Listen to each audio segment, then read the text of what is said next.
even realizing. For me to have, can I borrow your phone, sir? Doc, thank you very much. This is a privilege. I'll be a doctor one day by holding this. I claim it. Now, for me to have this in my hand, this is almost 50 different devices and companies and employees who are no more in play. We used to have something called a disc man and a Walkman. Do you remember it? Give me a yeah if you remember it. Your simple music player swallowed that entire industry. Are you with me? We used to have a camcorder which was separate from a camera. What a camera could do, a camcorder couldn't do. Camcorders were for recording motion and camera was for recording still. Your phone swallowed both industries. Are you following? I'm going somewhere now. The number of devices that got swallowed, gaming consoles that are no more there. Do you remember a company, I don't know if it was here in East Africa, called Panasonic? Yes. Anybody, do you remember there's one phone called Sagem or Sagem, however you pronounce it? In fact, two guys came together. One was Sony and one was Ericsson. Both of them were together, but Sony kicked Ericsson and Ericsson is no more, but Sony is still around. Are you following? All of these things used to be a part of us. No, they're gone. The question I want to ask you, today when I download a nutrition app, I don't need a dietitian. When I download the gym guiding app, I don't need a gym instructor. Young people of Africa, who is building the next software that is going to do what you are doing? Post 2020, we saw something called ChatGPT. You know it, say yeah. ChatGPT has already passed the law exams. It has written the medical school exams and it has passed. They were actually going to take it to court in a company that was actually going to have ChatGPT whispering the exact things to say to somebody who was not a lawyer in court. This was supposed to happen about 4 months ago. Every single lawyer in the state warned the company, you enter, we sue you, you lock you forever. And this is what people did. There's something at the back of our head called the amygdala. The amygdala is our response to flight or fight. This is biology now. As a speaker, what I need to do is I need to dance in knowledge. So remember, I told you I will inundate you with knowledge. In fact, this is a compromise. You didn't see the presentation. Your brain would have burst by now. Now, the amygdala is our response to fight or flight. I think Africans have a very different amygdala from white people. I don't have anything against you. I just want to make the point. There is a reason why Africans do not discover anything. Why? Because when we hear a sound in the bush, we run first and we listen later. My honorable people, they hear the sound, they want to know where the sound is coming from. That's why black people are never in horror movies. Have you seen us? We don't have that kind of patience for horror movie, my guy. We are gone. We are home waiting for you. All this nonsense cannot catch us. Right? So, the amygdala is how we respond to anything that we don't know. So immediately technology comes, our older people go, ban it. How many of you remember when they say Facebook was Antichrist? Until COVID came and then all the men of God, I was like, did Facebook give a life to Christ? Or you people that were saying Facebook is Antichrist, you are now preaching Jesus on that Facebook. What changed? That is our amygdala. Some of you, your amygdala is saying, this guy, all these things he's saying. I'm about to say things. Hold on. I've not even landed anywhere. So, the point is, the world as we know it is changing rapidly. McKenna told you guys how my internet literally walked out of here. How many of us remember the internet cafe days? I don't know about you guys. We used to have something called cyber cafe. It was, you had to do. See, Africa, we are one. It was blue screen. That thing had a spirit of its own. You forget everything you want to search until you have 5 minutes left. Did it happen to you? Every day when I have 5 minutes, sir, I will now remember all the things I want. In fact, that time there was no Google. Google had not come. We had Yahoo. That's where the original word Yahoo comes from. Hotmail. You are an original. All these Facebook babies. There was something called High Five. and my space. You people didn't see that one. All of you are on Instagram trying to act like you're tough. We are tough. We've been here before.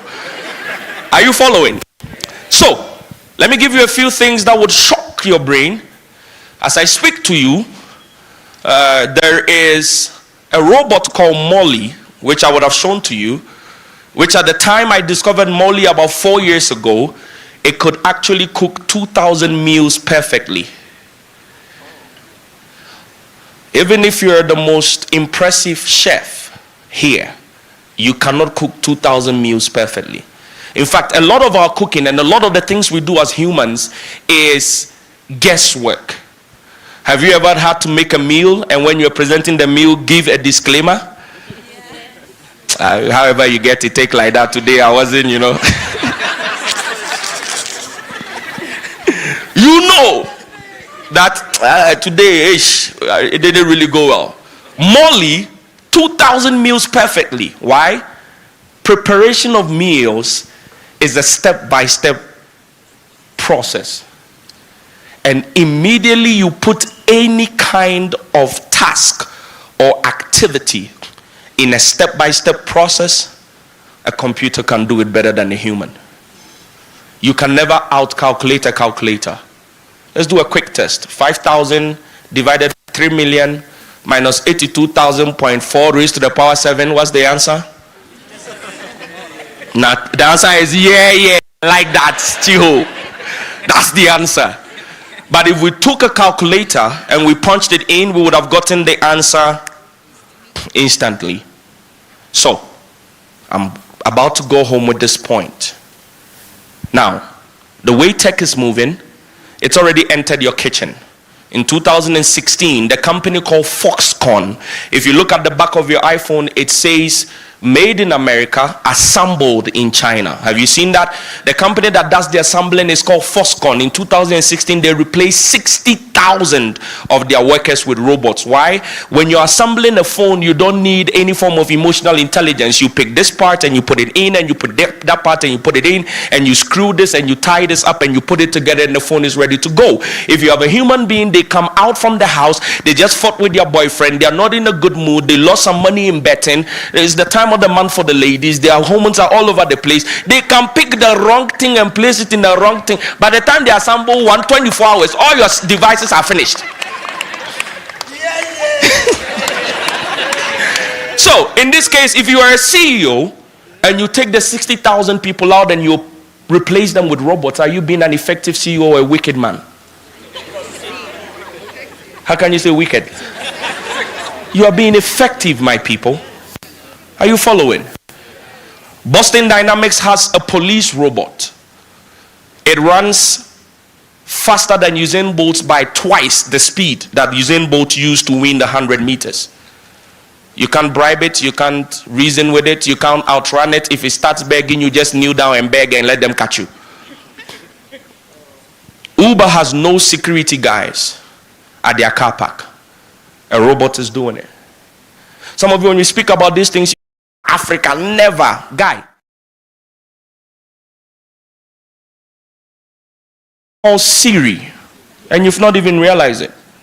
It hears everything. Have you ever had a conversation with someone, finish, go online, and an ad about the conversation you just had came up? Yes. What do you think happened there? You have a robot living with you in your bed, everywhere you go. If you have a Windows machine, Cortana is there listening to you. Amazon has Alexa. Those of us who play video games, my boys and my men, give me a yeah. When you play with that opponent, that's not a human. Who do you say you're playing with? I'm playing with who? Computer. Who do you think the computer is? We've been artificial intelligence. It took ChatGPT for us to actually accept artificial intelligence. We've been living with these things since. The issue is Gordon Moore's law is undetectable. You don't see it happen. Used to be, in order for you to go viral, you needed at least $1 million. Because you could only go to a national television, go to a national newspaper, and go to a national radio station. How are you going to go viral without them? Today, you sit in your room, you flip on your camera, The quality doesn't need to be HD or 4K. The content just has to resonate. 2 hours later, you have 5 million eyeballs. It has created its own catastrophe. In this room right now, we're not up to 1,000. Some of us have 1,000 followers and we feel depressed. Nobody is following me. No. In fact, if we brought all your Instagram followers here, they might not fit here. Our concept, remember linear versus exponential? So, as I drive this point home, my entire ethos and the reason why they flew me all the way from Dubai to Ghana, Ghana to Kenya, was to tell you that what got us here will not get us there. Today, one of the greatest disservice you can do to yourself is to limit your education to the classroom. I want to repeat that. If all you're learning is that which is available to you in the classroom, I don't need to be a prophet. I can tell you for free, you're not going to make it. Are you with me? So, what is the future of work? The future of work is an environment where human and machine or artificial intelligence collaborations come together. COVID taught us that offices were not necessary for productivity. My entire team that runs my business operates like a beehive. We've never sat in an office before. I don't even know their dress code. My graphic designer probably always edits in his or her boxer shorts. I don't know. At the end of the day, she delivers the work and she gets paid for productivity. In today's world, in this thing called the gig economy, how many of us have heard of the gig economy?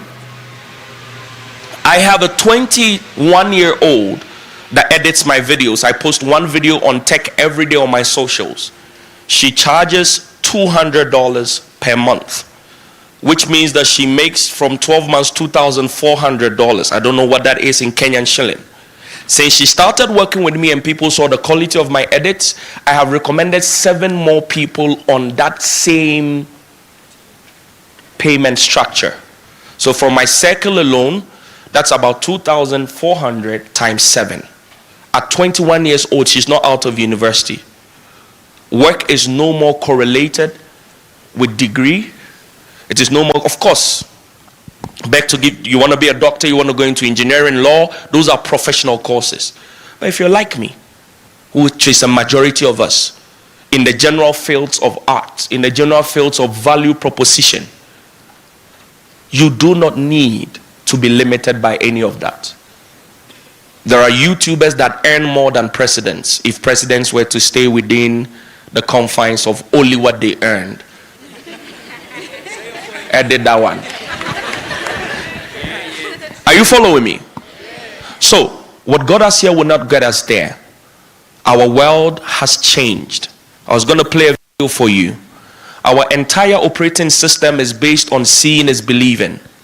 How do you match with deep fakes? I played a video for the fellows. I gave them about 10 different versions of Obama and nobody could tell the real one. Just 3 days ago, an attorney in the US got a call from his son that he had been involved in an accident and he had knocked a pregnant woman, so that he was in jail and his father should come rescue him. Of course, it wasn't his son. It was an AI spoof of his son's voice speaking to him on the phone. We wake up tomorrow, we see a video from McKenna saying that EAC is terrible, nobody should believe them, they are a bunch of corrupt people. McKenna makes a mistake and wakes up at 10 a.m. The video has gone viral with 4 million views. How do you say it's not you? It's your face, it's your voice, it's your mouth. Our judicial systems are not updated for this. Our educational curriculums are not updated for this. In fact, in marketing, in business, we have the 4 P's of marketing: price, place, promotion, and the other P that I don't care about. But when you look at the P for place, no business school in the world has updated their curriculum to include marketing in the metaverse, marketing in virtual reality, marketing in mixed reality. We have people who graduate today and come out, and you send them a document on WhatsApp or email to sign. They will print the physical document and sign it and scan it back to you. Are you following? The world we're going into, in the future of work, value and competence will matter more than degree.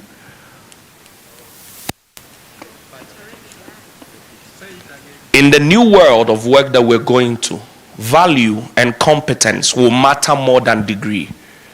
Stella, as I wrap up, did you ask me for my degree before you hired me?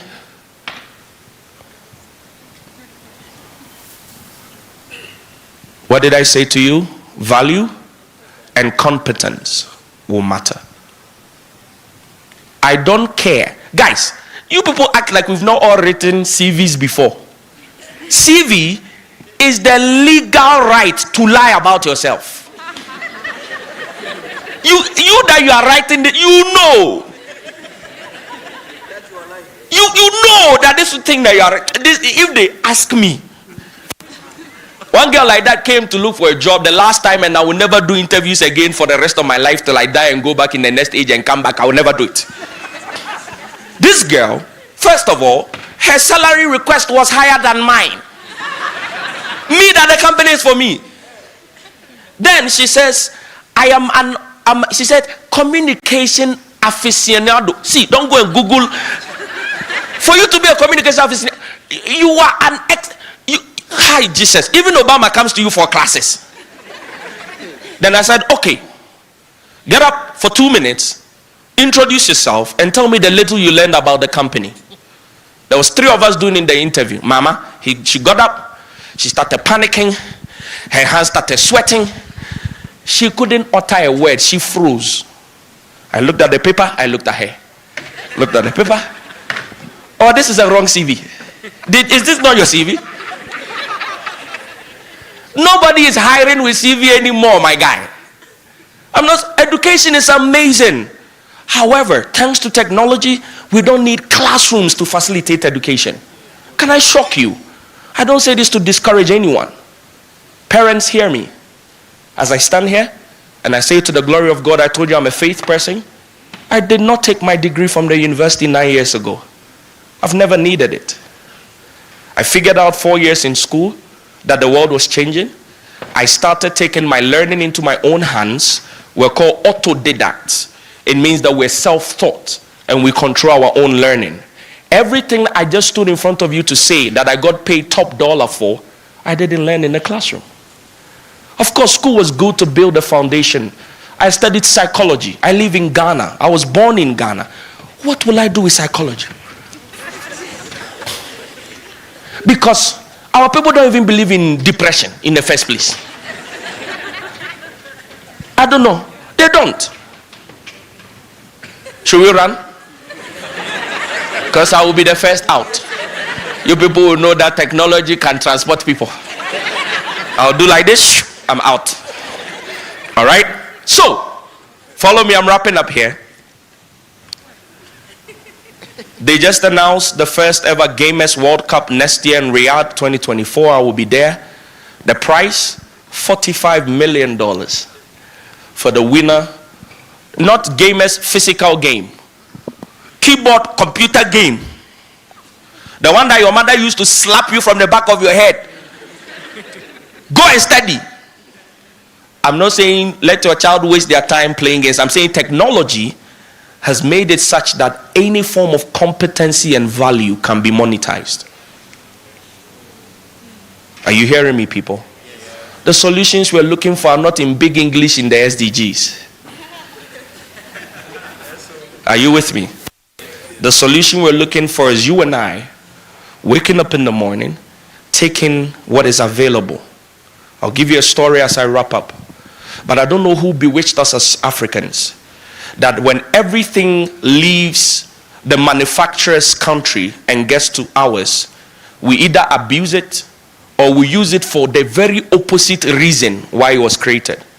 So the average young person has never woken up, looked at the phone and say, how do I create economic value from this? Because that's what it was created for.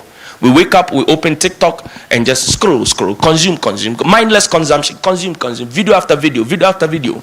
Some anointed men would be busily watching curves that can confuse their destiny.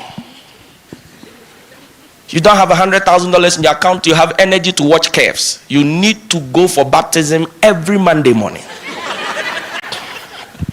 Young woman, you're watching somebody's wig that can be your entire generation's inheritance, and that's what you're concerned about. Just scrolling. It's called a smartphone. This is a smartphone. If it's not adding to you value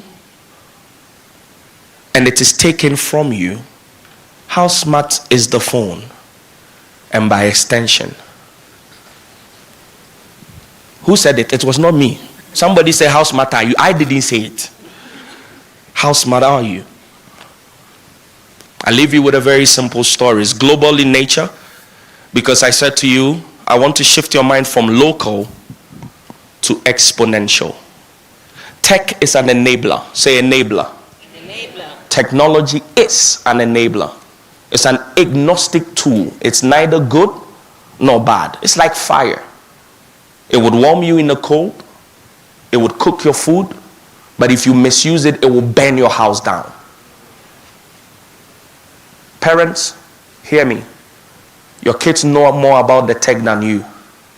You need to get proactive. They're hiding things. Go home. I'm going to blow. I'm going to release the secret. When you get home today and your child has a phone, look for it. If there are 2 calculators on it, you are in trouble. Those who know. How many of us know that if there are 2 calculators, one is not a calculator? They have a file hiding system where the app appears as a calculator in the front. When they punch, it's called calculator. That's what it's called. There's the original calculator, and then there's the file hiding system calculator. When they punch in their password, it opens a whole file. That is where they are actually using their phone. Some of them are using VPN. You put them on Netflix kids. You are the kid. They have VPN themselves out when you are not there. I'll leave you with a story. A young boy by the name Jack Andreka is 14 years old when his uncle died of pancreatic cancer. When his uncle died, he became very furious. Why did he have to die? He got angry. He says, I will deal with pancreatic cancer. You know kids. But this was not an ordinary kid. He got on Google and he started doing a little bit of research. With the help of AI, he came up with a small neural network language, a small algorithm to help him do his research, and then came up with a 5-page thesis on what he thought we could use to detect early stage pancreatic cancer. Turns out we have early stage detection for all types of cancers, for breast cancer, skin cancer, all them, but we didn't have for pancreatic. So 5 pages, he sends it to the top 200 research facility centers in the US. Nobody gets back to him. By virtue of proximity, a university called Johns Hopkins University says to him, call the little boy over, give him some t-shirts, tell him you're doing well, you're 14, when you're of university going age, come to Johns Hopkins University. We like kids like you who think. The boy arrived. They looked at his 5-page thesis. His idea was that we can use carbon nanotubes to detect pancreatic cancer. That's a type of protein. So they listen to him. They give him 3 months in the lab. And it turns out, don't run yet. It turns out that Jack Andreka was right. At 14 years old, he single-handedly transformed pancreatic cancer from 99% mortality to 99% survival. And he did it by searching Google. If you have Google on your phone, I want you to knock yourself in the head in your head. If you read his Wikipedia, it says Jack Andreka, 14 years, cancer research expert. Africa's problems will be solved by Africans. Are you following me, guys? Our problems will not be solved by anybody outside of Africa. They don't understand our nuances. They don't understand the complexity of our struggle. They can't even fully understand our melanin. Africans' problems will be solved by Africans. There's a thing that you need to know as I leave this stage. There is no middle ground, my people. If you're not actively part of the solution, then I hate to put it to you, then you are actively part of the problem. There is no middle ground. Young people of this continent, we have for one lives a tool that can let us match up. We missed out on the first industrial revolution with steam engine and electricity. We missed out on the second industrial revolution. We missed out on the third. This is the fourth industrial revolution. Are we going to wait, just like every field, for our international brothers to finish developing all of it and bring it back in here and put us back into the system? I came here to challenge you. I came here to make sure that as you're drinking your tea for breakfast this morning, something goes sparkling in your brain. You are the solution we've been waiting for. If you don't get up, nobody's coming, guys. One of the continent's biggest problems is we have a savior complex, the Messiah complex. Everybody is waiting for an external person to come and save us. Everybody has a plan for Africa. I have seen the United States of America's Africa policy. I've seen the Chinese policy for Africa. I've seen the Saudi Arabian policy for Africa. What is Africa's policy for the world? In fact, what is Africa's policy for Africa? Ladies and gentlemen, I hope I didn't waste your time. My name is Kwame A. Opoku. Thank you for spending your time with me.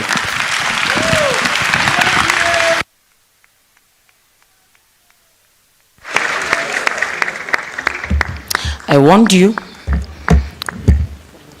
that Kwame was going to make you very uncomfortable. I'm glad you sat through the entire conversation, which means there is no protest. You're agreeing that our amygdalas need to begin functioning differently. You're also agreeing that we have to do things differently if we must determine where Africa will go economically. I do not want to be the agent who will stand between you and your tea. Unfortunately, we loved our duvets more than we loved work today, and we started our schedule late. I need to have some form of democracy that will be coated with dictatorship, that we only take a 10-minute break for tea, strictly 10 minutes, and then we come back into the room so that we can run the panel that was supposed to run from 11:15. You will notice that we are extremely late. Either that, or we sit through the session now and do the panel now. But I would encourage us to just go and collect our tea so that we do not disorganize our hosts. Does that sound like a good plan?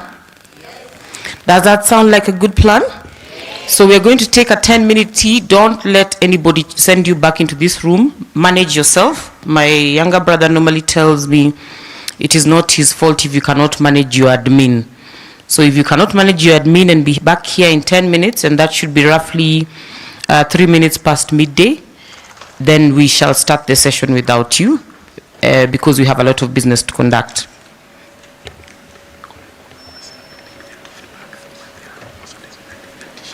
Not now, not now, not now, later. So you're still seated.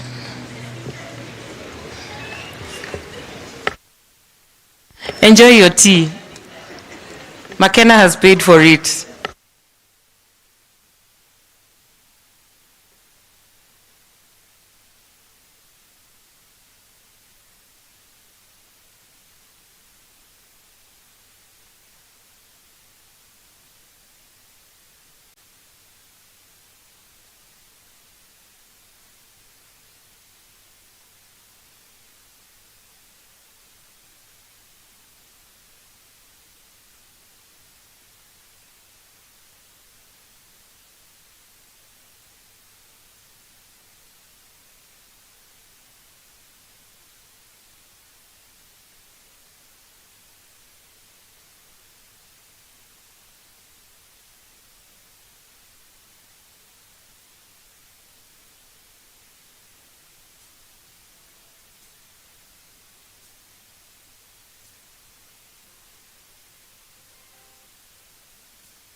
the future of work. A lot has been said in this room, and I'm sure most of the young people in the room are asking themselves, what are other people doing to either take advantage of the CFTA or to begin advancing technology for the future of work? And that is why you have all found yourself on this panel. They are also asking themselves if they are going to be getting into these enterprises, then what or which way in? All right? Or if they get in, how do they survive there? Because we also had some conversations yesterday about retaining some of the enterprises that young people start. So to open us off, I'm just going to ask Mr. Nicky Abayo to just share a little about what he does to the audience before we get into the conversation. Nicky?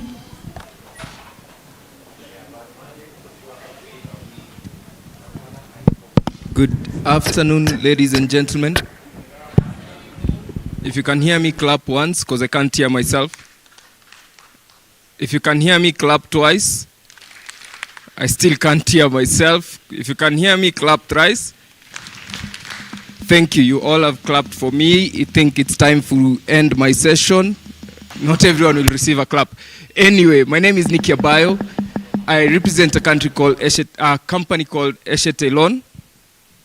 I coordinate the Africa region from Egypt all the way into South Africa. But for today, I'll have a bias of the East African community because that's where I currently have extensive engagement with companies and individuals. And I also happen to be one of the few young commodity traders we have across the East African region, because we have set up businesses from South Sudan, Uganda, Tanzania, and Rwanda, and currently opening in Zambia. Thank you so much. What this man is not telling you is that he also sells avocados. And he makes a lot of money from avocados. You will notice that he's wearing a brooch that is an avocado. That's what feeds me. So feel free to call him the avocado man for this conversation. Mr. Isaac, please, if you could share with the audience what you do for Agra. Good afternoon. I can hear you also. Good afternoon. So my name is Isaac Goka. I'm a trade economist by profession. I joined Agra like 2 years ago, slightly over 2 years ago. I work on a program called Regional Food Trade, which is now turned into what we call inclusive markets and trade and finance as well. So basically our job was to make sure that we move food from surplus places or surplus areas into deficit areas by facilitating trade policy and also helping to improve the trade environment in terms of helping the farmers to be able to link them to markets and so many other things. So in the scheme of what Agra does, Agra is an agricultural NGO. Trade has been one of the few areas that have been just incorporated in the last 5 years. Agra has been there since 2006, set up by the former UN Secretary General Kofi Annan. So they'll be working heavily in trying to help farmers build their capacity in the area of seed, as well as extension, but trade and market has just been added. So I'm part of the program that does what we call regional food trade. Thank you, Anova. Welcome, Mr. Isaac, and it's lovely to have you on the panel. I'm going to welcome Brenda to just share briefly what she does. Hello, everyone. Yes, my name is Asasura Brenda from Uganda. I usually don't want to introduce myself as a farmer because the people I hope to serve will just run away if I introduce myself as a farmer. So I usually use more appealing words that will make these people drawn to me and they give a copy or want to know more. So you find myself, I always call myself the slave farmer, agriculture economist. So by the time you know that I'm a farmer, I've already put an idea about agriculture. So I'm the CEO and founder of Brisk Agro Safaris. It's a company that uses agrotourism to interest, motivate, and train young people, persons with disabilities, and other people who have stereotypes towards agriculture to engage in agriculture and take it as a serious, sustainable, and profitable business. So we first interest you, we create the interest, then we give you the training, the full agricultural training that you like, and we do not stop there. We make sure we link you to the markets where you can sell your products. Thank you so much. And for the ESC Youth Fellows who are in this room, starting yesterday evening, you also introduce yourselves as Brenda, an alumni of the ESC Youth Fellowship, Cohort 1. Just in case you have not realized that you graduated yesterday. We are happy to have her on the panel. This is one of my fellows, one that I'm very proud of because of the work that she does in her country. Next, I'm going to ask Mr. Joram Winamo to tell us what sand is in the box that you are coming from. Good afternoon, everyone. This doesn't seem to be working. Check. Okay, so my name is Joram Winamo. I am the CEO, co-founder of a company called Sandbox based right here in Nairobi. Very passionate about helping Africans build global businesses. Okay? I'll repeat that. I'm very passionate about helping Africans build global businesses because we've grown up, I think you listened to his speech, being drummed up that we've been enslaved, we were colonized, that even when we have the biggest ambition for our businesses, we want it to be Pan-African. I challenge people to go beyond that. Do not think Africa, think global. I can stop there for now. And don't even hand over that microphone. Could someone please relieve Joram of the microphone that is not working? Joram, I'm going to take your reflection first. What are your reflections about the role that youth should play to take advantage of the opportunities provided by the CFTA, the Common Market Protocol, and how do they break into that global space that you are suggesting they should get into? First and foremost, I set up my first business when I was 24, 43 now, and struggled through building a business. And one of the things I can tell you, I'm running my second business now, which is a more global business. You can check out Sandbox. We do a lot to help entrepreneurs build their businesses by bringing together professional services, and then we build networks of services in different countries. So one of the things that became apparent is that global companies are not rocket science. Okay, it just takes a lot of resilience and a lot of pushing, but also a lot of adopting the same best practices that people adopt across the world. And as we were building our first business, we were able to build such good services that we had a lot of organizations begin to contract us to do that across East Africa, across Eastern Central Africa, eventually across Africa, eventually even in Europe and Asia. People came because we were good at what we did, which was training entrepreneurs and coaching and consulting and with entrepreneurs. And so we just got brought onto a lot of programs to be able to do that. And in the process, we would realize that we would work with entrepreneurs to structure their businesses, and they would begin to grow and become first regional, eventually Pan-African, and some have even done operations on a global scale. And so a lot of it starts in the mind. It's your mindset of first and foremost believing that you can do it, that you can build a global business, you can build a Pan-African, you can build more than a business that just affects the locality that you have. But then with an opportunity like Africa Continental Free Trade Area, what the governments are doing is beginning to lower the barriers that allow you to do business across multiple countries. Africa has 1.2 billion people. Stop thinking your village as your consumers, okay? At the very least, think of the 1.2 billion as the market that you should be serving. I tell a lot of people, it is so much easier running a big business targeting more people than it is running a small business where you're struggling to make money and, under pressure every single day. And so what I spend a lot of time doing is just helping people break harmful mindsets that hold them back from being able to build something great, to build something that can scale. The governments have come together to set the stage for you to literally serve Africans in all the 54 countries. It is up to you to take that up. It's not, of course, easy. There's a lot of barriers. There's a lot of, borders, which I don't know who drew, and, all these sorts of things that you will find as barriers, trust between countries and all sorts of things. But if someone can come from Europe or the US and set up a business across the whole of Africa, what about you who lives here? And so that's where I would just continue to challenge you.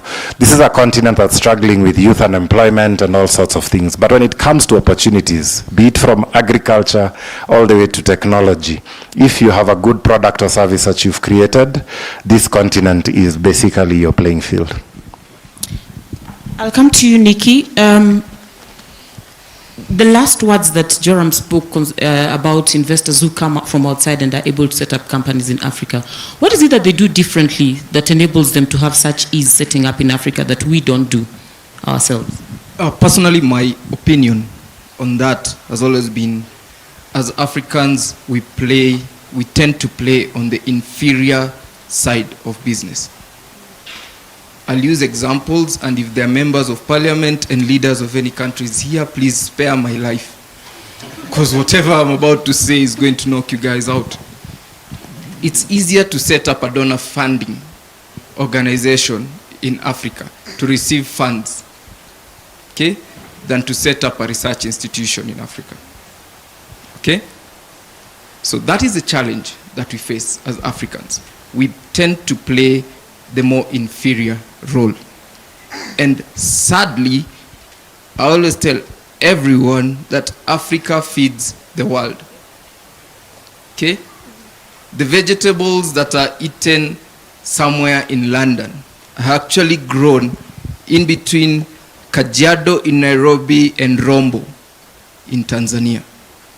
The pineapples that were consumed during the World Cup were actually grown in Uganda and Tanga. You see, the avocados that feed the whole of Europe and China actually come from Africa. But what do we do? There's somebody who came into Kenya in the 1800s with a Bible and made Kenya, or Kenyans and Africans, look up to them. Sadly, we have never transformed. From our leaders, whom we so carefully select to represent us, give an African member of parliament per diem to go into Europe. That trip will not fail. Okay? Bring them to sit and discuss issues that affect the youth in such a panel. How many of them are here? Very few. So we need to stop looking at ourselves as inferior. We feed the world, we are the world, and the world looks up to us. There's a piece of Africa in everyone's pocket right now. It's called a phone. Okay? Where is the components of a phone that are mined where? In DRC. But how many phone companies are in Africa? Okay? There's a country in Africa that has the largest tomatoes. They have these tomatoes bigger than the head of somebody across me. Okay? I didn't mention names.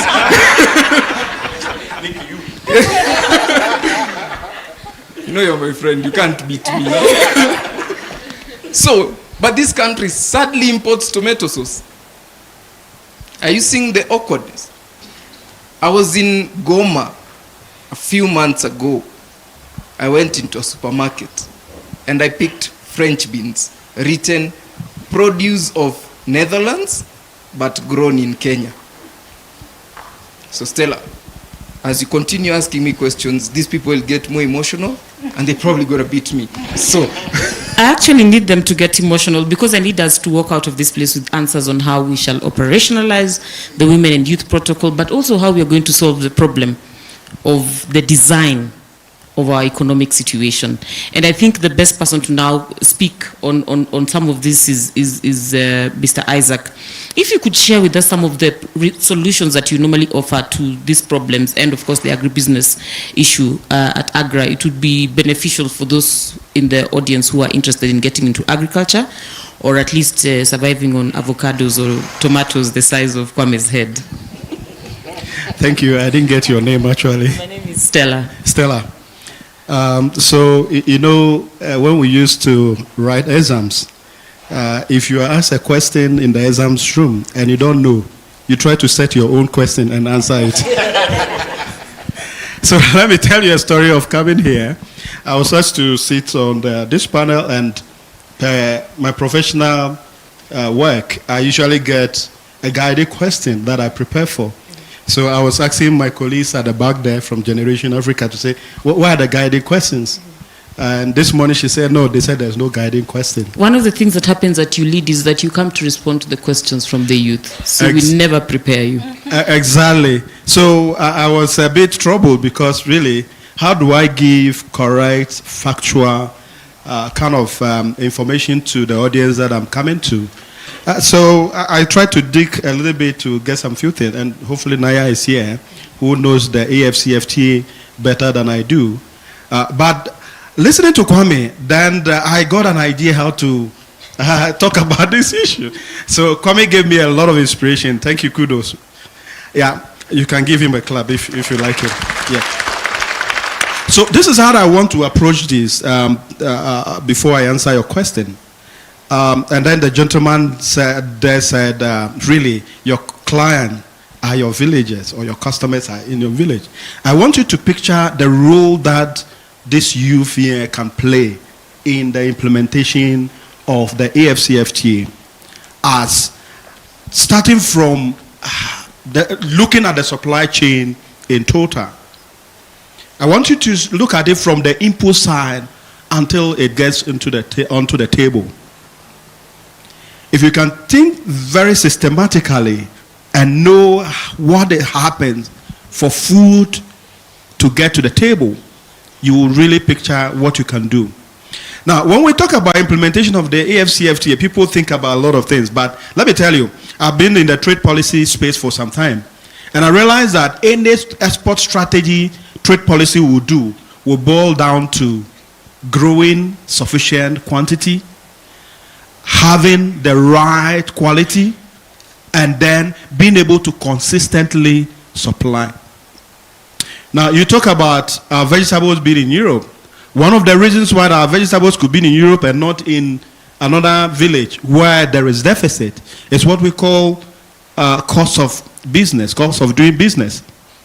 And so, you talk about a digital space. It is so easy, or you talk about also technology, it's so easy to move food from Africa to Europe or to the US than to move food from one part of this continent to the other. Now, there is somebody in the village.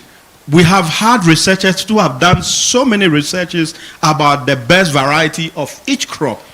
But most farmers in the village have no idea, or wouldn't want to take it, or they look at it as so expensive. Because by the time they move an input from one part of the continent or one part of the country to the other, it becomes so expensive for the farmer to use. This is where youth needs to play a role.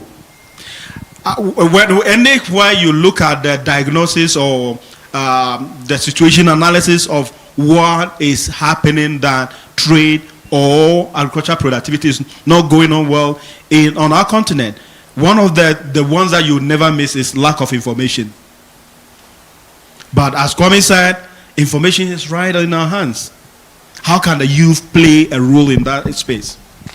Making sure that the village you are, you have access to Google, how you can easily assess what is the best practice in terms of growing a particular product. What is the best practice of marketing a product? And then you can tell the villagers, look, this is the way to go. They will believe you than me coming to your village to tell them, because you are with them. So one of the failures that we're going to see in the implementation of the AFCFTA is when people cannot grow efficiently. They cannot grow faster. What is your definition of technology? The third one. Faster, efficiently, easier. Easier. Just last year, there was a kind of crisis in Kenya, in the driest part of Kenya, when the drought hit. You know what was happening? Then I saw on television, there was some part of the country which has surplus maize. And you know why? They said the price is not good enough for them to be able to sell the product, so they were holding it. Do you know why it's so expensive, or it's too cheap for them? Because they have used expensive input to grow those maize. Another thing is that if we should transport that maize from that place to another place, it's going to be too expensive. And one of the key reasons why they are keeping that is that because they don't have any information that there is another part of the country that needs that maize and they can pay anything for it. So it is going to depend on us youth playing the role. So the statistics says 70% of the population in the country are below 30 years. 70%. Now, if every youth could play a part in making sure that information gets to the right places, then they're looking at the supply chain and say, where can I find business within the supply chain? So AGRA has been doing something we call village-based advisors. Basically saying, most of them are usually graduates or those who have just finished high school. Get into the agricultural space and make sure that you carry information to farmers, get input to farmers, you become an agro-dealer. That is from the input side. So what about the farming side? Ghana used to do something called Youth in Agriculture. Very, very good. Guys from the university, about 10 of them, they just gather and then they put money together, they start farming. And they're able to do it better than somebody who is in the village. So I want you to look at transport is one of the most lucrative side of the supply chain of this. And you don't actually need to, there's this guy called what? Trigger. Exactly. What are they doing? They have a digital platform. They are able to map where a produce is and be able to organize logistics and make sure they deliver that produce to where it is needed. That is where the youth can play a role. So let me stop here. If not, I can go on and on and on. Thank you. Thank you for your feedback. Brenda, we have people who have been youth before speaking about what the youth can do to contribute to ensuring the implementation of the Women in Youth Protocol and basically the FCFTA. What are your thoughts about what the youth can do? All right, thank you so much. Now, the youth, okay, we have some youth that are really already engaged in agriculture.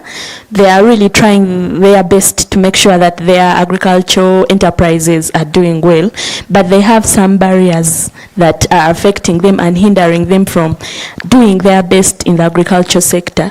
So I'll first take back the request to the people in power, the people who have the resources and the people who can help these youth to really exploit their potential in agriculture. For instance, how are we going to interest other young people to invest in agriculture when even the young people that are already in agriculture are not getting anything from agriculture? In Uganda, they tell you if you want to cry, invest your money in agriculture, especially as a young person. There is a trending video where a Ugandan youth is telling people that you invested in agriculture, but me, I put my money in a Subaru and now I'm enjoying life. So it has become a laughing matter for people to laugh at the youth in agriculture. But if we could put safe spaces for these young people to be out there, so that when I come and I'm talking about agriculture, youth in agriculture, so I'll give examples. That, for example, you see this person, he is dealing in rabbitry, but he has been able to do this and this. Such things like giving these young people agricultural credit. Most of them do not have access to such. Even those that have access find out that it cannot help them because of the high interest rates. So if the people that are responsible worked on that and made sure that young people have agricultural credit at interest rates that they can manage, maybe the youth will find a way of taking on agriculture and getting a lot from it. Secondly, the trend for young people these days is to be up there. Now, like I was a fellow at the ESC, and I kept on posting. I like posting my things. So I saw someone told me that, so you with your agriculture, you're also there.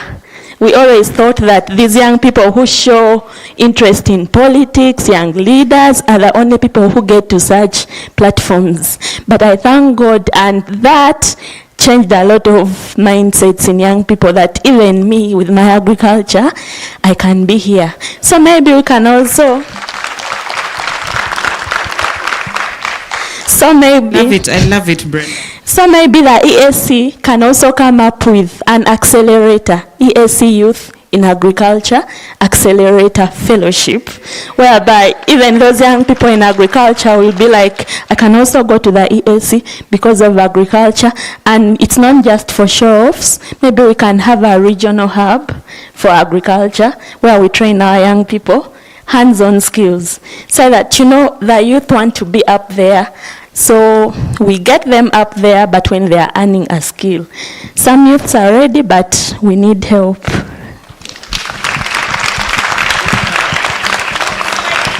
That's my fellow. That's my fellow. That's my fellow. Notice how she sat here and she's not agonizing. She's not complaining. Making agriculture great again. I don't want to spend the time of this panel asking questions myself, and yet you're here. I know there are questions in the room. I don't know who's assisting me with the microphone. Is it you, Franklin? Please, let's get questions, and I want everyone to take the lead that Brenda has made. Those of you who have been to YouLead before, you know we don't agonize, we organize. So you pick the microphone, don't pick the microphone to complain. We all know what the problem is. We need to hear questions about solutions, or questions that are challenging or trying to improve the solutions that have been given here. Let me get questions from the floor. I'll start with the two gentlemen, because there are three gentlemen. Ladies, what's happening? Four gentlemen, five. So 1, 2, 3. 1, 2, 3, 4. 5, 6, 7. Let's start from there. Please mention the name of the person you're asking questions to. If there's a question, if it's a general one, please also say the same. Actually, my name's Mkona Suldin Basariro. I come from Uganda. I myself tried to do farming and rearing rabbits, but the challenge we have is the market, mostly the market. That's why my concern is, if you could provide for us the market where we can sell our products, we are ready to invest in whatever we have. Because at first I was dealing in spares, but according to our economy in our country is down. We decide to change where we put our money. So we lack of information and where we sell our products. Thank you. Thank you very much for that feedback. I'm just going to interrupt so that I repeat my instruction. We're looking for solutions. So even if you're presenting a problem of lack of markets, present a problem of lack of markets as you propose a solution, or ask a question. How do we access markets for rabbits? Has everyone understood my format? Next. Thank you so much, panelists. My name is Salih Ibrahim, and I'm from Uganda. Well, I would go about my colleague's point about the market. In terms of mindset, we have a challenge today whereby we have to change people's mindset, or the youth's mindset, in such a way that some people believe that products that are got from abroad are the best products. So at a point we find ourselves that we cannot support our own products locally made from home, but we tend to think that the products from abroad are the best products. For example, in Uganda we have an initiative of Bubu, Buy Uganda, Build Uganda. If at all we can adopt that, and also other East African countries, it could be better, I think. Having initiatives to buy local goods, or at least goods produced in Africa. Thank you. Next. Hello everyone. My name is Gloria from Uganda, particularly northern Uganda. Why do I emphasize northern Uganda? Because I have interacted with many Ugandan youth and we are not lazy. Ugandan youth know that the only way to get capital is through engaging in agriculture. But now, in a setting like Uganda, whereby everything is politicized with tribalism, even if the funding is there for youth, because of tribalism, we cannot access that. How do you help such youth in Uganda? Then secondly, I may be a youth personally. I am passionate about agriculture. I have a business plan in that. But if I want to expand, coming to Kenya, I realize the borders of these East African countries are not friendly. Yes, we are sisters, brothers and sisters, but our borders are not friendly. Why spend hours at the border checking documents when we are brothers and sisters? Then also the hefty taxes at the border. How do you help me as a budding entrepreneur who wants to flourish in agribusiness? Thank you very much. Wani? Thank you, Stella. We need to provide solutions most often because we are partners and we stakeholders to solutions. These blame games will stop. One, we have talked about markets. What I will advise, if we could do maybe per the regions, we could do a platform that creates value additions to the products that our business produce.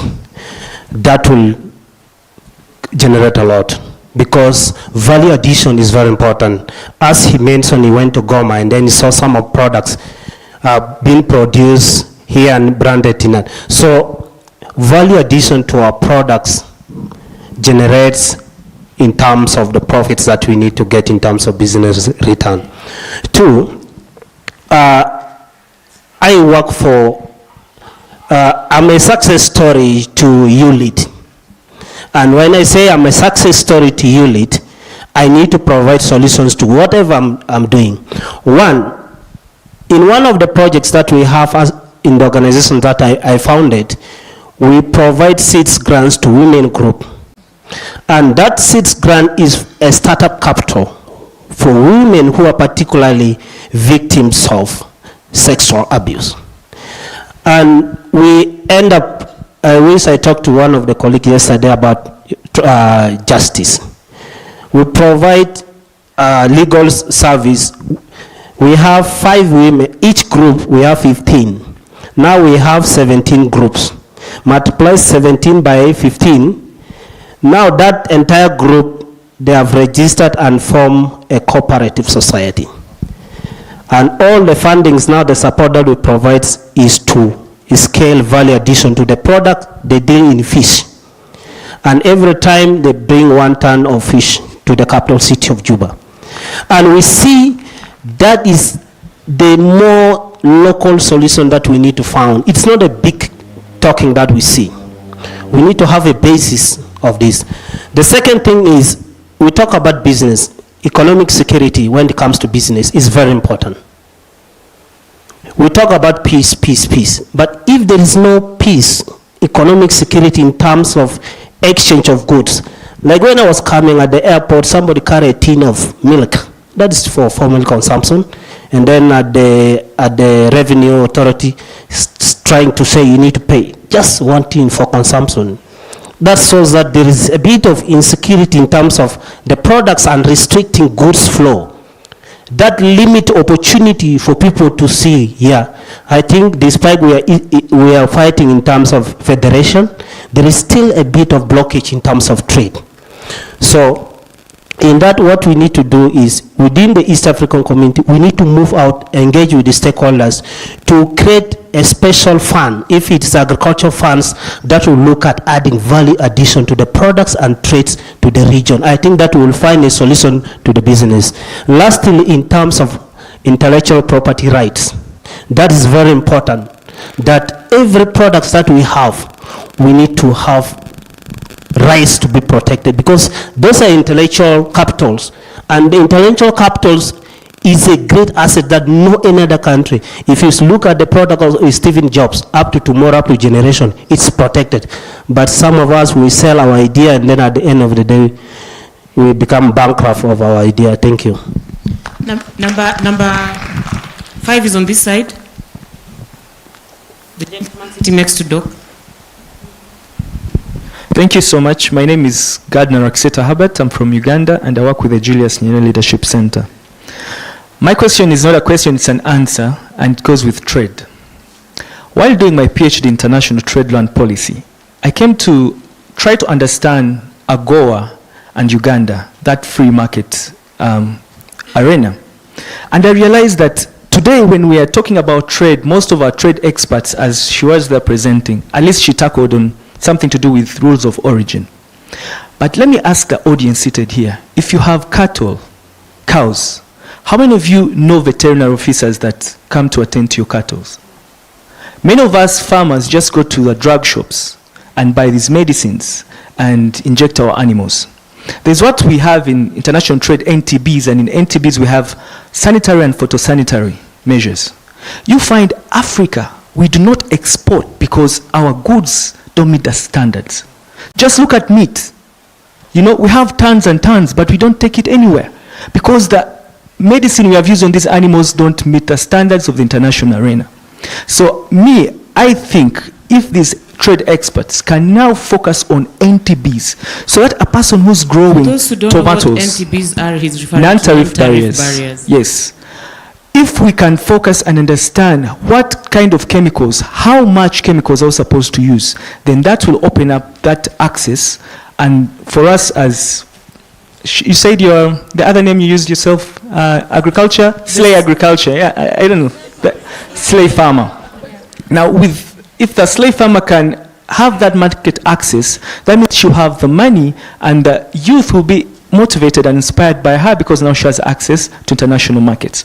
The second thing I want to inform us is something that I call systematic slavery.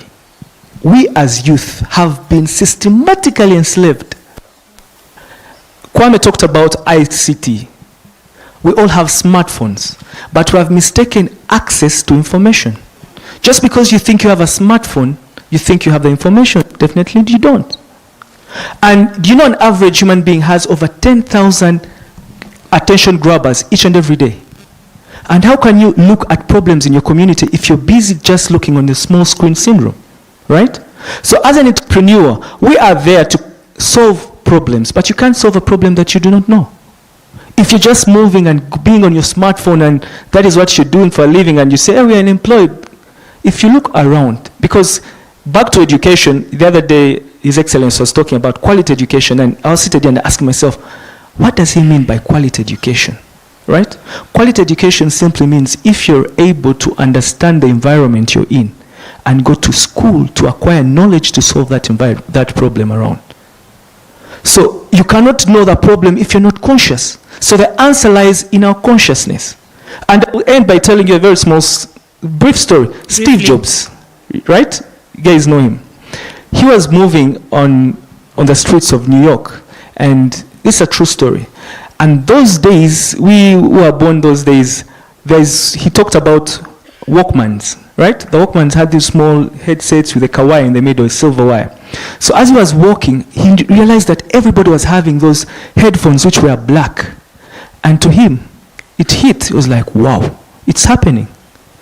That is history. That's when we had the small white headphones. He was the first guy to introduce white headphones. How did he do that? He was conscious of the environment. He looked around and realized, oh, there is an opportunity here. And he grabbed it. So if you are to become a better entrepreneur, if you want to become a great entrepreneur, if you want to solve a problem, be conscious and look around, because the challenges that are out there are enormous. Thank you very much. Thank you, Gardner, and I'm extremely excited that you made it to YouLead, because I said I really, really wanted the youth of YouLead to hear from you, and I'm glad we've had this opportunity. Number 6 behind Gardner. Thank you, Stella, and our facilitators. My name is Yusuf, also from Uganda. Yes, to be sure. You All got right, the tyranny of numbers. That's all right. I raised on an issue of the agro inputs that contribute to the substandard produce at the end of the day. This has been a consistent issue, mostly young people that engage in agro-business. It's not working. Like, the governments have just given up on us. You go to these suppliers who do the supplies of the inputs, and you get counterfeit products, rather inputs. At the end of the day, a young person is suffering with investing in what is not working. I would think that since we have our sister presented on the African continental something of that trade, could we have a discussion around how member states will encounter counterfeit agro inputs? Because at the end of the day, these same inputs contribute to the products that we put out as producers, as a slave farmer. She will have the products at the end of the day that will be rejected on an international market because of the inputs. The other one was on where those governments that support young people with inputs, they are delayed. Like in Uganda, we get opportunities sometimes to receive some inputs, but they come in at a later stage. Like when the season is ending, it's when they are thinking of supplying. Could we find a better way of supplying? Is it that they are giving us Oktwejako, like in Uganda we saying, okay, let's give them, and then we are done with them, like, yeah, we gave them, so that they move away, we gave them the produce or the inputs. The last one I wanted to propose, I summarize, is having a bag that would support us in agribusiness, specifically in agriculture, in an East African bag, thank you, that will support the young people in agribusiness, where we can run to borrow money on small interest, other than the commercial banks that come at the end when maybe the season didn't work well and you lost all the produce, you end up losing everything. Thank you, Stella. Thank you. And finally, the lady.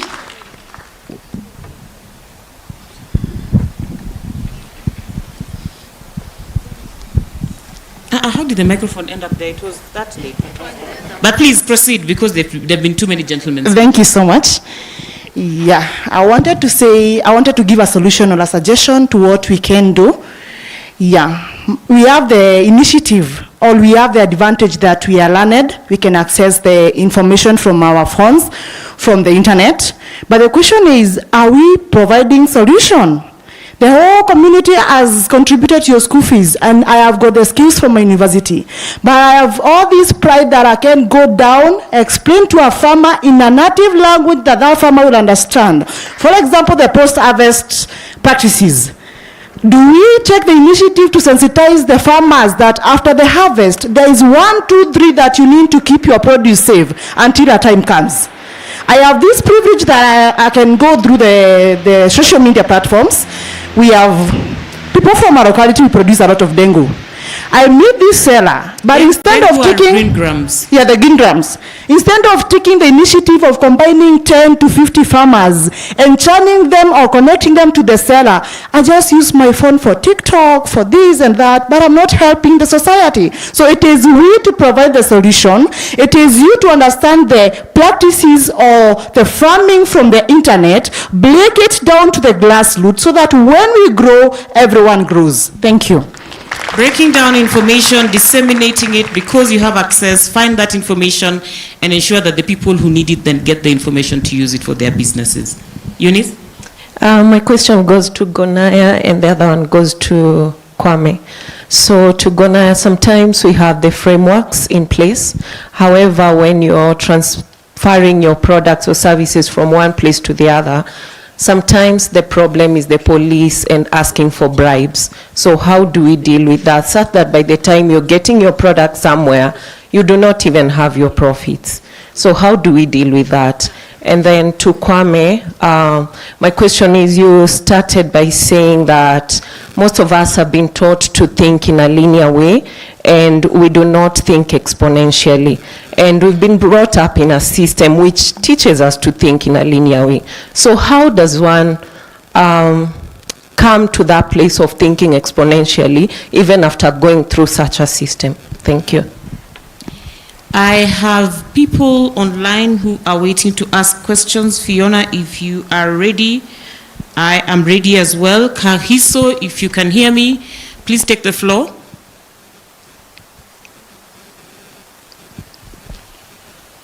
Kahiso, if you can hear me with your question.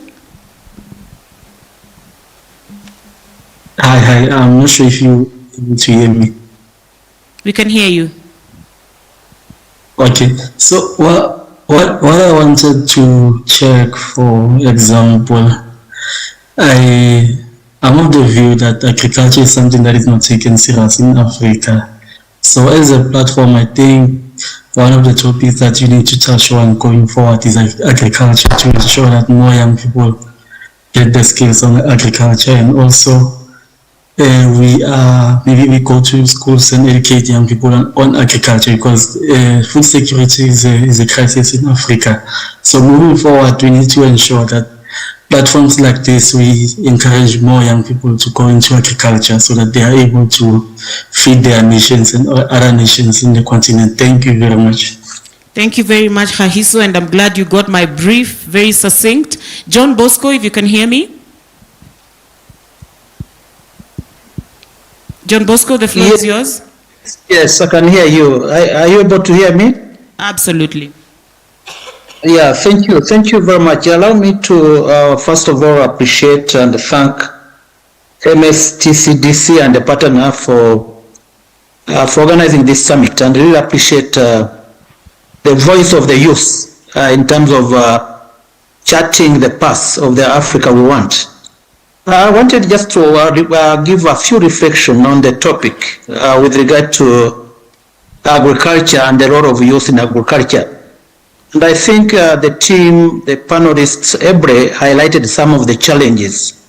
But now we need to come up with a solution. The challenges are known. Of course, the issue of infrastructure, the issue of seeds, the issue of climate change, adaptability, and mitigation tools are absent, but the youth have a big role to play with regard to innovation in terms of addressing information asymmetry. I was listening attentively with one of the youth from Uganda mentioning about issues of SPS, issues of standards. Those can be addressed by coming up with an innovative tools with regard to an electronic certificate, and also with regard to tracking and tracing.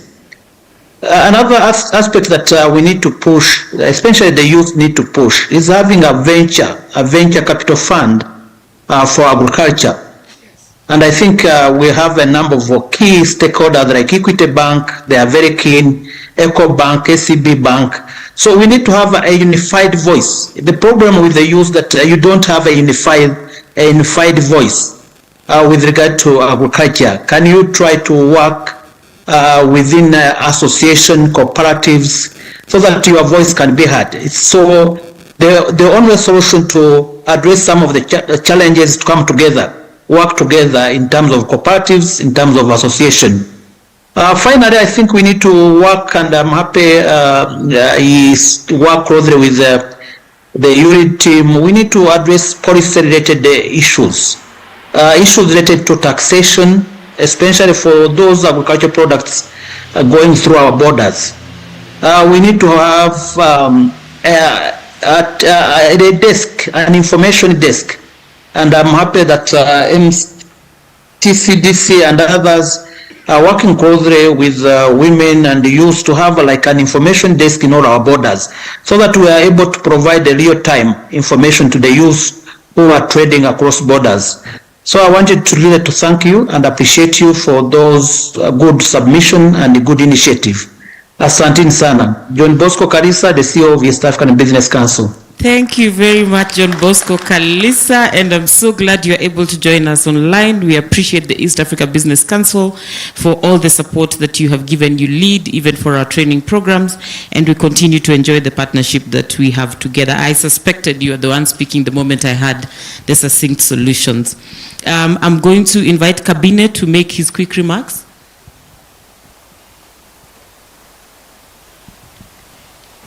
Yeah, thank you very much. I'm Kabine from Sierra Leone.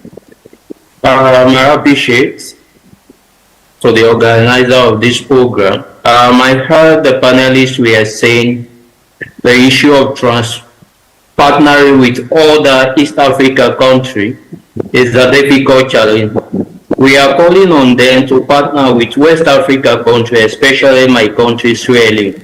We are open, and then our focus here, our government focus now is feed the nation. That is our slogan. One of the strategies of our government is feed the nation. We are open to all youth from all other Africa countries to partner with us in Sierra Leone so that we can do more agricultural produce from Sierra Leone and feed Africa, not only Sierra Leone. So that is just my contribution. Thank you very much, Kabine. I'm going to come back to my panel. I really need to land this plane. I really need to land this plane. When I first met, I've not known Nikki for a very long time. For some reason, God sent him my way just as we were planning for the summit. But this gentleman knows someone who sells everything in this world. Through him, I have met, of course, a man who lives on avocado. I have met someone who sells all the red apples in God knows where. I have met someone who sells businesses or buys businesses or registers businesses and sells them to people.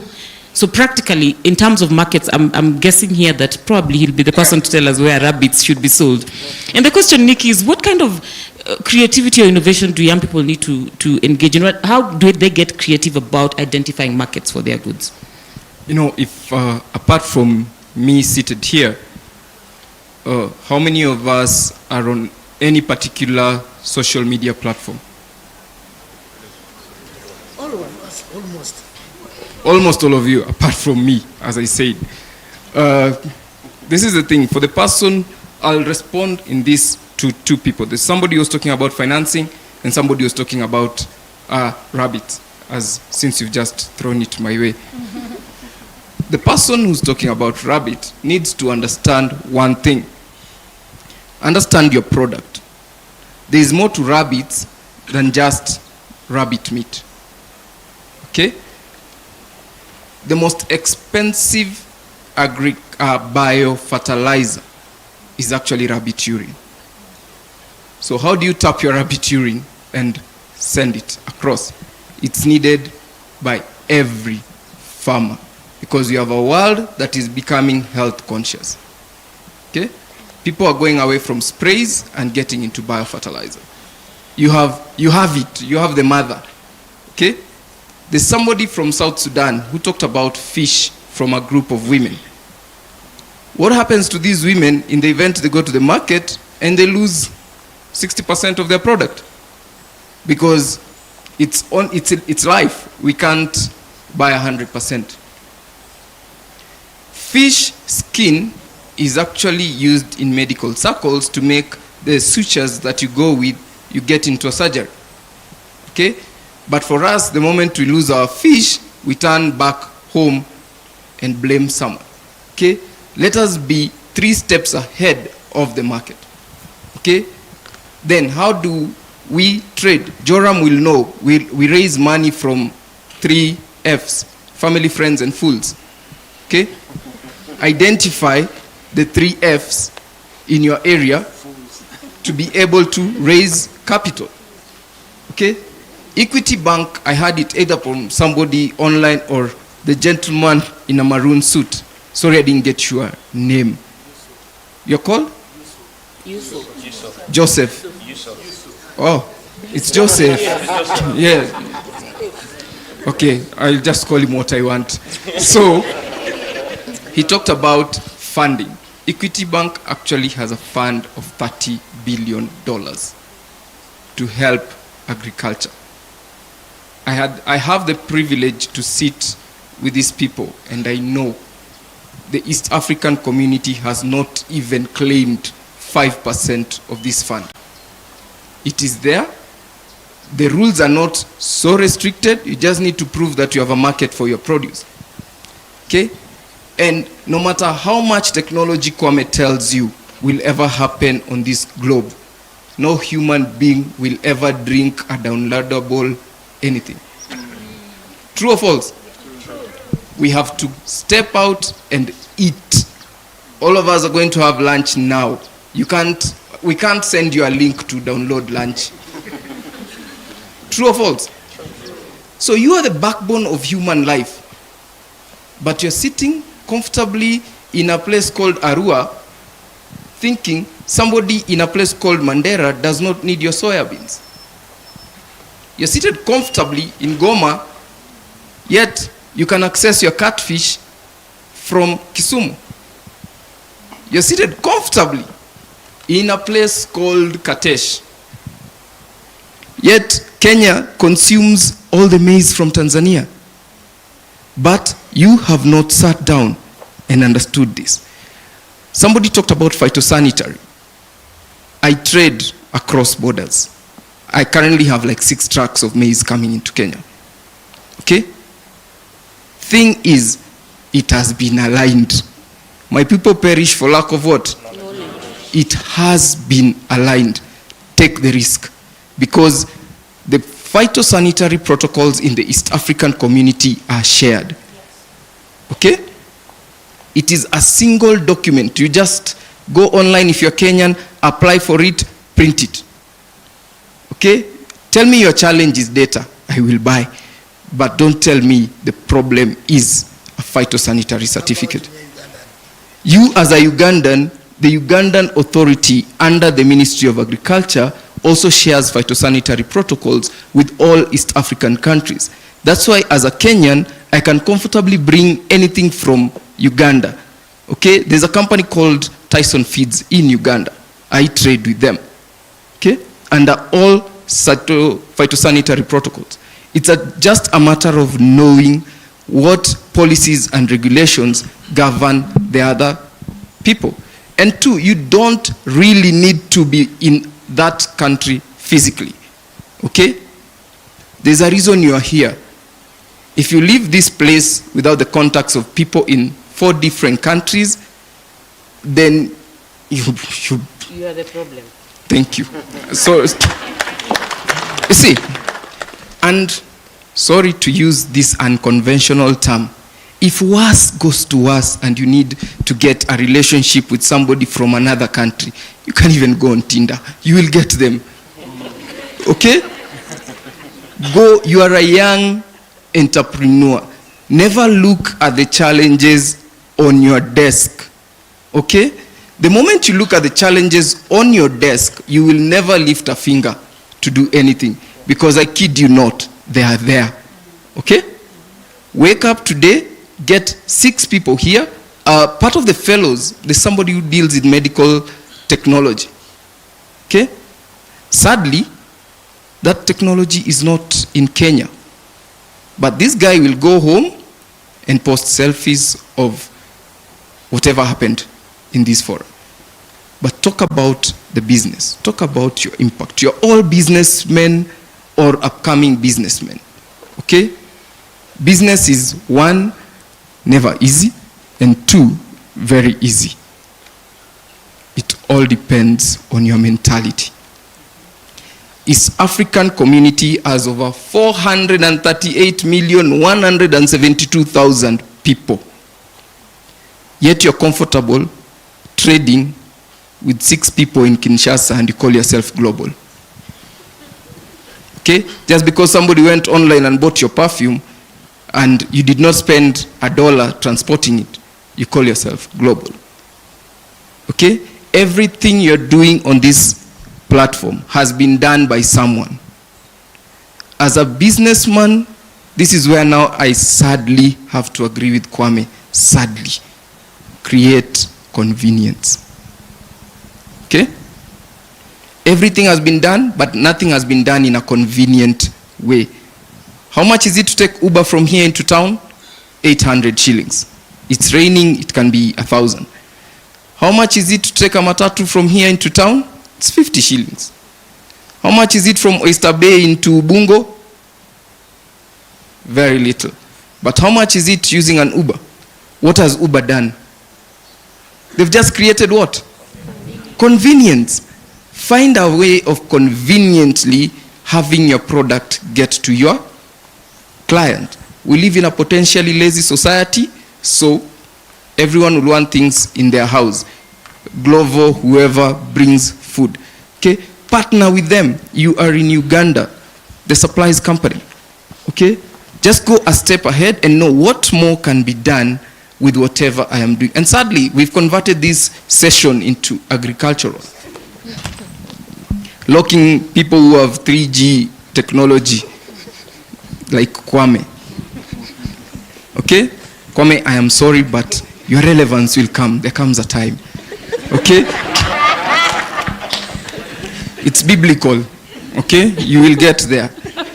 So, the East African community, which is a good thing that we're all talking about agriculture. Do you know why? It's our backbone. What's the backbone of Kenya? Agriculture. Tanzania? Agriculture. Uganda? Working with baboons and Tanzania. You see, you need to think what is done in this country that can actually be sold everywhere. So please, as you're seated here, you have a platform of YouLead, which creates a sense of trust, and I hope all of you are trustworthy. My joy and pride will be tomorrow, somebody coming to me and tell me, I met you at the YouLead conference. Personally, I trade in avocados. I import 99% of avocados from Tanzania into Kenya to wherever part of this globe. Okay? I sell machines that sort avocados. I do everything in my line. Okay? Come and tell me. I know 72 farmers of avocado. Okay? I need them. I can't access them. I don't know everywhere. I only know parts of where I can get. Yeah? Here you are. Yeah. You can come, by the way, on a serious note. See me, I'll introduce you to people you will sell your rabbit urine to. Okay? But just make sure it's done well. They will send people to train you and you will be supported. But I'm not going to do it to you alone. Okay? Find a group of 10, 12 people in your area. Get my contacts from Stella if she's comfortable enough to give you. Or I'm not on social media. You can't follow me, I can't follow back. So, I'll give you my contacts. But get a group. It is worthless to help an individual. Get a group, that way you're able to get volumes. You will finalize I don't want Ugandans. I don't want Ugandans only. I want you to be the lead of the East Africa rabbit urine things. Okay? So, that is my commitment to you, but I don't want you to be only in Uganda. Get contacts of people here. People have rabbits in their homes, but they don't know what they're doing with. Yes, and we will help you. Okay, that's my pledge to you. Any other farmer, come. When it comes to market, I will help you access that market. Unfortunately, after I am done, I will go. But if you find me before I disappear, Kwame knows I disappear, and I disappear faster than I appeared. Okay? If you find me before I go, I'll find a way of, or drop me an email, nicky.abayo@gmail.com. For as long as you're on our database, we can organize to give you access to Nikki so that you have, or make those arrangements. But like you had, you need to be serious. Yeah, just get me the best quality. Be sure, just because I've promised you does not mean I'll skip steps of ensuring quality.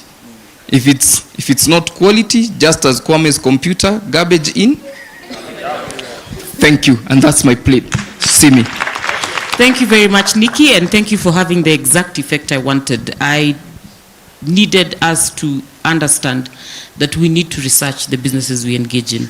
You cannot blame the government for engaging in counterfeit goods. You cannot blame the government for not having a market for your rabbits. Why did you even get into rabbits in the first place? You cannot blame the government for the quality of jeans you wear. It is your eyes that went to the shop. It is your eyes that picked up the jeans. If they get torn while you're doing your presentation, that's your wahala. Now, I'm going to quickly bring in Honaya. Honaya, there's conversations about friendly borders, hefty taxes, trade blockages, and of course, non-tariff barriers, especially linked to the quality of goods. And you had already started us off on conversations about the rules of origin, and I think I've had across the room conversations about how do we make our goods standard. As Nikki was talking, he was telling them, I will reject if it does not fit a standard. How do we address those issues under the CFTA?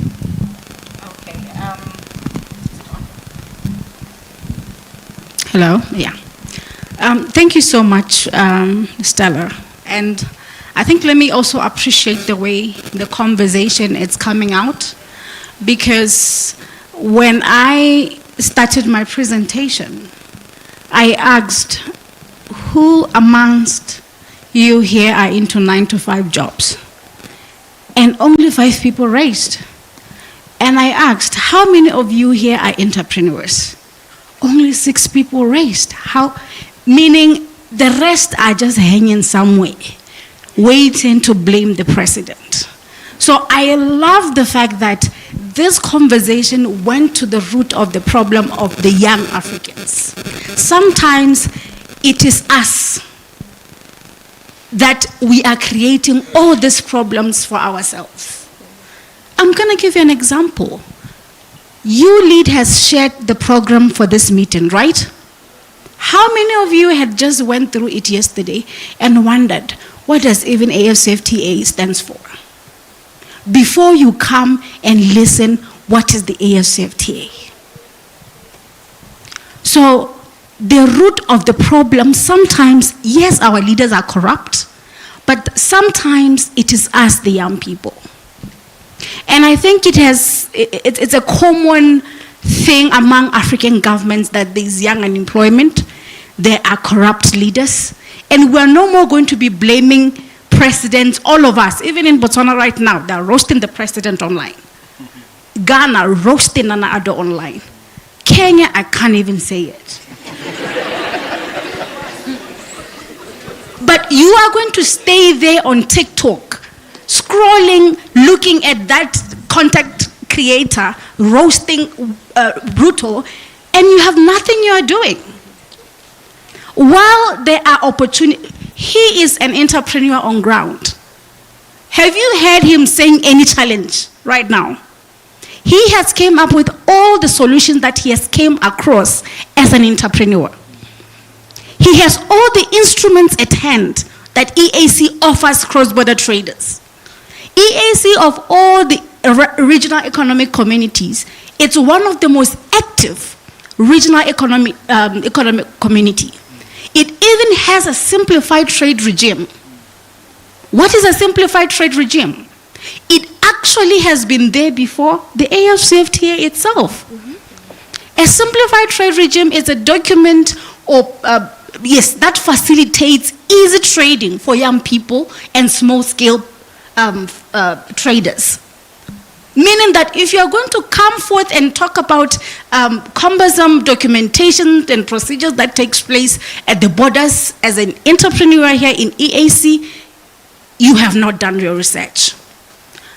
What I'm trying to say is we may come up with all these initiatives as policymakers, governments, but if you don't take time yourself as young people in trade to research about policies that your governments and development partners are putting forward, you are not going to be able to accelerate your businesses or your innovation, right?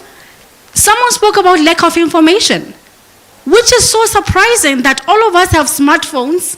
How many of you right now are following YouLead, AFCFTA Secretariat, UNDP?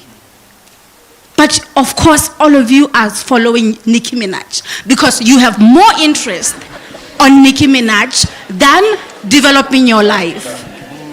You understand? So it's about passion.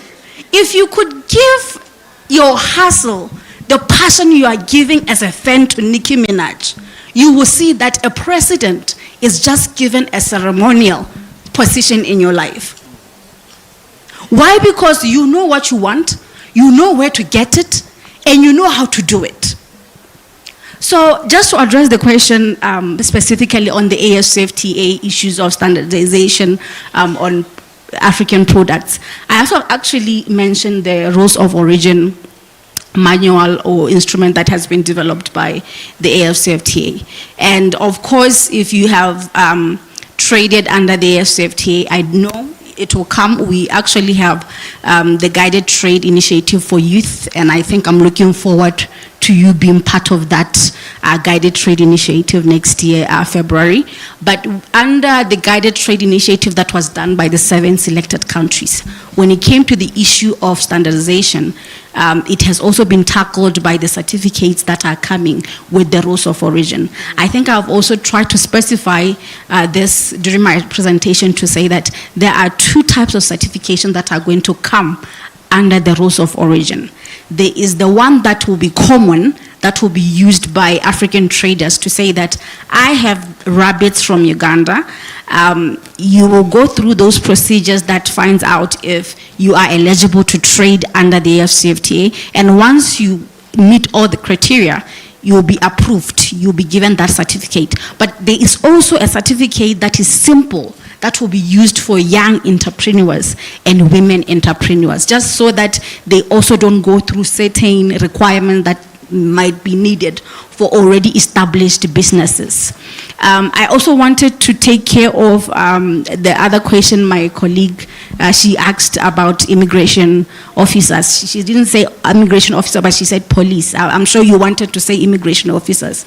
And these are the most important stakeholders actually when it comes to trading across borders. These are the people that actually makes work hard for us, right? Because they are requesting for, of course, bribes and all these things. But meanwhile, we are saying we are developing a document that is going to allow you as a young entrepreneur or as a woman to trade for free. But there's someone out there who's going to just make it difficult for you just so that you give them something. And I think within the protocol, as we were negotiating about this protocol, these questions came forward, and it is being addressed within certain provisions that are under monitoring and evaluation. And if I may recall very correctly, there's also an article that talks about redress mechanisms. And if you know what is a redress mechanism, there's some of those mechanisms that, you know, are supposed to be confidentially, where traders would be airing their issues without necessarily being known who has reported who. And I always say that I personally, I don't come back from a low background, but of course I was a trader before. Actually, I'm still a trader. Yes, my side hustle, I have a Kente shop in Botswana, but it sells mostly, if you have been to Southern Africa, you will understand that we really put on African print. So it's in high demand. And you know in Makola, it's very cheap. And if I buy it at 70 cedis in Makola market in Port Harcourt in Nigeria, and I sell it at 300 pula, no one will know. Me, I'm making profit. But also within that shop, I have products like shea butter, black soap. There's another one that is actually giving me more money currently. Apparently, there's a herb that men believe gives them good energy. So that one... Value addition. A value addition. So that one, I went around Ghana, consulted, and just had to make sure that it wouldn't really put me in trouble. But that's the one that is actually, you know, giving me more money. And the other product that is... Study your market. Yes. The other product that is currently giving me more money is that the black soap, women like fair skin, right? And the black soap in a way enhances your appearance. So you need to study your market. The rabbit business, like he's saying, is not solely about rabbit. What else within the rabbit business can you actually benefit from, right? So just to also complete her she also asked about, okay, I'm finishing. The redress mechanism, it's within the AFCFTA protocol on women and youth, so it's there. And I was saying that personally, I'm not coming back from a low background, but being part of these negotiations and being part of trade policy negotiation for some time now, I can tell you that the AFCFTA is one of the policies or agreements that I have ever seen member states being committed. You understand? I'm going to give you an example. When we drafted the first draft of the protocol on women and youth and trade, we did not have SMEs. And member states came back, and when I talk about member states, I mean the government's representatives came back and said, how come? But the lawyers in the room said that an SME cannot be part of a protocol. And they said, then this is not going to benefit women and youth. Because most of the people that are small-scale traders are who? Women and youth. And they told the lawyers, go back to the drawing table, read your law, and make sure that SMEs are part of this. So this is a protocol that is actually, it's a part of the agreement. And if you know, as a government, when you ratify this agreement, these are binding agreements. And when we say they are binding agreements, it means that in any case that you do not implement what you have agreed, there are certain sanctions that will be given to countries. And if you sanction a government, who is being affected? The young people who are trading across borders. So I'm sure that governments will make sure that all these provisions and that comes with protecting young people and women to trade across borders will be really implemented. Thank you. Thank you, Honaya, for responding to those questions. I'm going to request my panelists to please work with me so that we can save time. I know we have responses to all the questions, but let's just respond to the ones that I've assigned you. And then if there's a very burning issue that you need to add it. I had planned to request Mr. Isaac to respond to the question on information, but it seems we are oversubscribed on the people who demand that you go out there and look for information and stop waiting for it to come as an offering. So then the second question has got to do with the subsidies for business, including for agriculture, coming late. How do the businesses buffer themselves, especially if they're still depending on subsidies, from delay of some of those the support that they receive from governments or other sources? I'm not sure if I am the right person to answer that question, because somehow in our economics terrain, subsidies is not something that we encourage that much. Of course, it's needed where there is market failure. But it's been probably, I would say, it's just the implementation of such subsidies, and then we keep on talking about smart subsidy. I've got a lot of things lined up, and I just realized, as you said, in forums like this, you can't say all you want to say, but we can only give pointers, and that is why, like he said, knowledge is power. You need to just acquire it. I heard a gentleman talking about some kind of programs in terms of how do we assess those programs. I was thinking of my colleagues at the back there who are into, their program is called Generation Africa.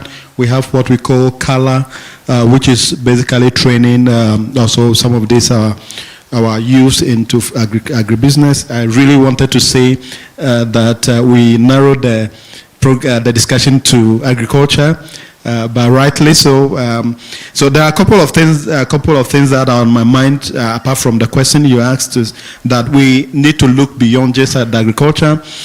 When we what we call servicification, if you really check through the agricultural supply chain and you calculate the amount of services that goes into agriculture, you realize that services is far more important, or is larger in the agricultural supply chain than the actual produce that we produce.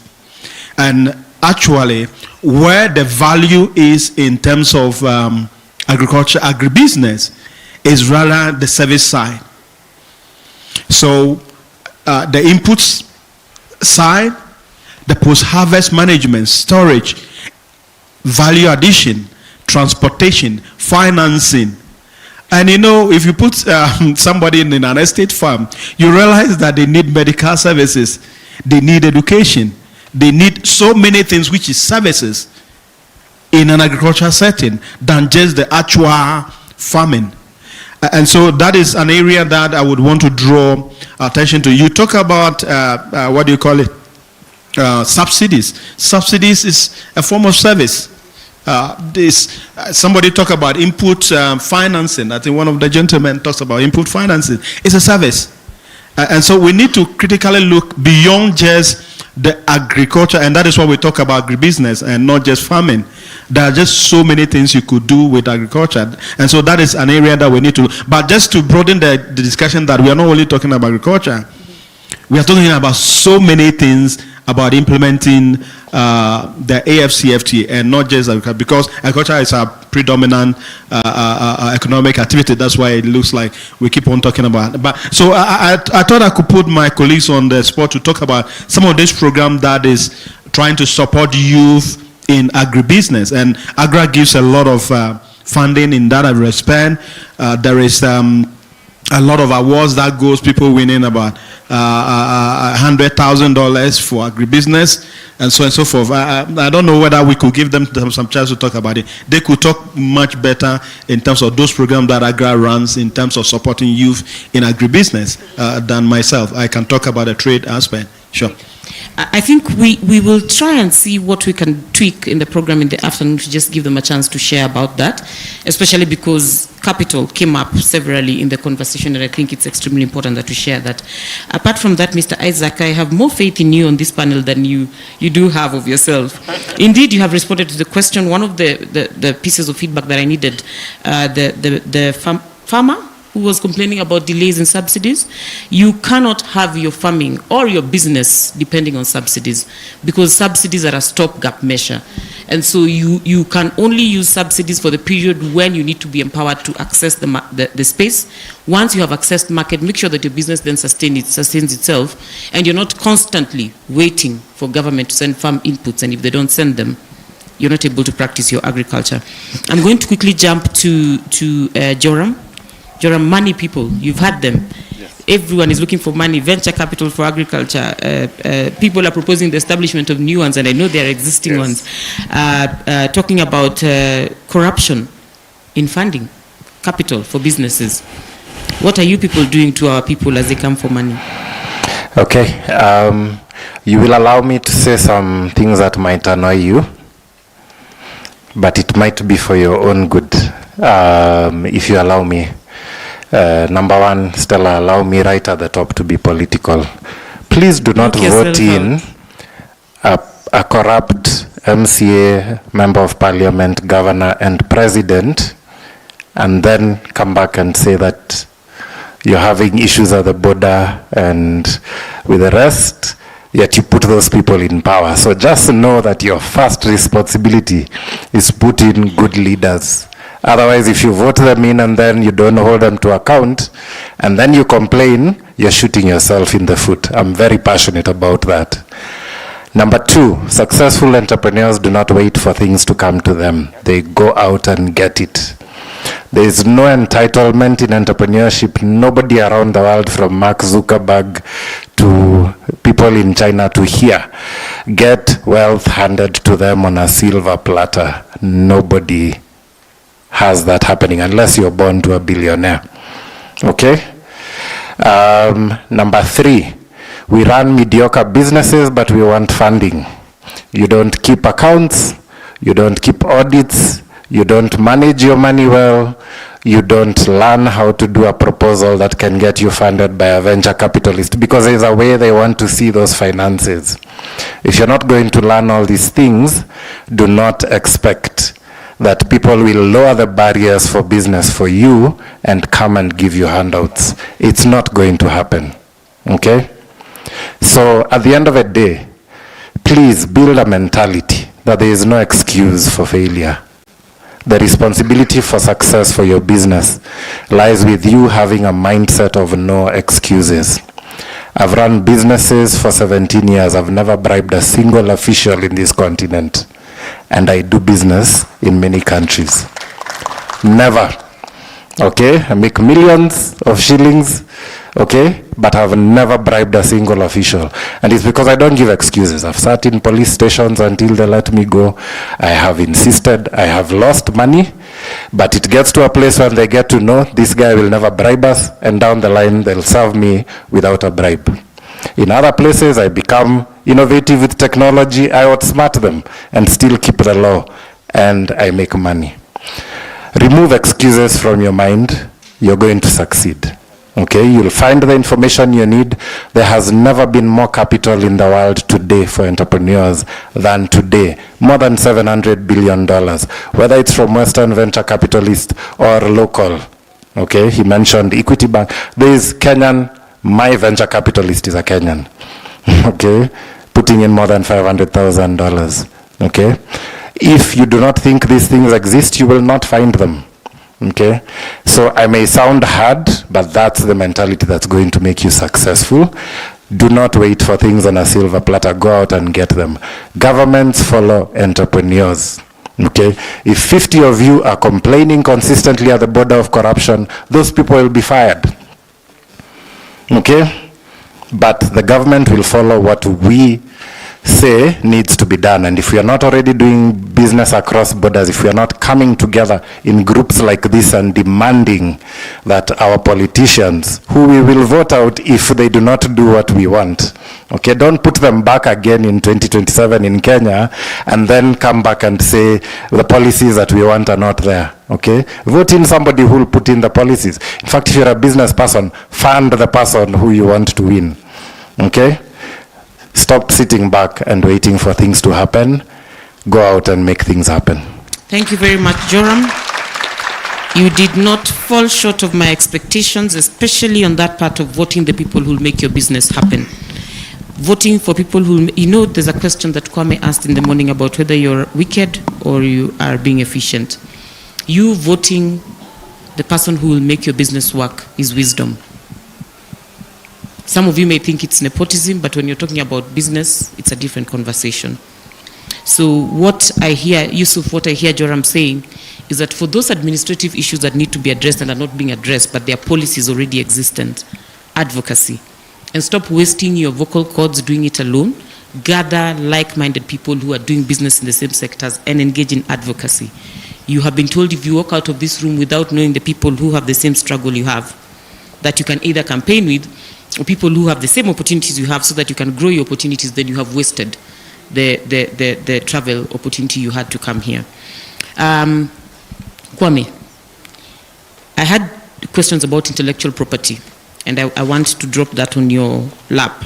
The second one is about education, having cultured us or prepared us to think in a linear manner. How do we transform ourselves to think exponentially? And the last one that I'm going to leave to you is the consciousness of the environment that we are in. Okay, I like how they turned me into a decoration on this panel. Yeah, Nikki, me and you are starting a business, and I'm taking that brooch to West Africa. So I'm a knowledge merchant. That's what I'm paid for. So I'm not gonna let them whip me in agriculture. No way. Two frameworks you need to know with technology that would help you if you're in agric. Check out something called hydroponic farming, HYDROPONIC, hydroponic farming, and precision farming. I'm not going to be able to talk about that because it's not in. For those of you who spoke about capital, have you heard of the concept of crowdfunding? Anybody knows about this? Crowdfunding? Has anybody here tried? Did you raise money? Yes. Guys, our brother just said it, never in the history of the world has it been so easy to access capital than today. Do you know the idea of, for those of you who don't know the idea of crowdfunding, is you take whatever your idea, your concept, your business, your product is, and you take it to platforms that already has thousands, some even hundreds of thousands of people who will literally contribute $100, $50, $20, but they only do it based on the legitimacy of the value you are proposing. So that if Nikki and I come up with a brilliant idea, every form of funding has failed, we can build a prototype, use storytelling, a single phone to film what problem we're solving, the prototype we've built, how it works, take it to crowdfunding and say we're trying to raise $100,000, and if you guys give us that money, we're going to put this amount of equity, or we're going to split this amount of profit. And like our brother here who has raised money, you raise $100,000 in a month. Sometimes without leaving your country, getting on the flight, or even leaving your room. Anyway, so information is there. The problem is you're looking at anything but the thing that is going to solve your problem. Now, 3 questions to answer. That one is a very, very important one. The thinking from linear local to exponential global. And it ties into education. So I'll try and answer it on 3 levels. On the general level, our education needs to be rewired from ground up. And this is a conversation that needs to happen at all levels. We need to start with parents, for instance. There are certain concepts that are brought in and that are programmed into us without realizing. And oftentimes you can't blame anybody. Our parents parent us how they were parented. Have you heard the concept of head people? So people who had a certain, that's the reason why all our parents will insist, go to school, go to university, get a job, and secure yourself. Because in their world, this is all they knew. And in their world, that system worked. So the only issue is they have not acclimatized themselves with new forms of operating systems that are running the world. So out of the genuineness and their love for us, they're trying to protect you. Sometimes that very protection can lead you into trouble. So I think we need to rewire from our education from ground up. It needs to start from parents right from childhood, allowing kids to access a certain kind of environment. I was doing a deep dive study into education. The kind of colors you are exposed to from the time you are birthed to the time you are 5 can actually influence the way you see the world till you die. Some of us grew up in and of course poverty is part of this reason. When I was growing up in a small village it's called Domahinkro in Bronga. Half of my brother is Ghanaian, by the way. We were speaking our language after we finished the session. Domahinkro there, we used to have these buildings that are made of clay. You know, huts. Clay. If all you saw in your life was that brown color, your brain will kick now. You know, so it's very, very deep. If we want to go into it, it's a deep, but we need to rewire parenting. Parents need to allow children to explore, to play. They need to connect. They need to discover. They need to understand sound at a very early age. They need to understand color. They need to be encouraged. The way we transmit knowledge, specifically in Africa, is from a place of higher concentration via harsh instruction to a place lower concentration. So we don't facilitate learning, we force down information. It's the reason why we can't even foster a reading culture, because nobody sat us down to explain to us, dude, when you read and you write, you are powerful. It's an intellectual superpower for you to be able to disseminate concepts and communicate and articulate your thoughts. This is why you need to read and write. Have you guys realized how difficult it can be for you when they are forcing you to learn math? But if you are in business and you deal with numbers, you don't struggle to do your math? It's because learning outside of purpose is hard. Learning in purpose is easy. Correct. So that's for the education. It needs to be rewired from the parenting. Governments need to update the curriculum. We need to look at what is real, what is practical. We need to look at the current global market and start building our students for those global markets. On a personal level, which is where we should focus this conversation, the final answer is something called personal agency. And I think everybody on here, and again, the reason why I have vowed in my head I'm going to do business with you is because I like people who take personal agency. Absolutely. The world is wired such that it is those who can circumvent and solve the challenges that get rewarded the most. Mark Zuckerberg solves 4 billion people's problems by putting them together. And that's why he's a filthy rich billionaire. So personal agency is the idea that information, and he said it, for lack of knowledge my people perish. The first thing you need to do with rewiring your brain from local to exponential is first to identify that the shift has already happened. The shift has happened. That's where you got in this conference when I got on the stage and I told you what I told you. So the awareness that the shift has happened. The second is the conscious effort to keep track with what's happening with the shift. I'll give you guys a very simple example. I said this to my fellows about 3 days ago. Any of us here Christians? So I can use this example. Any Christians in the house? Fantastic. There is a very simple analogy I want to create. Do you guys remember that when Jesus was about to die, I'm not preaching, it's just a simple example. When Jesus was about to die, he went up there with 3 disciples, and when he came back in 1 hour, they were asleep. Out of those 3 disciples, 2 of them were brothers who used to fish all night. They didn't sleep when they were fishing all night. Think about that. Priority and where your treasure is, your heart will be there. Are you with me? So it wasn't that the guys had the problem with staying awake. They could work all night and not catch any fish, and they would be awake. But when they were up there with Jesus, the priority was not that strong, so they will fall asleep. That's a lot of us in this room. You see this young boy do what he does. A lot of you are admiring. A few people would love to speak the way I speak. Anybody? This is 6 hours of research a day, 2 hours of mirror rehearsal a day for the last maybe 10 years. Are you ready to commit? So our people. Why are you not clapping for 6 hours of research? Our people have a lot of wishful thinking, and we mistake it for passion. We want people's finished product without their process. The microwave idea.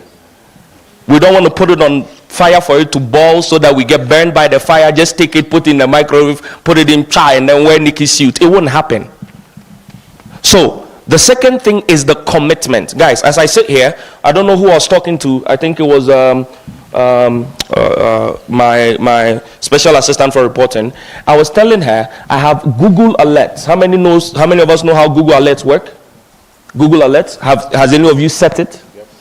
Google Alerts on every single topic I'm concerned about. Any news that comes out with the word artificial intelligence hits my email the moment it comes out. Any news on social media, any news on farming, any news on innovation, the keywords that matter to me, I get first-hand information by the minute. That's how much I'm committed. And every day, no matter how busy I am, I spend at least 30 minutes to an hour going through all my Google Alerts. Look at the headlines, look at the new breakthroughs, the innovative products, who is doing what, who is releasing the funds. So I am well informed. Our world is now information-based. Sir, I never knew that urine of rabbits was one of the best bio fertilizers. Thank you for that information. Now this is what I'm going to do with it. This is my trick, and I end this. I want to give them something to work with. When you tell me something I don't know, it is the worst thing you can do to me. The next time I meet Nikki, I will know so much about bio fertilizers. He will be shocked that he told me about biofertilizers. I like it. I will watch every documentary. I will read every research paper. I would have a conversation with him. I will find out who he learns from. I would read those persons. I learned 7 generations up. I'm serious, guys. I learned 7 generations up. Stella had a conversation with me 4 days ago. She mentioned key things. I wrote all of them. I've been researching. Now I'm going to find out who Stella's mentors are. I'll find out who those people's mentors are. I'll find who those people's The next time I meet Stella, I don't end up. Okay, let's... Simple. Let's do this. Here is a problem. I didn't even see him taking the notes when we were having the conversation, so I'm surprised he's now looking for my mentors. Stella, yes? I need to say this. It can't just end like that. It can't. I'm begging you to let me land this plane. I promise. This is what you're going to do. Instead of Kwame learning on rabbit urine, we leave this place, go register a company that will supply rabbit urine across Africa, and we have suppliers. Done? I promise that this rabbit urine and businessmen do business with handshakes.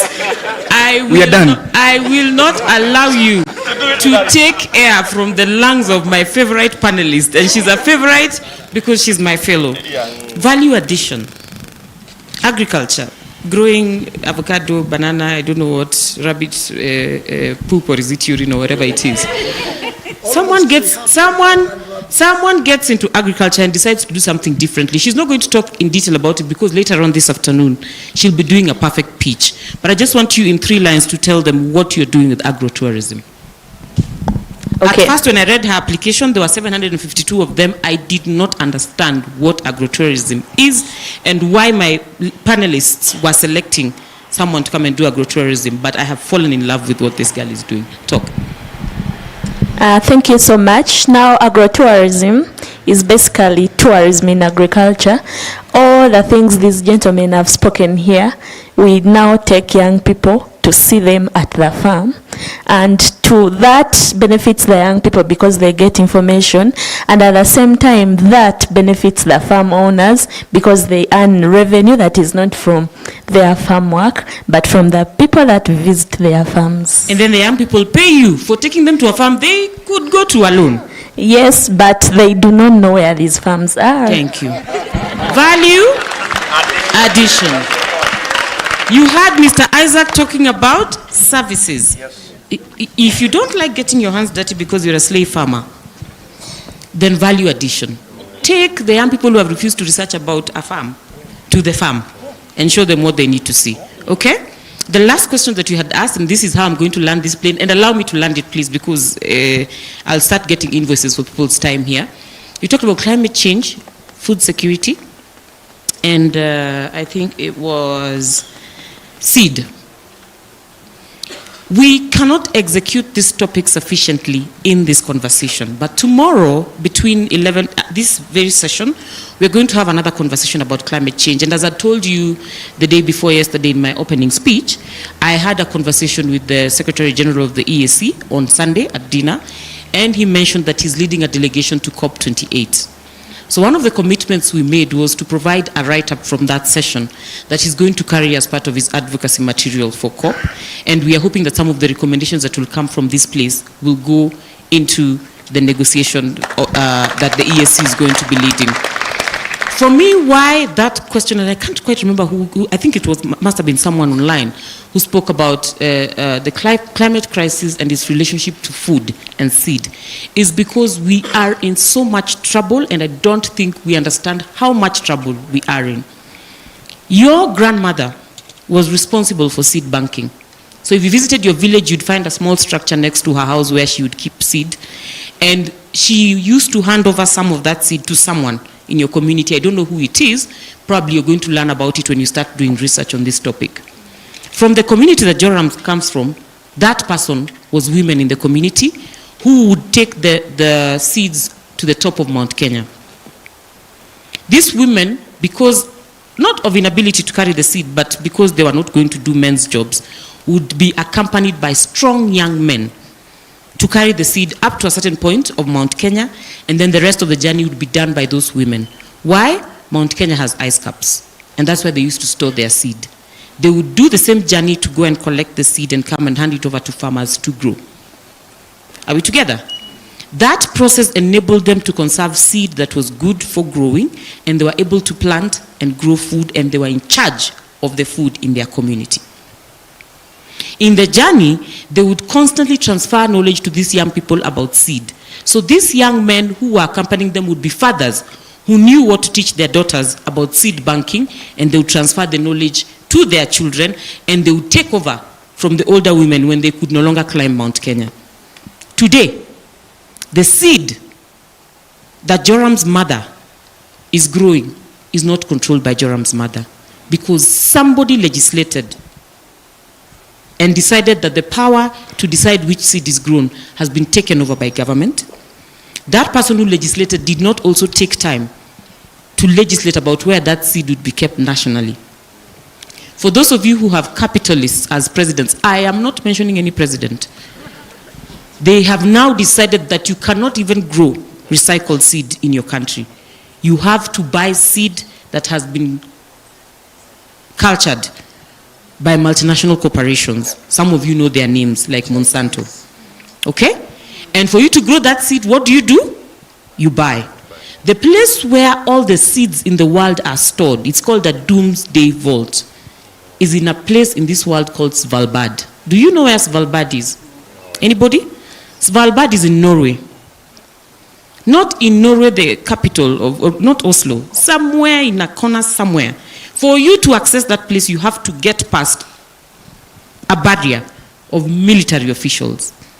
They are conserving every single seed in this world, including Kenyans, managu. Ugandans, what is that seed that you're keeping of that banana that you like? They are conserving all that seed for the day when the world will not have any more seed and will need to culture seeds afresh. When that time comes, your grandmother who could have had this seed will not be available, or even if she's available, she will not be able to make decisions about that seed.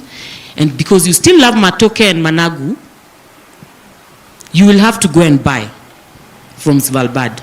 All this happened while you are buying food from the shop. Are we interrogating the food production systems? Are we interrogating the systems that we use to produce to ensure that then they serve our purposes? I highly, highly encourage you to take time to interrogate that, so that by the time we are having conversations tomorrow, we're having conversations about how to bring back the power to feed ourselves, to us. We stop handing over this power to multinational corporations because they will not serve our purposes. Are we together? Yeah. With that, bon appetit. Please appreciate my panel. Huh? I have an opportunity for funding. There's an opportunity for funding. Jerome, are you going to be leaving this afternoon? I just wanted to mention quickly, if you look for the Nairobi Climate Hub, if you have ideas, businesses around climate change and what she's talking about, we have an opportunity for funding. You can apply. If you get selected, there'll be acceleration and funding for those who get selected. It's Pan-African. It's open to all African youth. Yeah. And I encourage Jerome to stay on because we have pitches this afternoon and to be nice to point my people towards funding. But with that, I think my panel is definitely going to try and have lunch, ask as many questions as you can, but also let's get ready tomorrow to make recommendations that will bring power to feed, to seed, back to us and not give it away. Bon appetit. Thank you.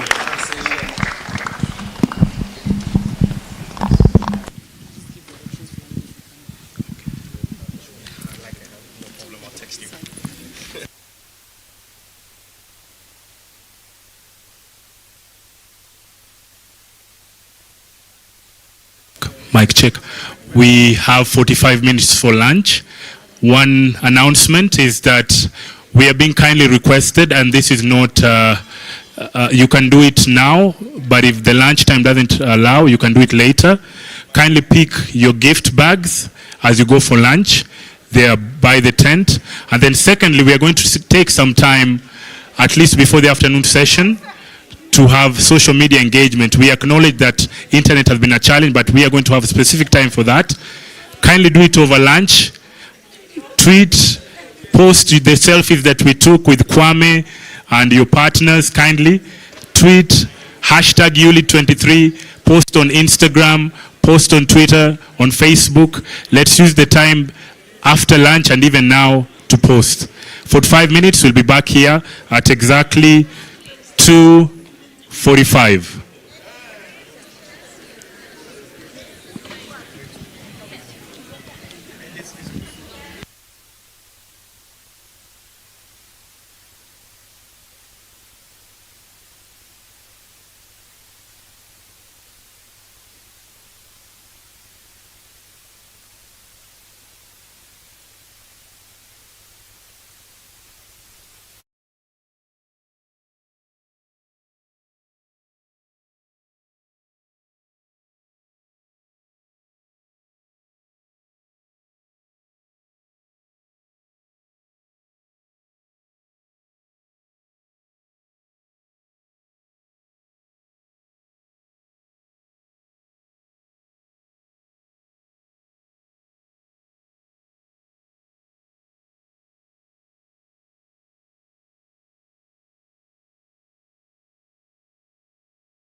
never gone to school. So the system all right at all. He didn't know any sound. He didn't know anything. He was like a child who has never gone to school. Timothy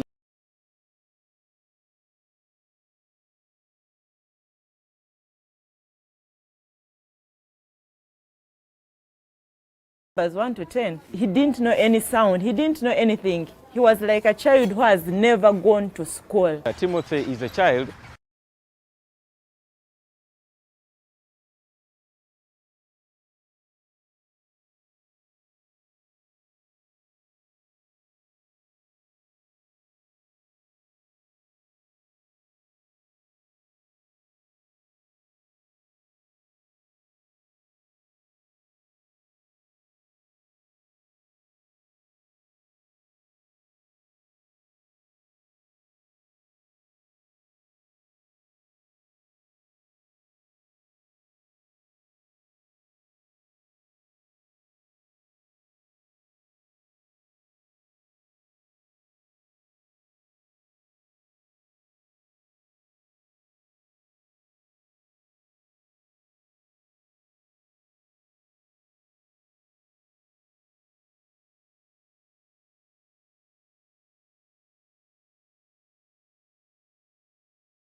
The people walking in, we're just posting any memory or any inspiring text from today.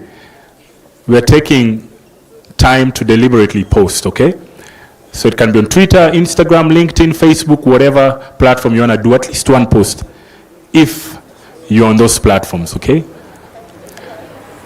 So are we almost done? Almost done? Ladies and gentlemen, almost a minute can do? Hey, no one's. You done? Aha. What's happening here? Already posted. Already posted. Already done? Your phone is off. Okay. At about now, we are going to put our phones down, and then we are going to... Today, something struck me. Linear and exponential thinking, right? You remember that session, right? You remember that? Okay. The technical team, kindly project our Swahili lesson for the afternoon, kindly. Aha. So let's all stand. Let's all stand up. You can now leave your phones. You put it down. Now we are going to practice something that we learned. You cannot leave Africa, you cannot leave Kenya without knowing a few Swahili tidbits 101. Let's all stand up. If your post is loading, it will load. It will eventually post. Don't worry. So let's stand. We're waiting for the people at the back, those who have laptops. I know it's a while to put it back. Others have... I hope that's not a plate, right? It's not a plate. Okay. Okay, almost. We're waiting for the last person to stand. Oh, it's still loading, the post. Okay. Our phones down. Our phones down. Aha.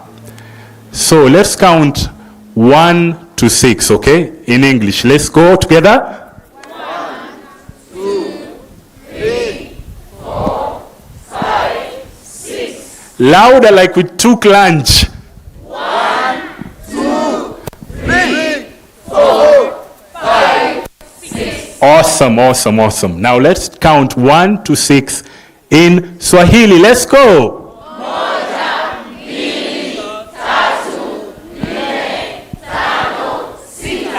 Louder, like we mean it. Let's go again. Moja, mbili, tatu, nne, tano, sita. Awesome, awesome, awesome. Now that's so in French. Okay. Okay, now we should have anticipated this would happen, okay? But for today, let's keep it to Swahili. Now I hear Luganda, Kinyankore, Kikuyu. Hey, hold on. For today, it's moja hadi. Are we together? Now, we all know that. Now we are going to add a little nuance. Remember, linear versus exponential thinking. We're going to use both sides of our brain, okay?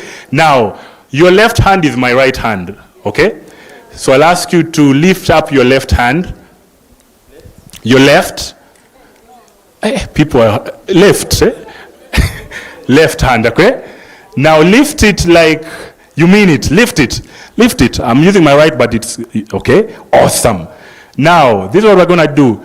Moja, mbili, tatu, nne, tano, sita. Are we together? Moja, mbili, tatu, nne, tano, sita. Are we together? That's for your left hand, okay? Now let's go together. 1, 2, go. Moja, mbili, tatu, nne, tano, sita. Some people are not sure. Okay? Now it's not here like, you know, this is a salute for, you know, eh? It's straight up, okay? So let's go together. Shout it out. Moja, mbili, tatu, nne, tano, sita. Oh, amazing, amazing. Now that's for your left hand. Now for your right hand is very easy. For your right hand, which is, okay? It's just going to be up and down, okay? Moja, mbili, tatu, nne, 5, 6. Let's go. 1, 2, 3, 4, 5, 6. Powerful, powerful. Now, here is where now left and right side of our brains come in. Now let's try to do it simultaneously, okay? Left, just keep counting. Moja, remember, your right hand is doing what? Just up and down, okay? Your left hand is doing what? Moja, mbili, tatu, nne, and we will do it slowly, okay? Let's do it slowly, okay? It's very possible. Let's go. 1, 2, go. Moja, mbili, tatu. Hold on. For the sake of now, let's do this. The 3 of you come up front here. The 3 of you. Okay, let's do this. The front row, come up front. All of you, come up front. Because the entire front row, come up front here. Come up front. The entire front row. All of us. Now let's look at them. We are partners. Front row, line up here. Now, it's you need VAR. Now it's very simple. The right hand is just what? Up and down, okay? So let's do the right hand before we go into any other thing. Moja, mbili, tatu, nne. The right hand, let's go together, front row.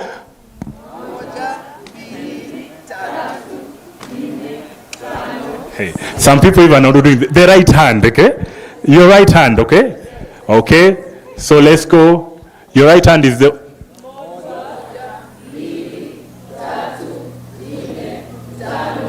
Okay, now let's do the left hand independently. Moja, mbili, tatu. The left hand alone?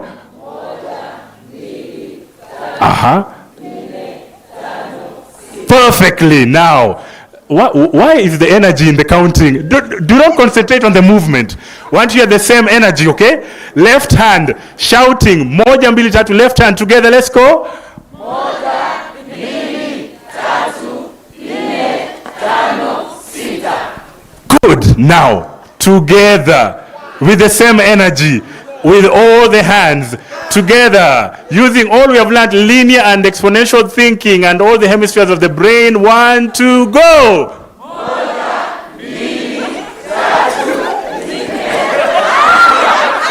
You people go sit down.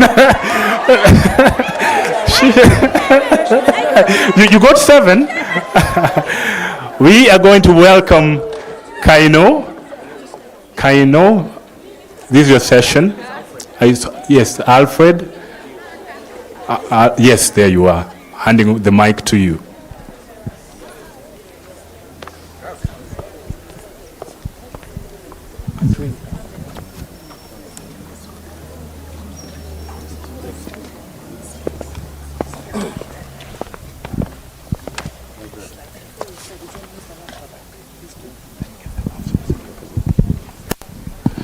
Two announcements. Someone has lost a laptop, okay? It was in the YouLead gift bags, okay? So if you mistakenly carried the laptop on one of the bags, kindly bring it here to Beatrice. Oh, it doesn't have a laptop, okay? But there is a gift bag here. So kindly, there's a laptop during lunch, it lost the owner. So kindly. Then number 2, someone lost the spectacles, the glasses. If you see glasses lying around, kindly just also bring it to us and we will make sure it finds the owner. Thank you. The laptop, please, if you see in the gift bag, someone lost the laptop over lunch. So kindly let's make sure he or she finds it, okay? Kindly, thank you.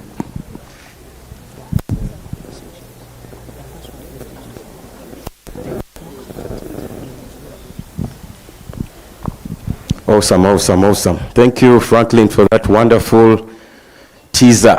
Many of us want to think that it's only one side of our brains that can work. There's lots of good news coming in. So don't panic because the laptop has been... Yep. But we need a stronger clap for that because this is amazing. Wonderful. So, ladies and gentlemen, the time has come. I don't want to say that, but I have to say it. For starters, my name is Alfred Opio. I'm the founder and CEO at Kano Africa. But most importantly, I am an alumni of this program, YouLead, because my journey started from YouLead. All right? My journey started from YouLead. So just like the guys I'm going to introduce today, I was also here on the same stage. And like I told them, I shared this with them before, the world only has space for outstanding people. Clap for yourselves because you're outstanding. So why do I say that? You will all be given the same resources, but only a few of you will make it to the finish line. All right? So I just want to start by showing you what Kano is doing right now. Like ever since our journey from YouLead in 2020, this is the current work that we are doing in terms of pushing impact in the line of education for early childhood development. So can I please have that video?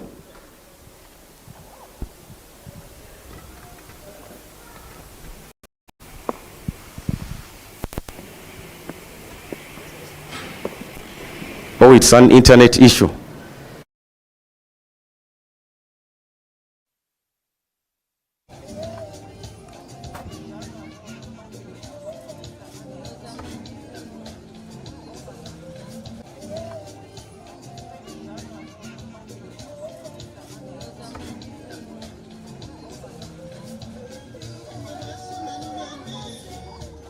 Zenna ebale Scovia, mbeera kasokoso.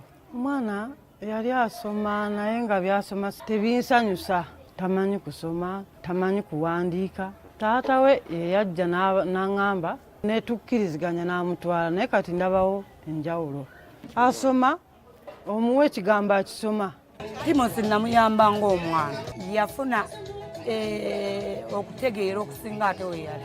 Naye nagenda olaba nga lumu oba namugamba kino kigambo ki nendaba nga akisomye neŋŋamba nenkebera mu bitabo bye nembuuza Timo gwe wawandiise wano naŋŋamba nagenda okulaba nga buli kyemubuuza akinziramu kati n'oli omukyala wali wenvudde mama samuno Timoseewo kati asoma kubanga ye yalinga amukozesa homework. My name is Max Timos. I stay in Kasokos. The words raccoon. The words park. The words arm. The words arc. The words hook. The words zigzag. The words foot. The words moon. The words oops. The words sick. The words back. The words ask. The words fish.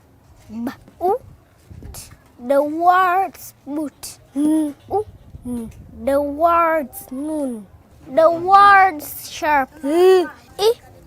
The words lip. Kino sigimanyiiko nnyo naye nze manyi nti eggyeyo omwana wange nze njirabidde ku mwana wange enkyukakyuka kyemukoze mwezi gumu wemulabidde era nkubiriza abasomesa bonna aba nasale bakozese Keino nga Keino bw'eggyeyo Timoseewo.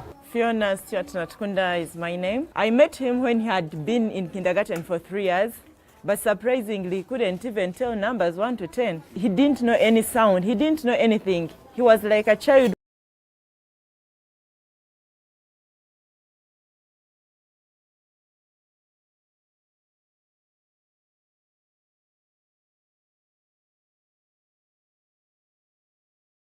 I know many kids who are age of 5, 6, 7 who can't read and write.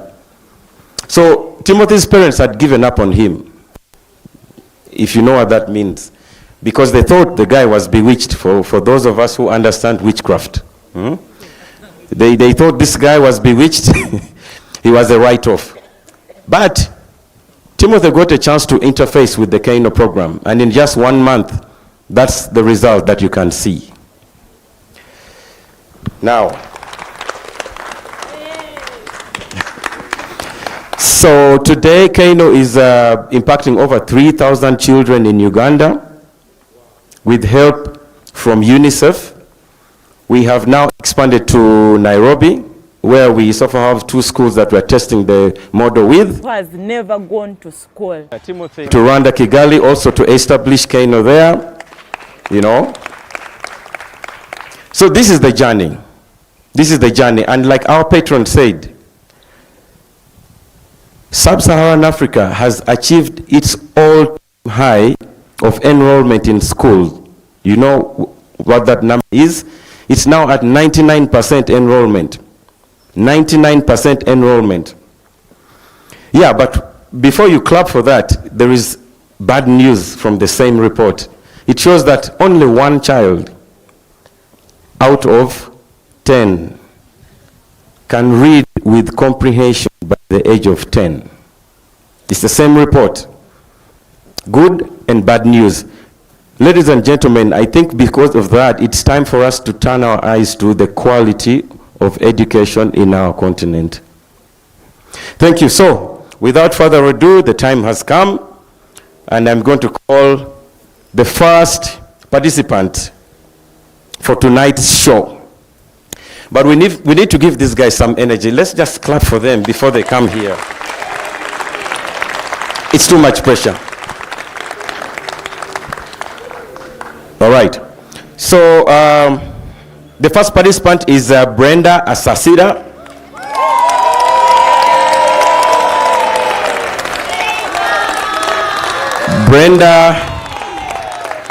Brenda is from Uganda. She is the founder and CEO of Breeze Agro Safaris. This is a company that seeks to interest, motivate, train young people and persons with disabilities and economically challenged communities to take on agriculture as a sustainable and profitable business. Welcome.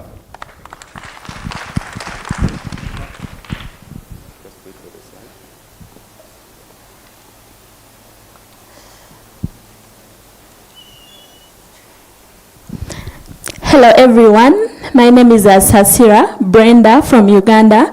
I'm the founder and CEO of Breeze Agro Safaris, a company that seeks to interest, motivate and train young people, persons with disabilities and marginalized communities to take on agriculture as a profitable and sustainable business as a way of creating sustainable food systems.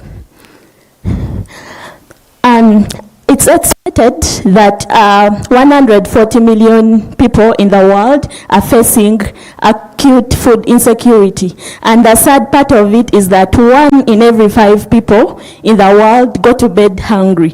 And this is attributed to low agricultural productivity, negative stereotypes young people have towards taking part in agriculture, and exclusion of marginalized communities from taking part in agriculture.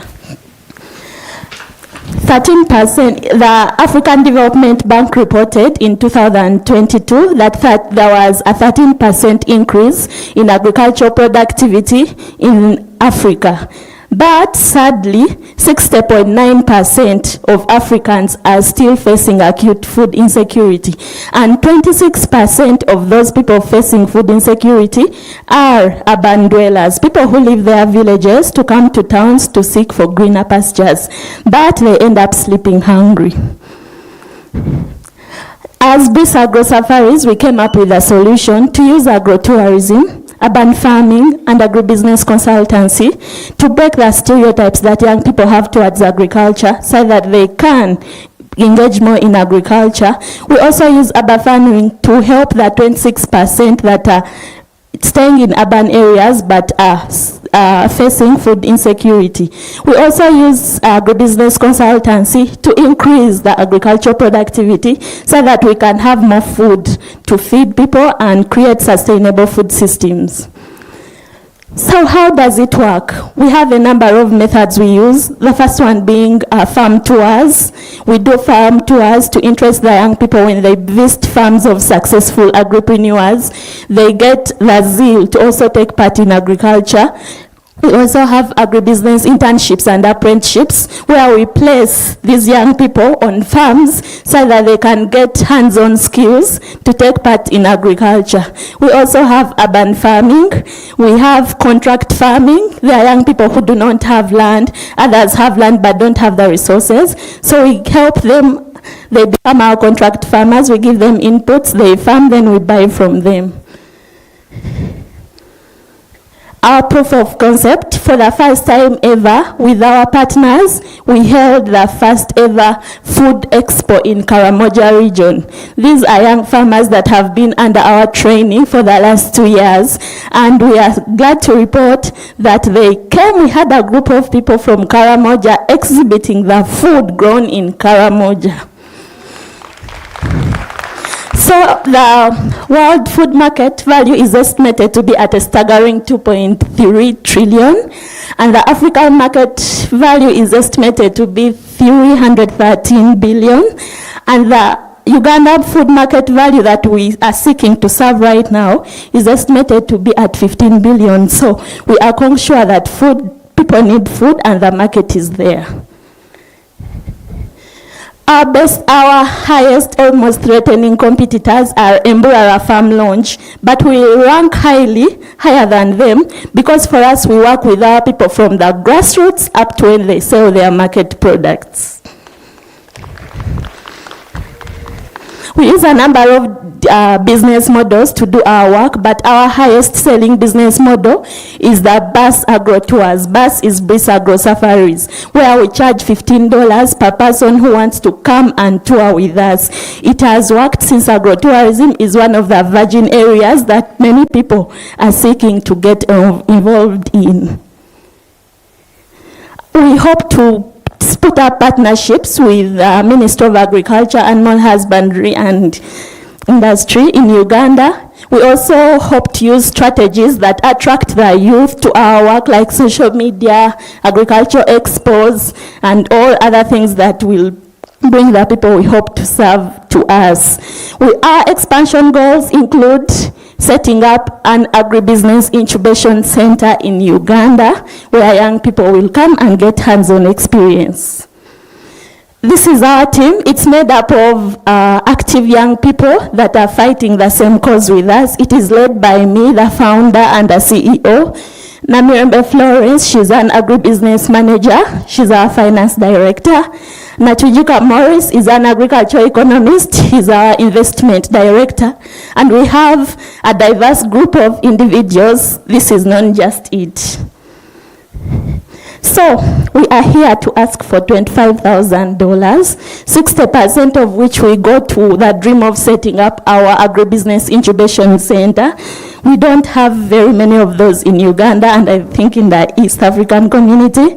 Then 30% will go to our transport, because transport, we do agrotourism, and a lot of money that we make goes into transport. 5% will go into training manuals, and 5% will go into our urban farming inputs. As I conclude, allow me say this. Food, access to food is a basic human right, but sadly, millions of people lack access to that fundamental necessity. As Breeze Agro Safaris, we stand here to speak to any individual here whose dream is to promote sustainable food systems, to come and work with us, because we are looking for you. Breeze Agro Safaris, tour, learn and practice.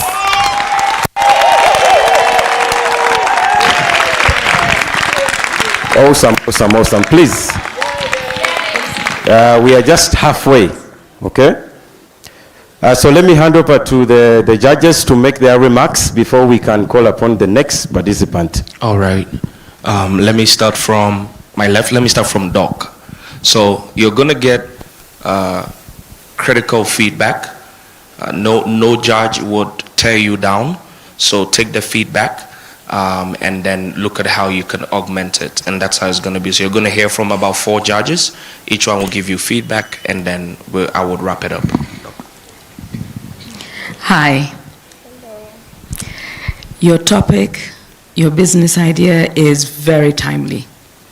It is a very good idea and goes to the nerve of what is needed in most of our communities. My only advice would be that when you're pitching, you take a deep breath so that you are able to deliver what was and could have been a very powerful message. So that's the only thing, but the idea, spot on. Thank you. The idea was quite amazing. It should have come last year. You know, that's how relevant it is. But one thing I noticed is that human beings will learn through stories. Now, if you could bring the problem through a story, I think we could incline to listen. You know, you only have 1 second to get my attention. If you don't get it at that time, you'll never get it anyhow. So build a story, but building it on the problem. Thank you. Thank you so much. Really impressive. I agree with the comments of the other judges.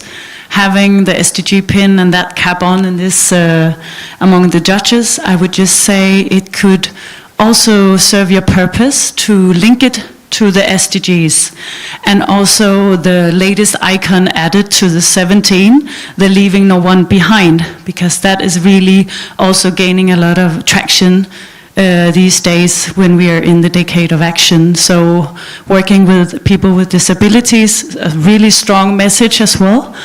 And then for my own sake, I would love to know whether these products would be bio products, you know, if they would be sustainably grown. So always look into the 3 dimensions of sustainability within your business plan. That would be my best suggestion. And not only use the SDGs as a tick-off mechanism, but really seeing it as a transformative agenda, so that you go in and look at which ones are we working with already, and where would we like to be and go in 3-5 years. So it's always nice also to see the vision behind your fantastic business plan. So congratulations. All right.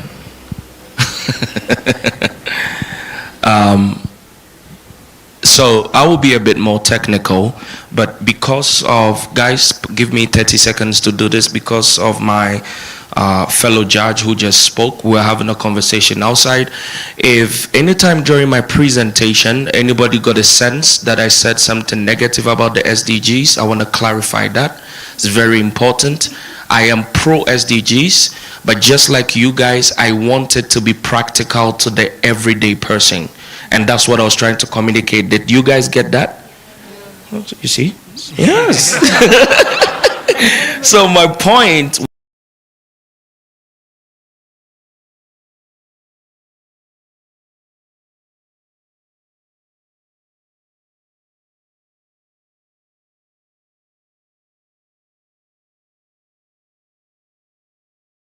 proper graphic designer, and let them put your graphics right. Storytelling is audio visual, so the visuals are very important. Secondly, Doc has taken it from me. As a business person, you need to work on your ability to communicate. So take a deep breath. You had already been on this stage. You're not new to the stage, but I could tell from your voice that there was tension. You were anxious. You had a beautiful product, but because of the way you were speaking, I was losing out. At some point, I was worried you were going to cry. Anybody? Yeah, I was so worried. I'm like, oh my God, don't cry, please. You know, so understand that you are a solution provider. So walk in there with confidence. You're beautiful, you're powerful, you're young, and you're here to offer solutions, all right? So work on the technical bit of the visuals, and then make sure your presentation is strong. From the business point, my other judges have spoken, so I'm not going to drag it. Well done. You will hear from us later. Enjoy the rest of your afternoon. Thank you.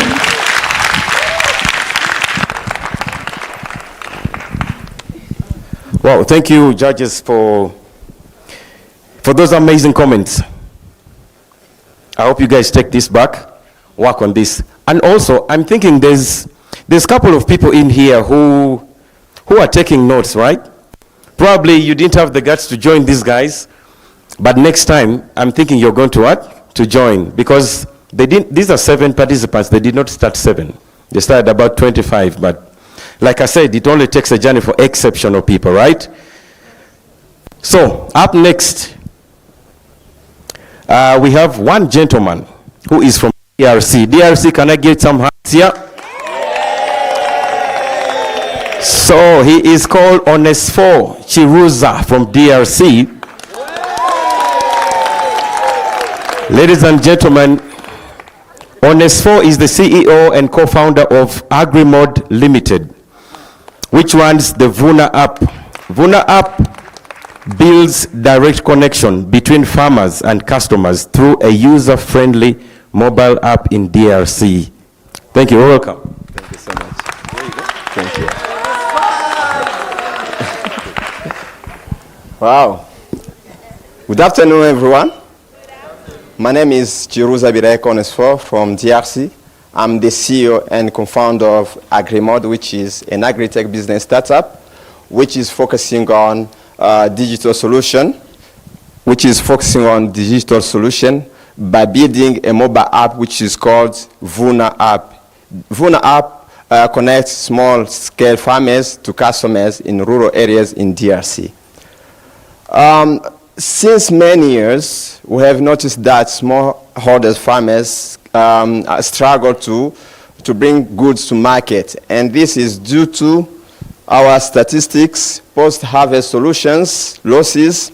We have noticed that $1.3 million are lost every year because of post-harvest losses. We have noticed that low income in DRC, particularly in rural areas, is hindering smallholders farmers, and smallholders farmers don't have the opportunity to bring their goods to market. Considering to the post-harvest loss produces, globally, it has been noticed that 1.3 tons of goods are lost every year. And this is due to the post-harvest solutions. In sub-Saharan Africa, 37% of products, agricultural products, is being lost every year. Now, looking into the solution, we have brought a solution which is called the Vuna app. This Vuna app connects smallholders farmers to customers easily and rapidly because, as you know, technology is growing. Now, I'm gonna explain you how it works. Vuna app works in three types. First of all, it boosts global audience. So to mean that at this level, small-scale farmers and customers are found on the same platform in the process. Thirdly, it's increased to found local products. As you know, for example, in the rural areas, to get the products is very difficult. But through the mobile app, you can easily find the products without spending much time. Also, it increases the prices. As you know, many smallholders farmers are facing these challenges according to income. But through our mobile app, we are going to we build the transportation for the products, and this is help the smallholders farmers to their best prices. Now, the opportunity, as you can see here, in DRC we have the good market. 80% of land is uncultivated. Through this, we have good market. Now, for the market opportunity, in Africa we have 24 billion for the market. In Sub-Saharan we have 80 billion, and in DRC 2 billion. Now, how we get money? We get money through the commission and wholesale. Our competitive landscape, we deal with modern solutions, but others are still dealing with traditional solutions. That's why we are at the app level, because most of companies in DRC, they are still dealing with traditional solutions. We are in need of $50,000 in order to build our sustainability and environmental impact in the target community.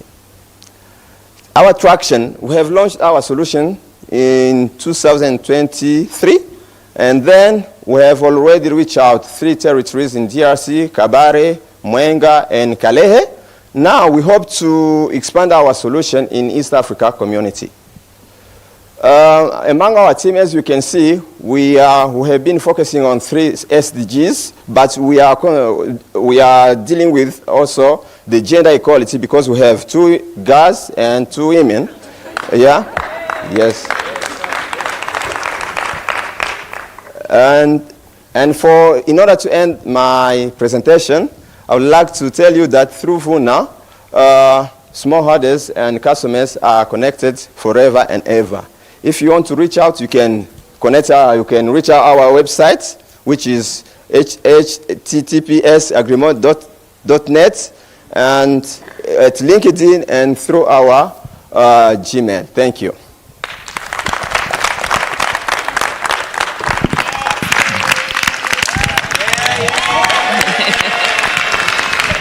Well, I must say you've kept time. You know the struggles we've gone through? Yeah, so another round of applause to him. Because communicating in English for them is such a problem, but I'm very happy as a facilitator that they've managed to stand here and communicate in English and keep time. So well done, well done. So over to you, judges, please. Hi. I'm not sure why we're made judges here, because he's just said everything that I wanted to say. First of all, congratulations on a good pitch. Congratulations on keeping time. Congratulations on making it brief but impactful. And I would probably take a leaf from the previous comments about visuals. Maybe this wasn't the best mode of doing it, but visually I couldn't connect with what you were saying. What you were saying, I had to just concentrate on you and stop looking at the screen because there was a disconnect. But otherwise, well done and all the best. Onesphore, congratulations. You know, from a francophone country and you're expressing yourself in English. Kudos. My points are just 3. Your problem was not a problem. The way you expressed it, it wasn't really a problem. There was that lack of flow and consistency. And I would think, if you had started from your presentation, right? Because you're looking at food security and planting and how you can use your smartphone to reach the farmers, you'd have started with the size of DRC, right? You go to the food, how it's lost. The third, you'd look at the size of the market, then you come up with a solution. But in your presentation, you kept on turning, and when you turned, what you're saying was not corresponding. So to me, it shows you had not mastered your pitch.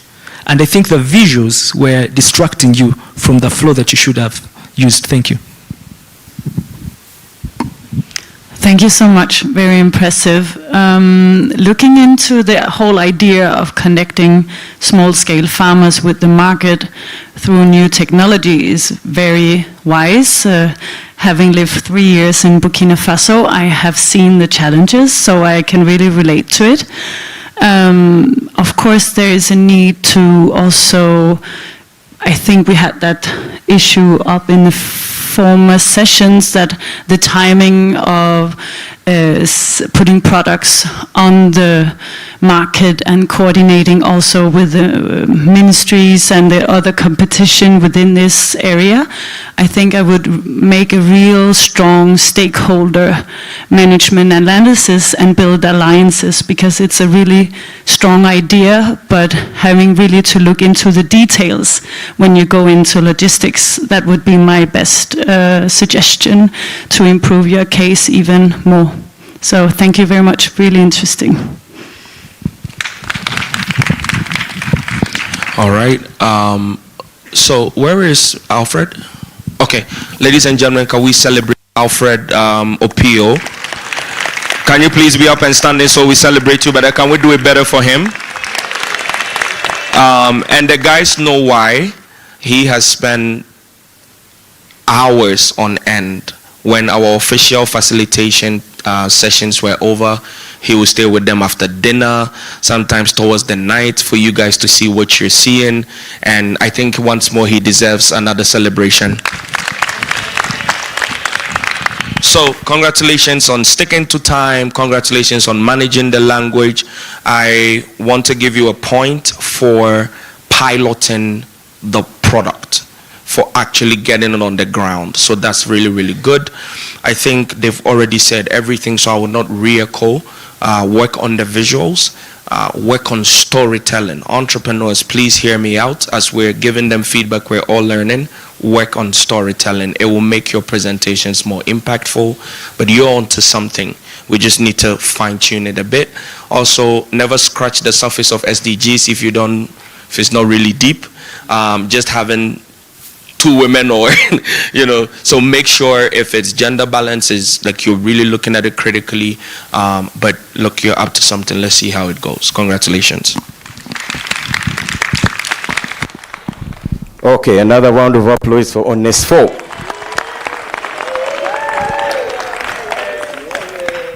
I'm actually very happy about him because I've been with these guys for times, the whole night and stuff. Sometimes you want to kind of be so harsh, but you push on and push on and push on. Congratulations to yourself, please. Yeah. So up next is a fellow Kenyan. Let me see Kenya in the house. Yeah. Kenyans are not sleeping. Kenyans are not sleeping today. So we have Mr. Enoch Mongare from Kenya.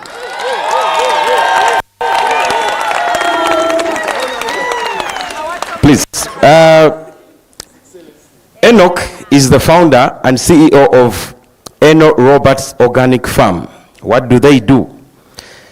This is the company that enables food insecure households, okay, food insecure households in Kenya to enjoy up to 3 months of shelf life of food through sun-dried, nutritious vegetables. A round of applause for Enoch.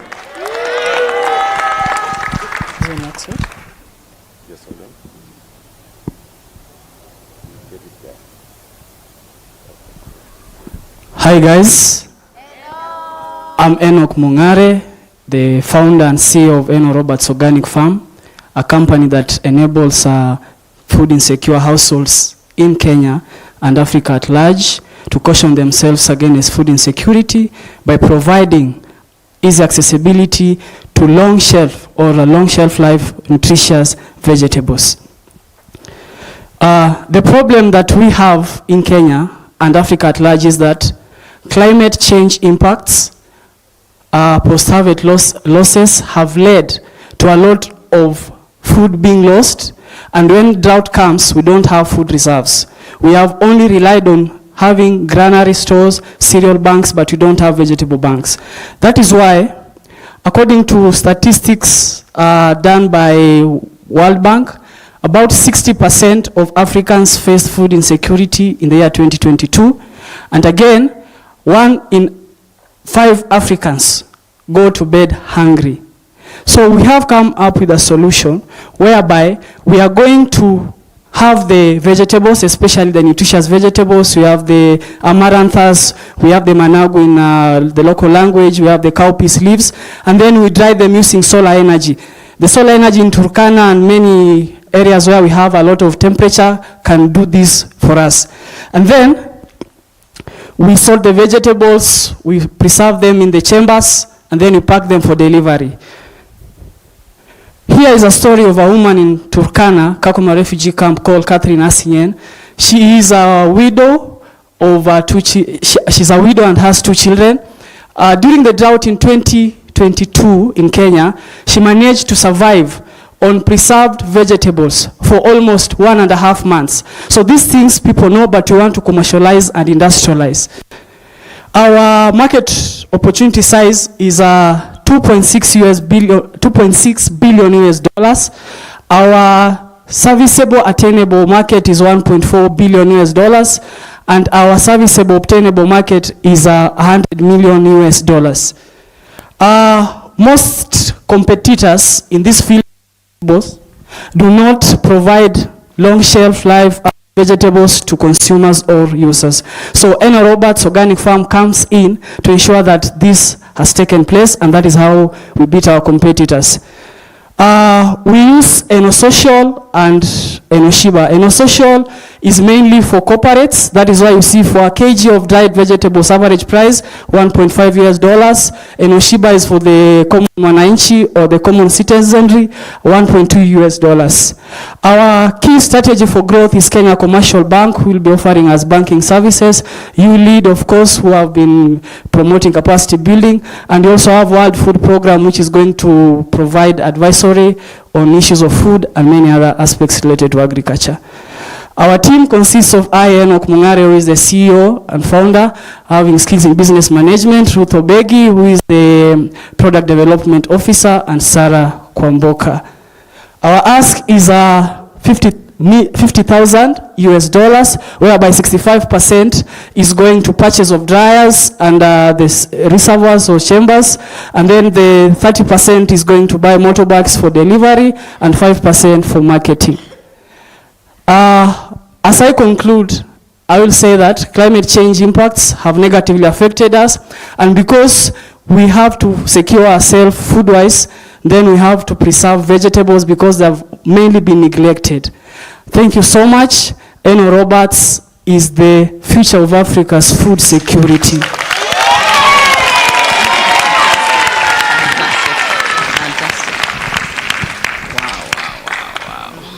I have so much enjoyed these speeches today. I almost can't believe it, but I hope you guys now know why I was tough. Yeah, I wouldn't smile with these guys. Yeah? Now you can see, you're also smiling, right? Yeah, another snap for you guys, man. This is amazing. And it doesn't end here. This is just the beginning. This is just the beginning. What do we say? We never quit. We never quit. Over to you, judges. Hi. First of all, thank you very much for that amazing pitch. The issue of food security is definitely being spoken about, but the idea that you can actually preserve not only vegetables and dry them, because we're used to pineapples and other things, but the idea that you can do this with vegetables and other products, I think, is really spot on. You did your time very well. I thought that the story linked very well. The idea of bringing us in by talking about food security and then giving us a solution against that insecurity, I think, was also spot on. I am going to be very confused by the end of this because all of you have really given excellent pitches on topics that are very, very much in need. Thank you.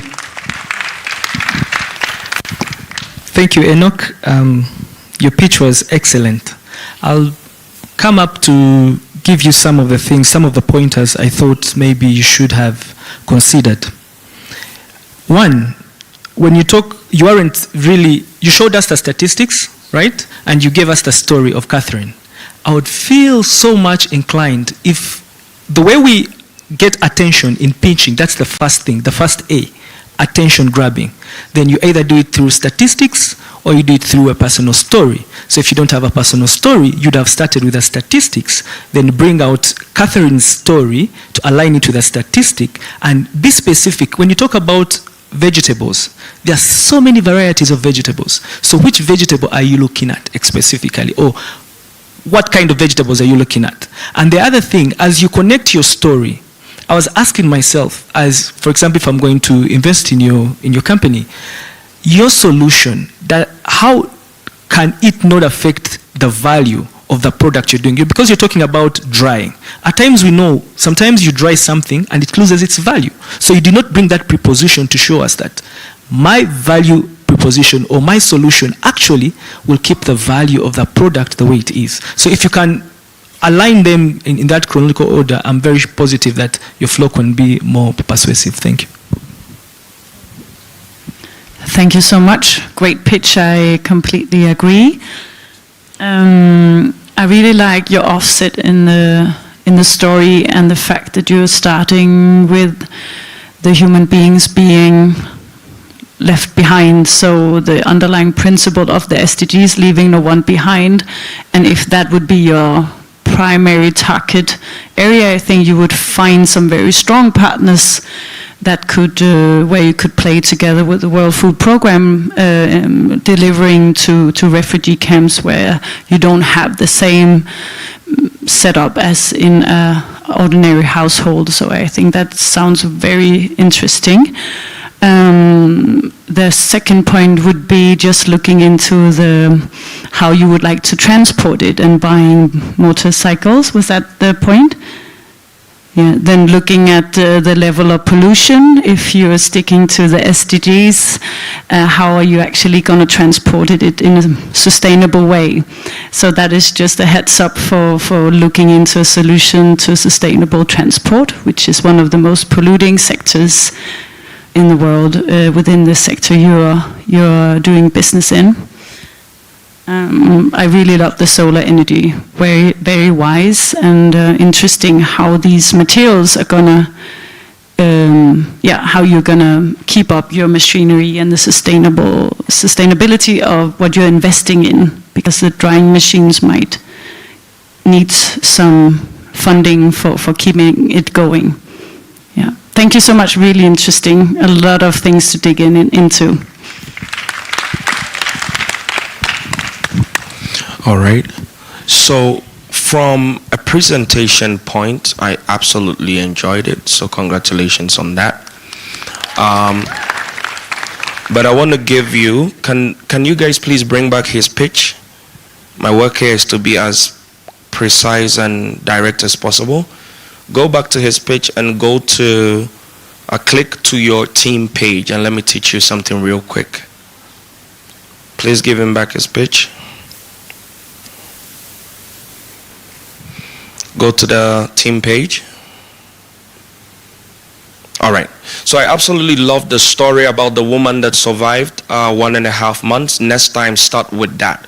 Tell us a story about the drought and how one woman, you see, all of a sudden your story sounds more catching and engaging to you, right? How one woman survived, maintained, and sustained her family because of this one thing. And this is the possibility you want to give to every other woman who's like her. And instantly you have attention, emotion, people will make decisions. Now, I will not give $50,000 to any of the people on the screen.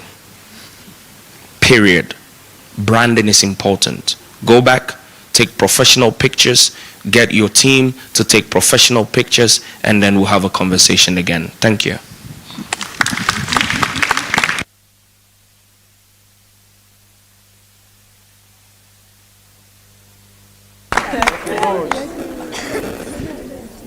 Thank you, judges, and I just hope that every one of us in this room, most especially those who started the journey with my fellows here, but jumped out of this boat, I hope you're learning something, okay? Though you're not being roasted here tonight, but I'm sure there's a lot that you're going to incorporate, and next time we will see you. And in case this impacts you, please do a social media tweet. Do something in recognition of the knowledge that you're picking from here tonight.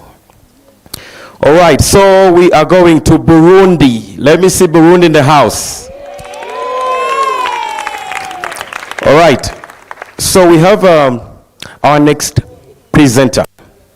Her name is Prosperine Hollande Nduwayo.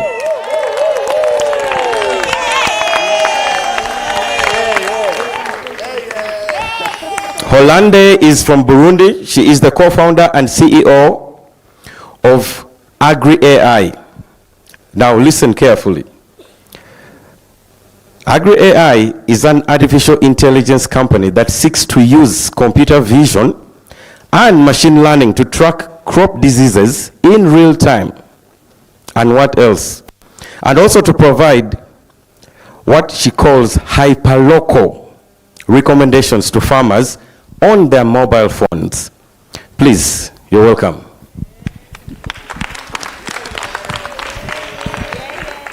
Hello, everyone.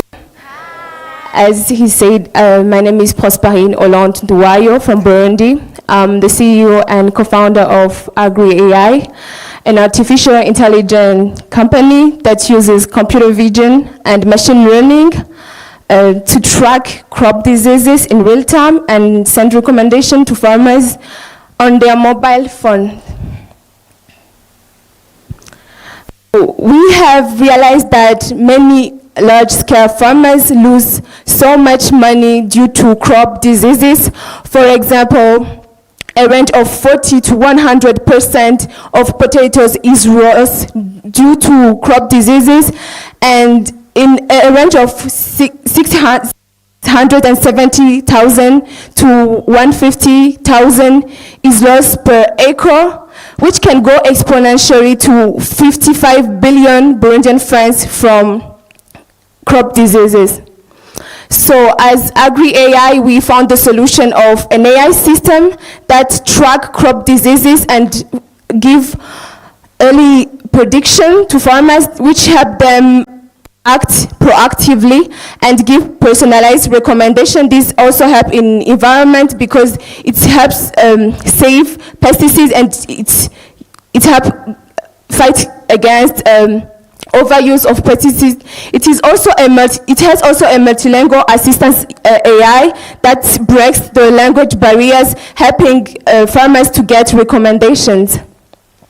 So how it works is, for large-scale farmers, we have cameras in farms that gives notification in case a disease is found, or maybe if you want, you can take, for example, of potatoes, a picture of potato leaves, you send it to the system, and then the system gives prediction if there is a problem or a disease.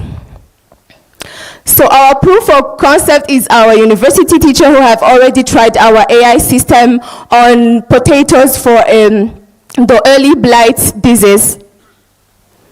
So our market opportunity is 5.6 billion worldwide, and 33 million in Africa, and 1.7 million in Burundi.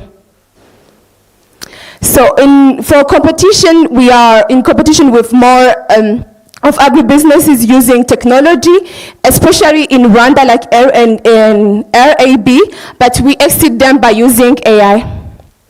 So our business model is business to business. We intend to partner with other businesses working in agriculture, or business to consumer, where we can work with farmers individually. So our growth strategy, we are already working with Atlas Africa, which is a group of web developers and tech guy. We intend to work with university and research center to joint project, and we intend to work with farming cooperative and supply chain partners. So our team is more than 10, but I choose to represent 4 people with me doing management, information system, and marketing. Our data scientist Krista, computer scientist Jodik, and agricultural engineer Desiree. So we are in need of fund of 50,000 USD, and the majority of that fund will be used to buy computers and servers, and the other one is for data collection and labor. As I'm finishing my presentation, I'm calling up other youth to join us in modernizing agriculture through artificial intelligence. Thank you.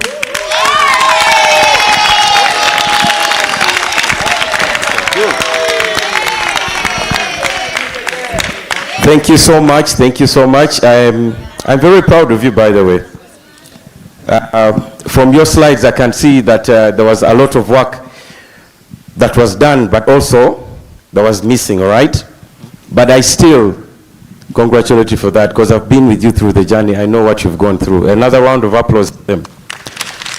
So over to you, judges. Hi, congratulations. Positive. When you said Agri-AI, I thought, it seemed something that would be totally out there, but I think it's probably very forward-looking, probably exactly what farmers will need. But it also makes a number of assumptions. It makes assumptions that our farmers have smartphones, that they're reachable, and that will be able to be advised based on the information that you have. I think that is, probably something that might, in some way, be a drawback, because if you think of the number of farmers that we have, even just within our own region, and most of them in very hard to reach areas, how many of them are able to access or be able to access that information? So you might want to tweak that a little bit and find a different way in which to be able to reach them. The second thing is that, and I go, that was made by Dr. Gardner about branding. I was looking forward to seeing the other 4 people in this with you, and I saw nobody.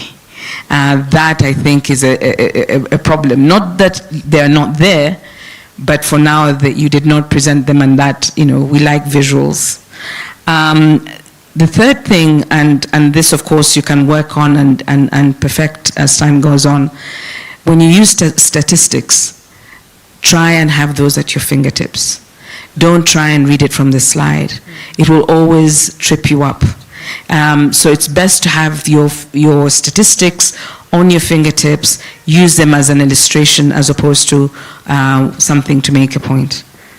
That's it. But otherwise, very forward-thinking, very forward-looking, and I think a great idea with some small changes. Thank you. Thank you. I think Dr. Susan just read from my script. She has most of the comments that I was going to give to you, she has mentioned, but what I did not understand from your pitch is that you're going to use AI. You capture these diseases, right? I did not listen to somebody you're going to partner up with to provide the solution. It's not a matter of just capturing and knowing that in this area there's this disease or you foresee a disease, but I think the whole essence for your pitch is to provide a solution. So I think if we could see maybe the people you're working with or somebody or partnering up with, people are going to come up with solutions, maybe from the Minister of Agriculture, blah, blah, blah, it would really resonate with me. Thank you. I very much agree with what has been said. The forward thinking, the AI, it's always a question of reliable data. Also, if you go into big data, collaborating with the UN food organizations or their innovation hubs. I know that there is an innovation hub of the World Food Program here located in Nairobi. So maybe you could try to contact them and see how you could link up with maybe what they're already doing in this area. That is something I have heard a bit about. So you're placing yourself in the middle of a long chain of organizations and actors that need to collaborate and make an alliance in order for this to work. But it's really important, as you say, to act in real time and not after a report has been written. So I understand the urgency, but yeah, I agree that you really have to look into the alliances you can create to make your app useful. So I really think it's forward-looking, but yeah, dig into the stakeholders and the alliance building. That would be my best suggestion. Thank you so much.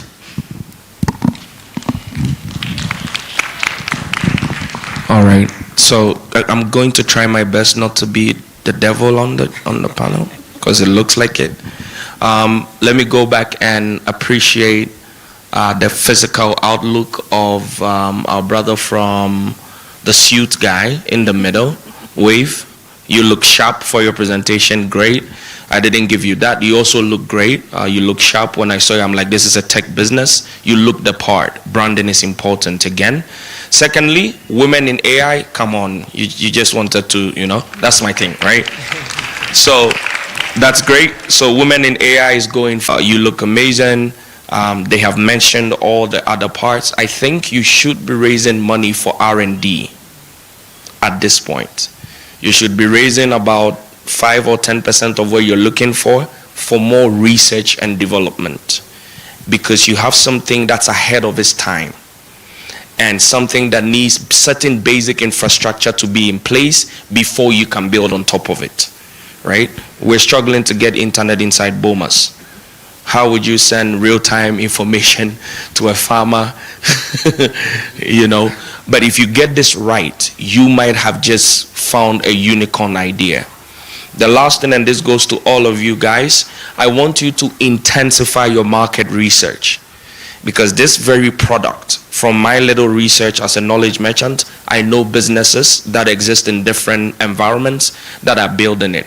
The beauty of ideas is that at this point in time, there's nothing avant-garde. Avant-garde is an idea that has never been heard before. There's nothing new under the sun. So your work as an entrepreneur is not to conjure. Innovation is not necessarily the invention of new ideas. It is enhancing already existing ideas to deliver more value faster and more efficient and more cheaper, right? So take your time. Like I said, if you do raise money and if you do win something, apply to research and development and build this thing out. Poke holes in there, look at what already exists in different markets, look at what is contextually possible for local environments, and then you can bring up a product that's ready and can be very useful. But you have some very strong things going for you, so I'm rooting for you. Congratulations.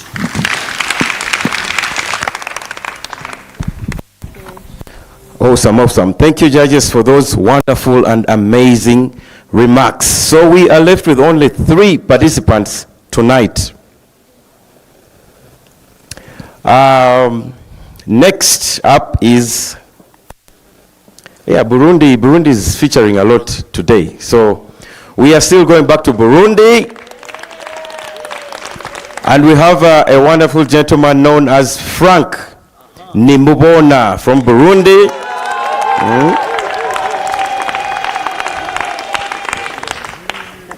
Frank is the most courageous man on this team, and this is why.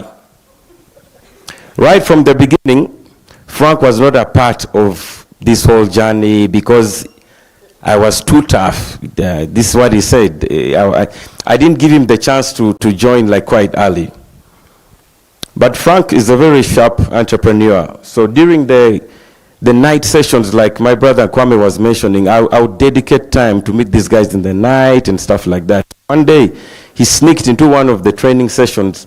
I asked him, have you changed your mind, brother? He said, no, I'm not participating, but allow me just sit here and see what's going on. From that day, he changed his mind and is here. Another round of applause for him. Frank is the founder and team leader of Quality Engineering Initiative. They are into data analysis and Python program development. They seek to advance scientific research by fostering innovation, collaboration, and knowledge exchange for data centers in Africa. You are welcome, Frank.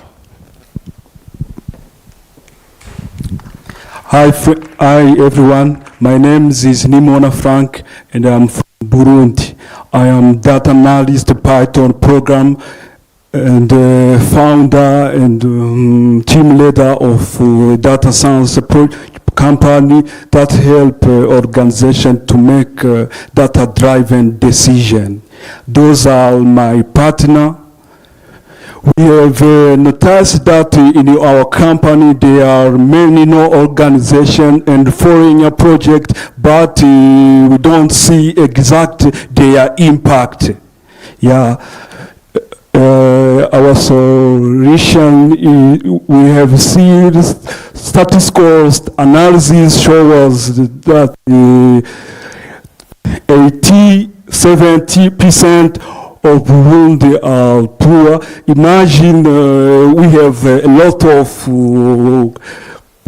foreign project, but we don't work going on. We are going where we come from. That is why our solution is to help organization and the business company to make informed decision with the needs of the people and objective and verifiable indicative for sustainable development.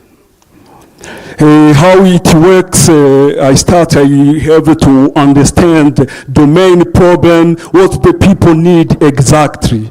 And I try to focus on their problem, and I try to use some statistical tools in order to summarize and to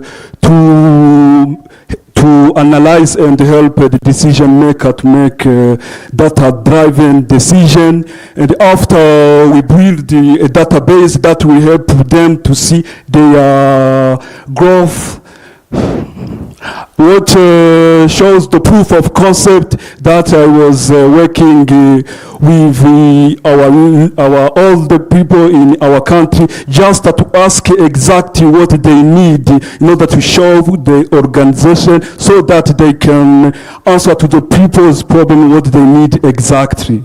And this accomplishment made me to get an employment in the government.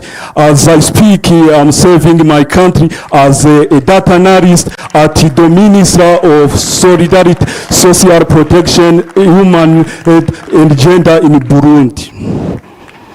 Our market opportunity in Africa, we want is 100 million, in East Africa 40 million, and in Burundi 4 million. What I have analyzed, I saw CEP has a bigger market than me, but for me, I am collaborating with the other center, especially in Kenya. I have a data center which we are seeing collaboration, and as well as in South Africa. I think our company, when we keep working, will stay ahead of that company. Yeah, our business model is capacity building, training, and statistical consultants.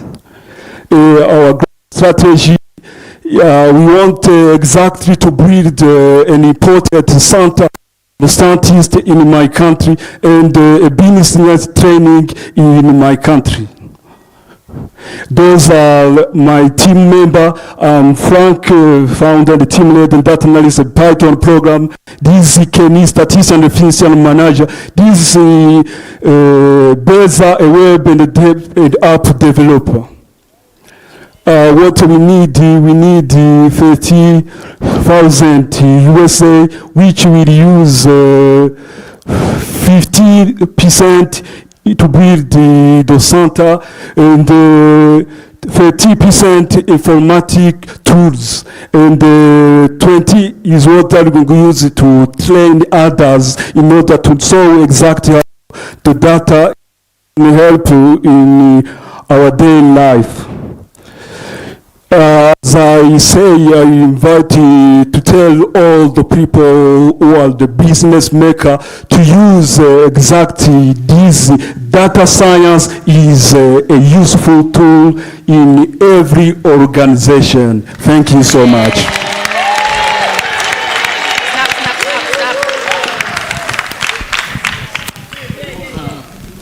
Hey, I'm super proud about everything going on. I'm proud of you, mate, because like I just said, you are the last on the team. You're struggling with English. I think next time we should allow the Francophone guys to express themselves in French. It's okay? Yeah, we should do that. But you've done amazingly well, having seen where you come from and the whole journey throughout our boot camp. So over to you, judges. Frank, thank you very much. Apologies, and I think that's basically what this comes down to, for not allowing you to speak in your native language and being able to express yourself very well. That notwithstanding, you nonetheless managed to get the point across. Part of the problem, especially with development partners, is not having sufficient data and not being able to start where people really, really need. So being able to have an organization like yours or data center like yours, not only to get to the root of the problems, but also to get to the root of what people need is really, really important. I don't have any comment in terms of what you can do better, except that I would really, really want to hear your pitch in French and have somebody translate it for me, because I think it would be a lot more powerful than it was. Thank you very much.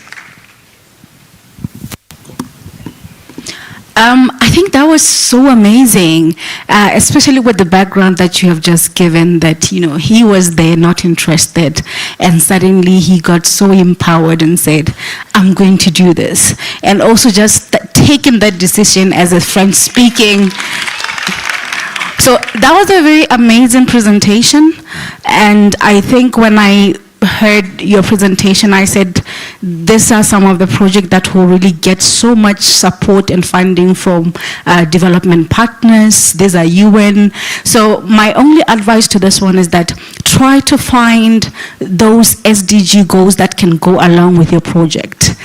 Your mission should be aligned to such. You know, development partners tend to support businesses that has their agenda. Find an SDG goal, find one of the African Union Agenda 2063 aspirations, AFCFTA youth agendas, and not only you pitch into them, but whoever is also a partner to these organizations will be very much interested to introduce you to them. But other than that, the confidence was there, the voice projection for a business person. I think it's a very amazing project. Thank you. Frank, how many times have I called you? Let me act like my Nigerian brothers. You're really the definition of courage, you know? You came there and you're willing to face your fears. And the ethos that you really demonstrated to me, I felt, as Dr. Susan said, I wish I would listen to your pitch in French. And one aspect that I picked out of that energy you're using and the pitch was like, I'm a researcher. I know at times when you go to collect data, how tedious it can be. And just you being on the ground to collect data for these people who are seated in ACs and in offices in urban centers, then you just bridge that gap and make life more easier, not just us coming up, because I've seen people who have created solutions and go out to create problems, right? To suit the solutions. So you are coming up with a problem and you bring that problem upward for people to solve that problem. So it's quite interesting, and I'm sure you do better if we had given you your native language or your mother tongue language to present. Thank you. Merci beaucoup. Très intéressant. I will switch to English, so we're not going to put on headphones, but this is a link where you can look at it going both from development partners' side, looking into what they lack of data, but also you can feed into SDG, Sustainable Development Goal systems. If you also translate, once you get the data, and you link it to the indicators and the targets of the SDGs, then you could also be a provider of much data that is lacking in so many countries to see and measure progress on the SDGs. So you could actually see that you could deliver on two elements at the same time. And that could really strengthen the voluntary national reviews. So my best suggestion would be not only to work with local NGOs, but also once you have molded your pitch a bit, try to contact the UN organizations or their local agencies to see whether you could actually fill in a gap here. So congratulations, a great idea. And as you say, it's data, so you can actually fill in blanks for all 17 SDGs. And never forget the leaving no one behind. How do you include that in your data collection, as well as gender-based data, etc. Thank you so much. Merci, très fort. Hein? All right. So I think all the judges had agreed that moving forward, we were going to make sure that people presented in their native tongue, and then we would have the interpreters help us understand. So thank you for not letting that stop you. Well done with that. The other thing I wanted to say is probably general. So Alfred, yourself and I and the judges, we should table this. I think that in our next cohort, we need to take out a section and teach public speaking and do a small training on that, and do visual presentation and do a small training on that. I think that would help your work very, very well.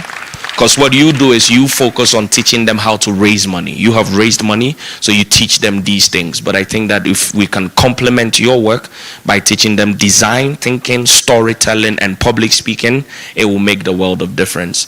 Again, great presentation. I don't know who whispered $50,000 into your ear. You're raising $50,000 too? Or how much? 13. 30. Oh, so you came a bit down. I like that. All right. So there is something that was passed on to me that I need to bring to your attention for everybody that has presented. It was probably going to be part of my last comments, but I want to give credit to who credit is due. My big brother, can you wave? All right. Can we please show some appreciation to him? So I don't know if that was personally because of time that Alfred probably let them eliminate it, but a lot of you have, in fact, nobody has done a SWOT analysis as yet for all the presentation. So I won't fault you for it, but I'm bringing it to your attention. SWOT analysis is very, very important. Strengths, weaknesses, opportunities, and threats. Very, very important. And when you don't have time, I can understand, but when you have time, when you state the amount you're looking for, a little bit of visuals to show that you know exactly what you want to do with the numbers is important. It's not okay to say I'm using 5% for this and 15% for that. So I'm talking to all of you who came before, break your numbers down to the $1.82 detail. Then the person who's giving you the money is more confident that you've actually done your homework. When the English is done, the branding and everything, and you get to the table to sign the deal and take the amount, it will come down to numbers. So please work on that as well. But please, thank you so much for not letting the language barrier stop you coming out and presenting. Well done.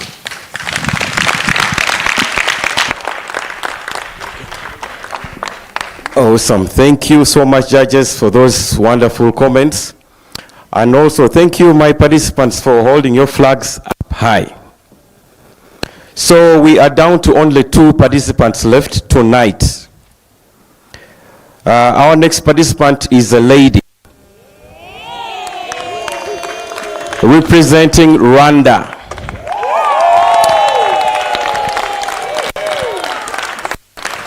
Almost the same problem. I don't know whether the slides can allow you speak the language you want, or you want to proceed in English, because it is the same problem. So ladies and gentlemen, allow me or join me welcome Uwamahoro Regine Diane from Rwanda.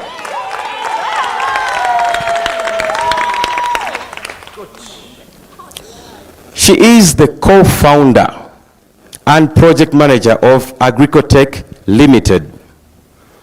Agricotech Limited is an agri-tech company which uses a technology called aeroponics. How many of us here know aeroponics? I heard Kwame talking about that. Okay. One person. You must be special, eh?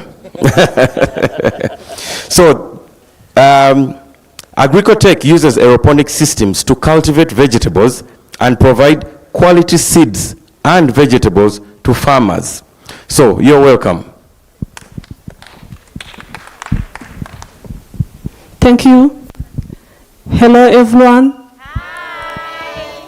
I'm Regine Diane Uwamahoro, co-founder of Agricotech Company Limited, which is using aeroponic farming to cultivate vegetables and provide quality seeds, provide high yield to the farmers. The sad news is that in Rwanda, 33% of young children who are under 5 years old are affected by malnutrition. The cause to that problem is lack of balanced diet, the high population rate growth, also the climate change. Not only that, also the poor knowledge to the farmers. By looking on the statistics shown by National Institute Statistics of Rwanda, it shows that 85% of population in Rwanda are farmers. 64% are concentrated in cultivating the body-building food. 45% are concentrated in energy-giving food. But the crucial problem, only 1% are concentrated in body protection food. That links us to the high rate of stunting, which is 33%. From that problem is where Agricotech Company Limited come with solution, which is going to solve the problem of zero hunger, which first the SDGs #1. Also, we are doing to the SDG #4 of good health and well-being. Also on SDG 13, which is climate change. You can ask yourself how aeroponic is going to solve all those problems. In aeroponic farming, we don't use soil to cultivate. In aeroponic, we use 98% less than water used by traditional farmers. In aeroponic farming also, we use small scale. In aeroponic, you can cultivate in city. It is urban cultivation. In aeroponic also, we are using automation in irrigation. At times we are using automation. We used to mix water and nutrient in order to help the crops to grow. Not only that, also this is sustainable agriculture. By combining all of those, we are getting 30% higher yield compared to the yield of traditional farmers. Agricotech Company Limited has started 2019. By looking on the stunting rate in Rwanda, it was at 38%. That time Agricotech started up to now, referring to how we are going. Nowadays, we are giving the fresh spinach vegetables to the ECDs in Rwanda. Nowadays, also, we are working to about 30,000 farmers by providing them quality seeds. Also, we have program in Rwanda called Village Kitchen. We are working with 50 kitchen there. We are providing them quality seed. Due to that, in our district called Kamonyi, in this year 2023, we get an award of CAR that is showing that we are performing well in stunting rate. By looking on our market opportunity all the world, it is 10 billion. In Africa, we have 455 million. In our country, Rwanda, we are operating, it is 52 million. You can ask yourself how Agricotech is getting money. Nowadays, we are working with organizations, those children who are in ECDs, they used to pay per children some money. Also, we are selling direct to the farmers by providing those quality seed. Not only that, also that program called Village Kitchen, we are working with local government to pay us. Now we have a very big competitor called One Hackathon. But the problem to One Hackathon, as we are giving the farmers the guarantee of the seeds, we give them, but them they didn't give. Also, we are using that system, aeroponic, which is smart in our town. I'm here to search for the fund, $5,000 US, in order to expand our 50 US dollars to expand our action. 70% we are going to use them to build smart greenhouse using those systems in order to expand from 150 ACDs to expand to 1,000 ACDs. Also, we are going to shift from 3,000 farmers to exceed like 6,000 farmers. Also, we are going to use 20% to train the young people to join agriculture because it is smart and it is paying us also. We are going to use 10% to contribute to our government. There is a program called Hunganire. In that Hunganire, we are going to provide vegetables to vulnerable persons who have children under 5 years old. Here, there are our partners. Those partners, starting from Rwanda helped us to with website. Also, we have RDB, the one which help us to register our action. Imbuto Foundation already, we are working at the one who are paying for ECDs. We have Kamonyi district, government of Rwanda, we are collaborating day to day. We have BPN. BPN gives us the mentors in our company. Also, we have YouLead. YouLead, I used to attend the capacity building online for business. Now also I'm here because of YouLead, you know. We have Rwanda.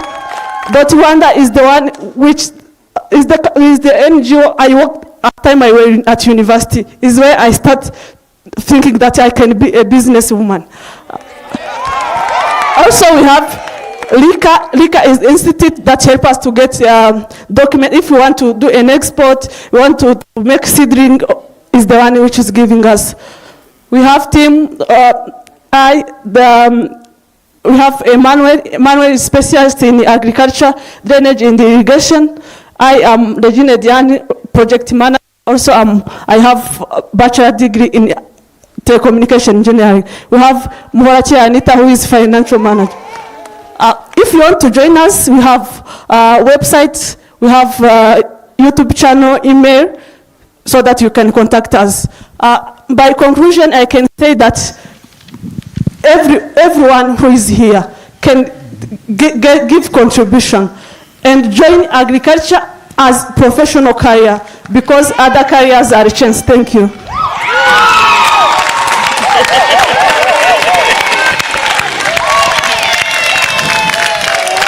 Wow. Awesome.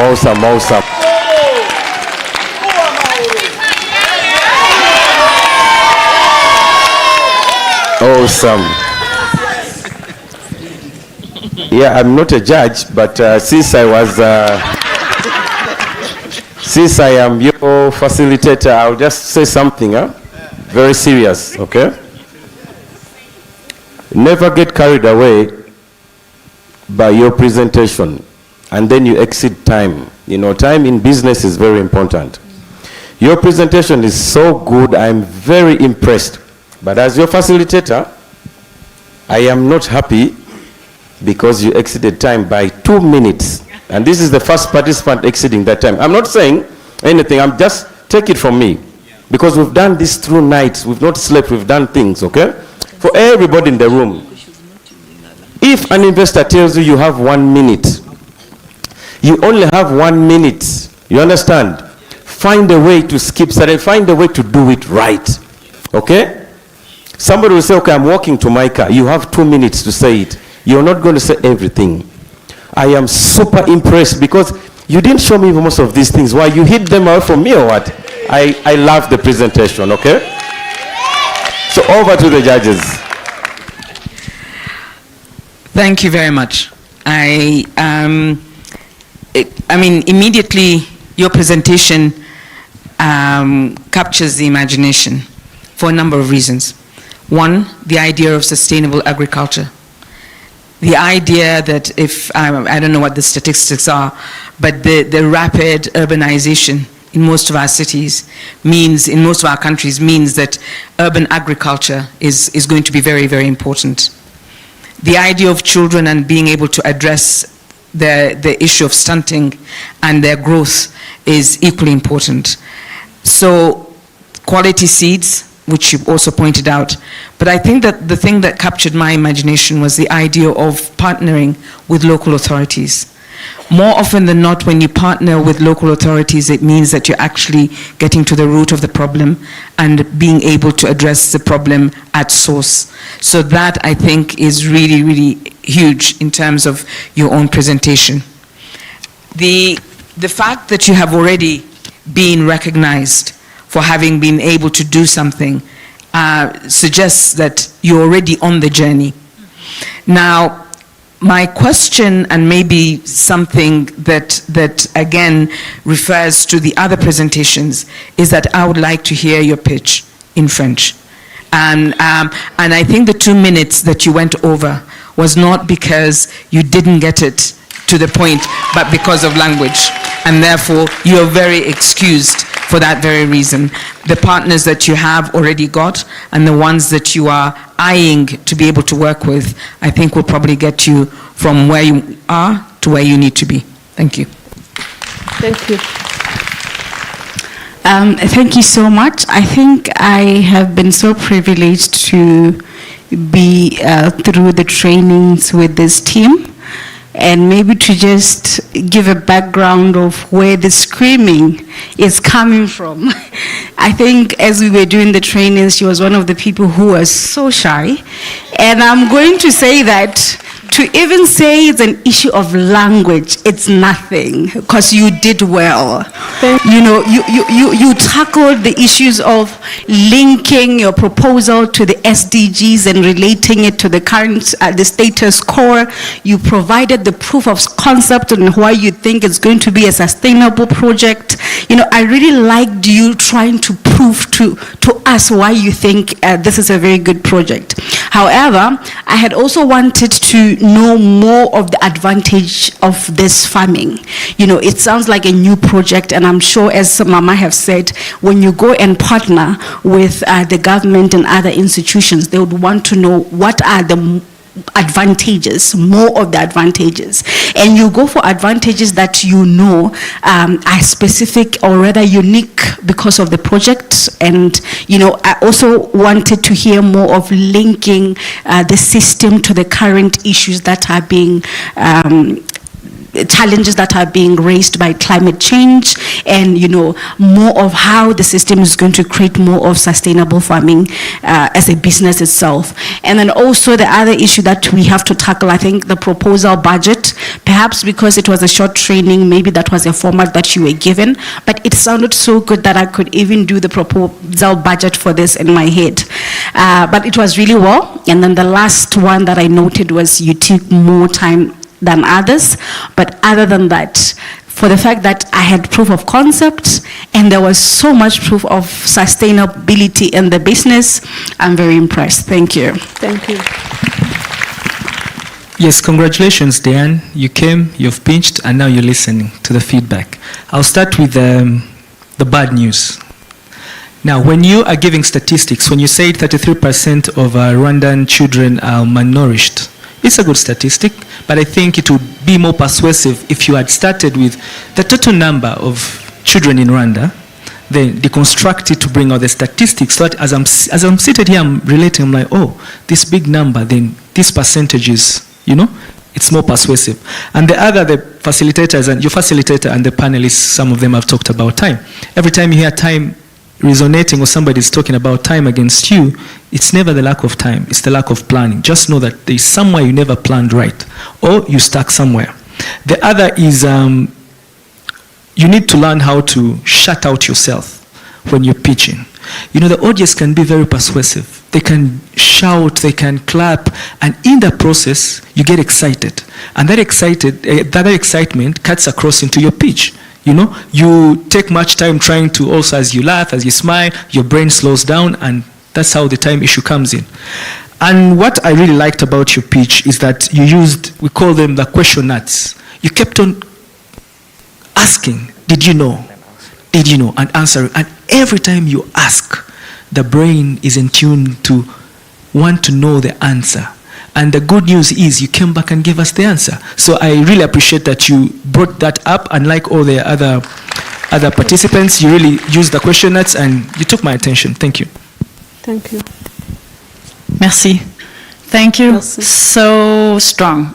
When I was asked today to be part of this panel to comment on your fantastic ideas, I was told there were like 4 criteria. And I believe that you actually have fulfilled them all with your presentation and your business idea.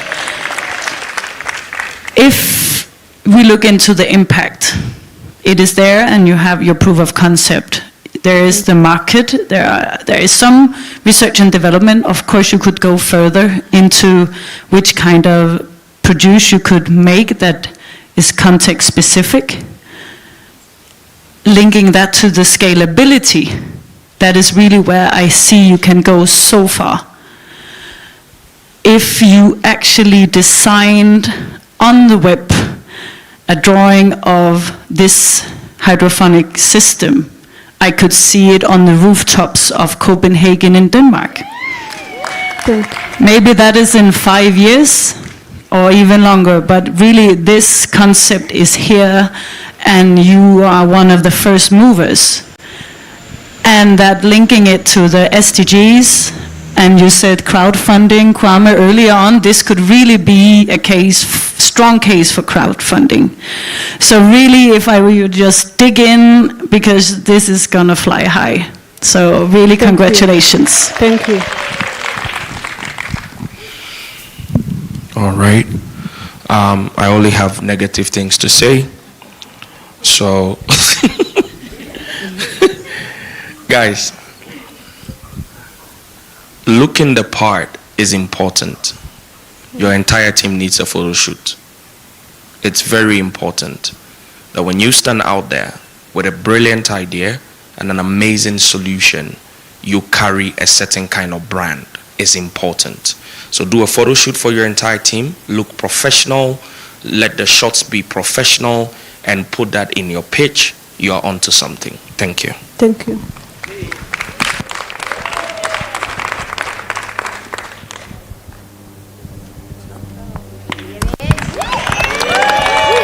Awesome, awesome, awesome. Thank you for that wonderful pitch.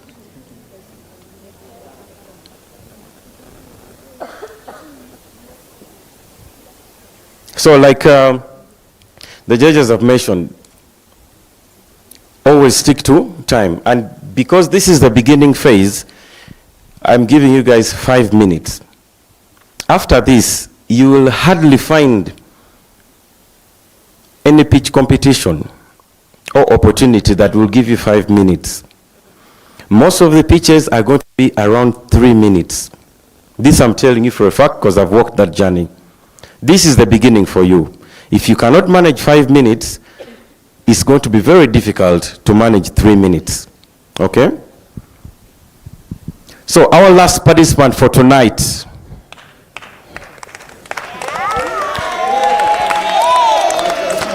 Ladies and gentlemen, yeah, this name is technical, but I'm going to try.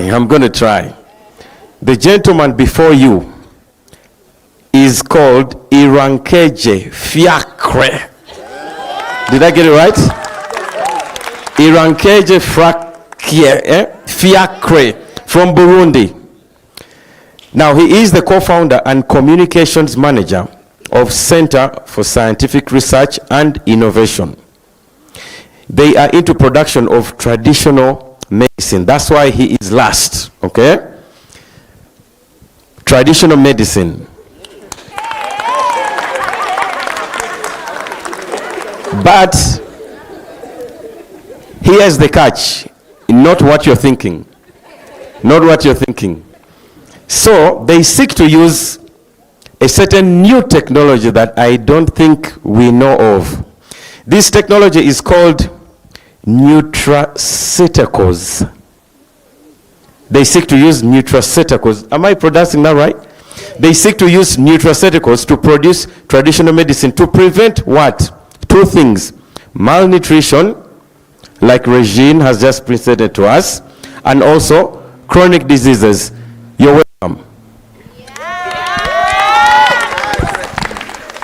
Thank you very much, Mr. Moderator.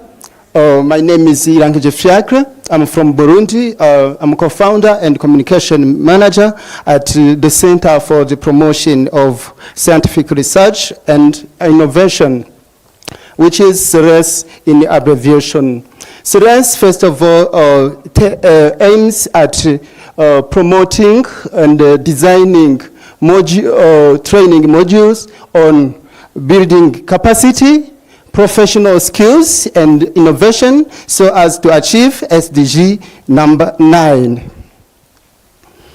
Of course, Ceres, as a center for the promotion of scientific research and innovation, have noticed that there is a problem in Africa and in Burundi in particular, and the problem is malnutrition and the proliferation of chronic disease.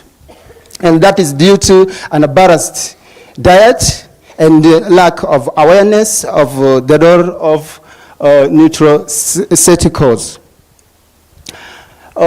Research have proved that about 37% of people are dying in Burundi due to non-communicable disease. That is due to the report of WHO published in August 2023.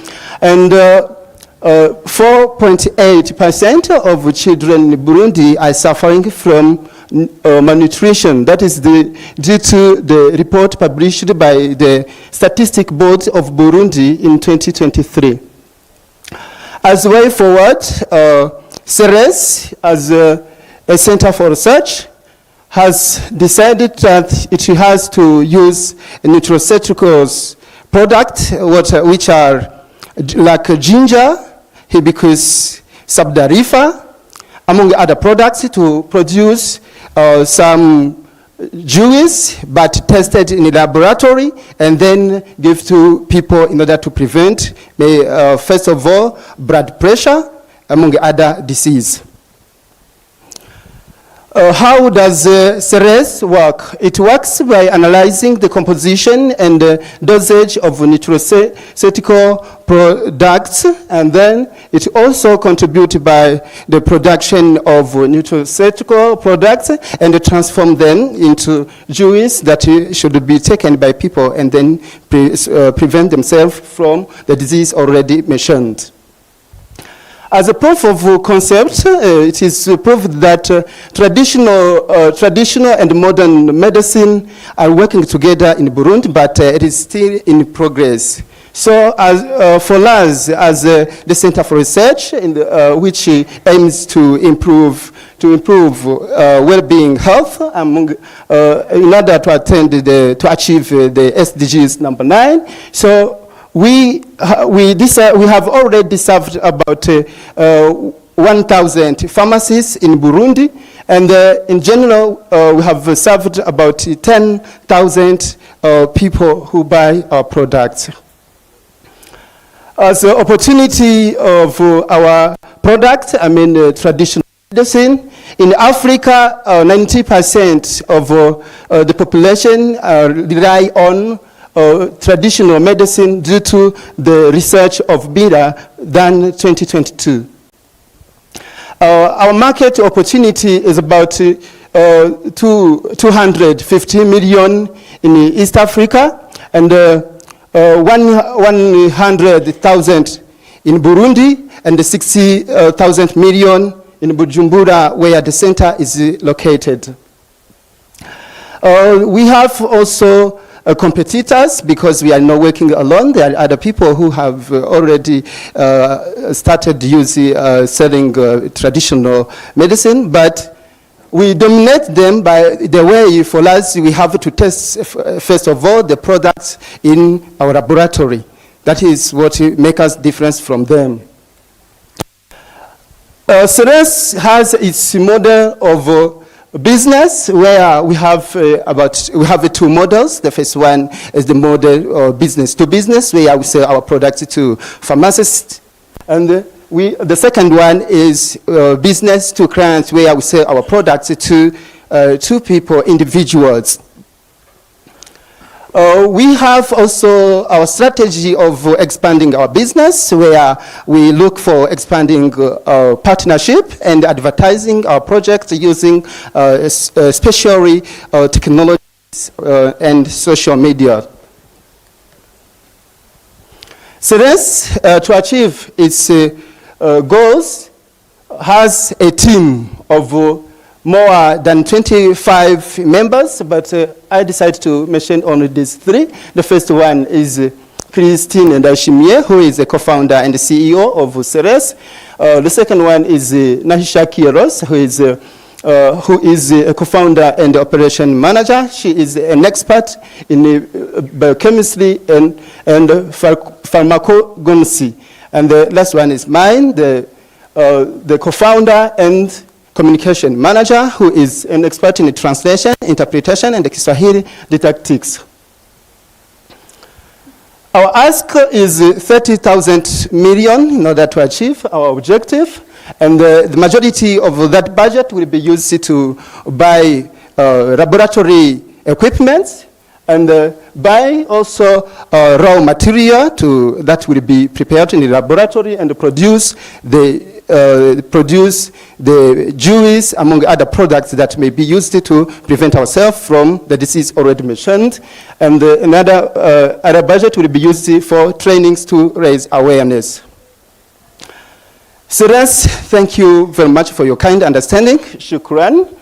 And to conclude, I would like to say that since health is the greatest wealth, take care of your body. It will take care of you. Thank you.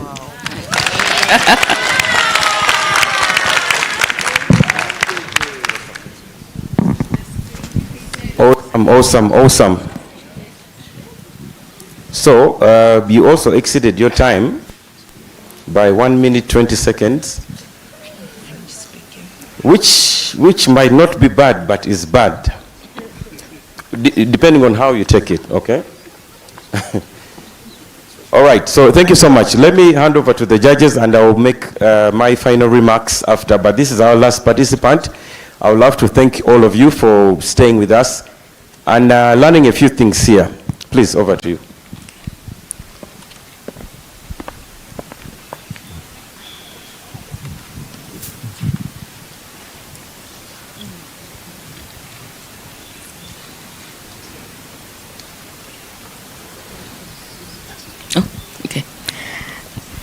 Hi. Thank you very much for your presentation. Last, but definitely not least, I think it was a good pitch. When I heard traditional medicine, I was beginning to get worried that it was, was going to be used for other things.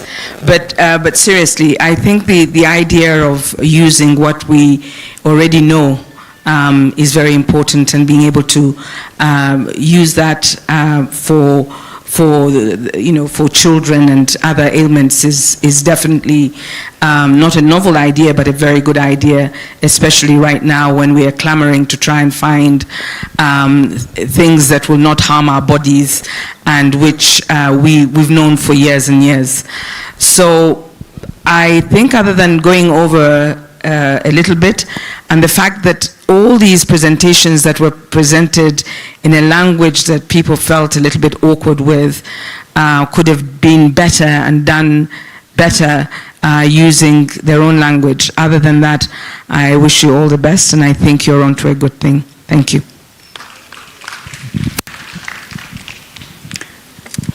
Thank you so much for that pitch.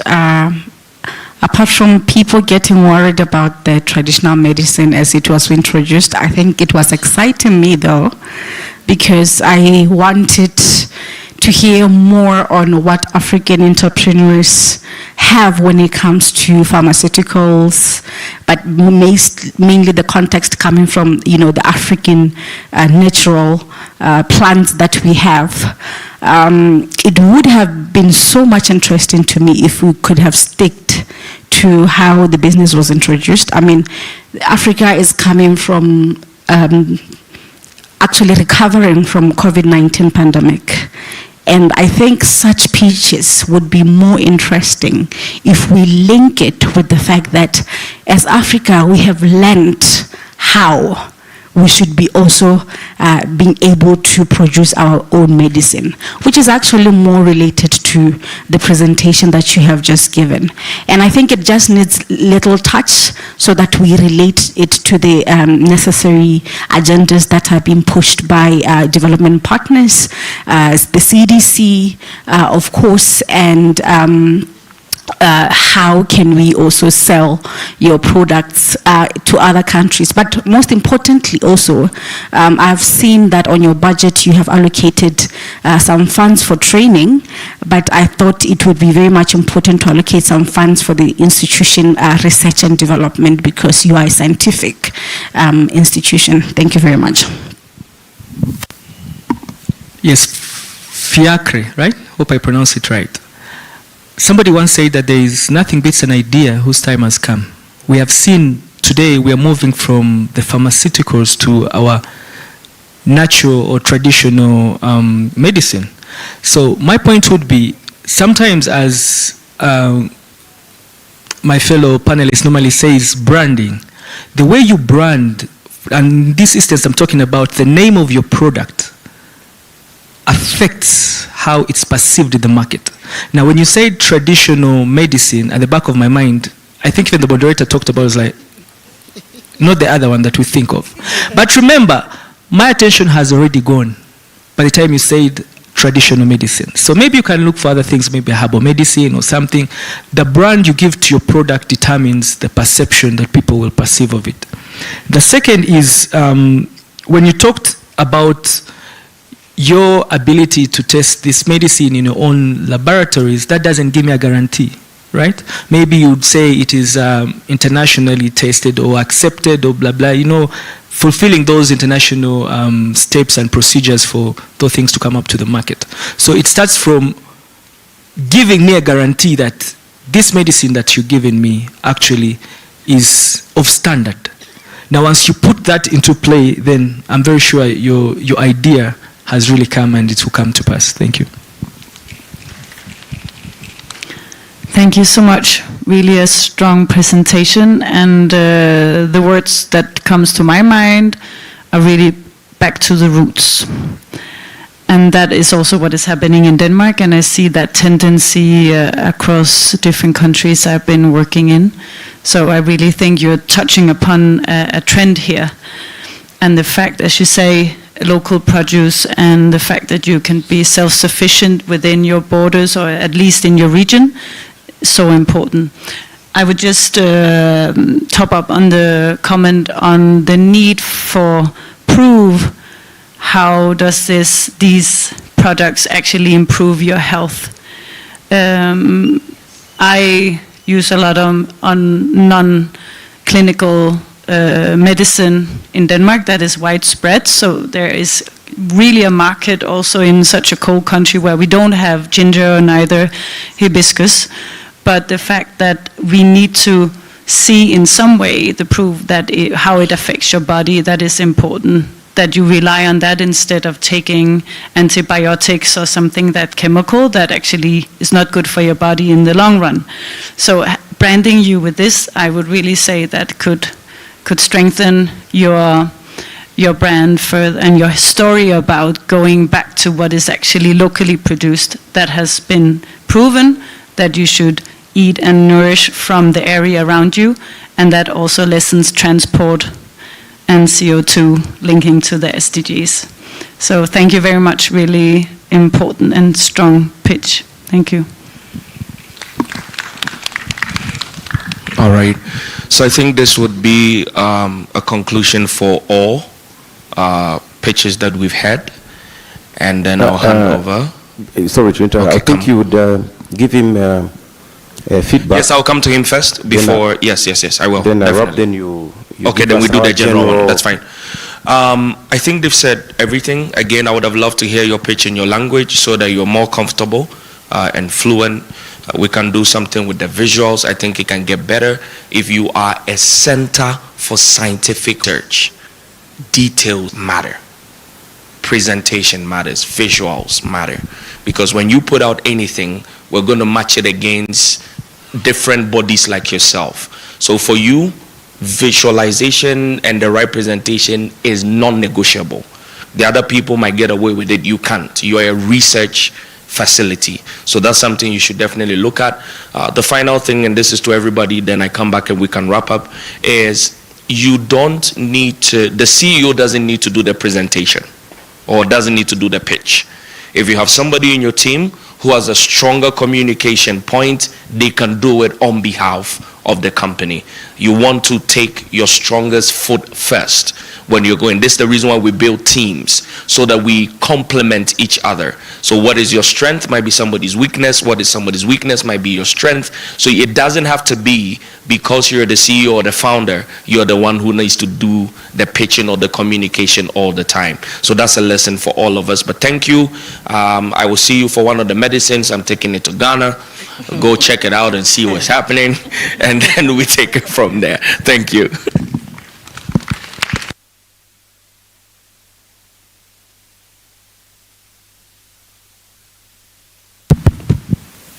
Here.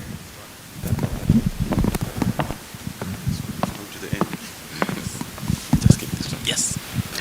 Thank you so much, Fiacre, for that wonderful. By the way, they are a group of PhD students in Burundi doing their medicine research. So, yeah, kudos to you. A round of applause.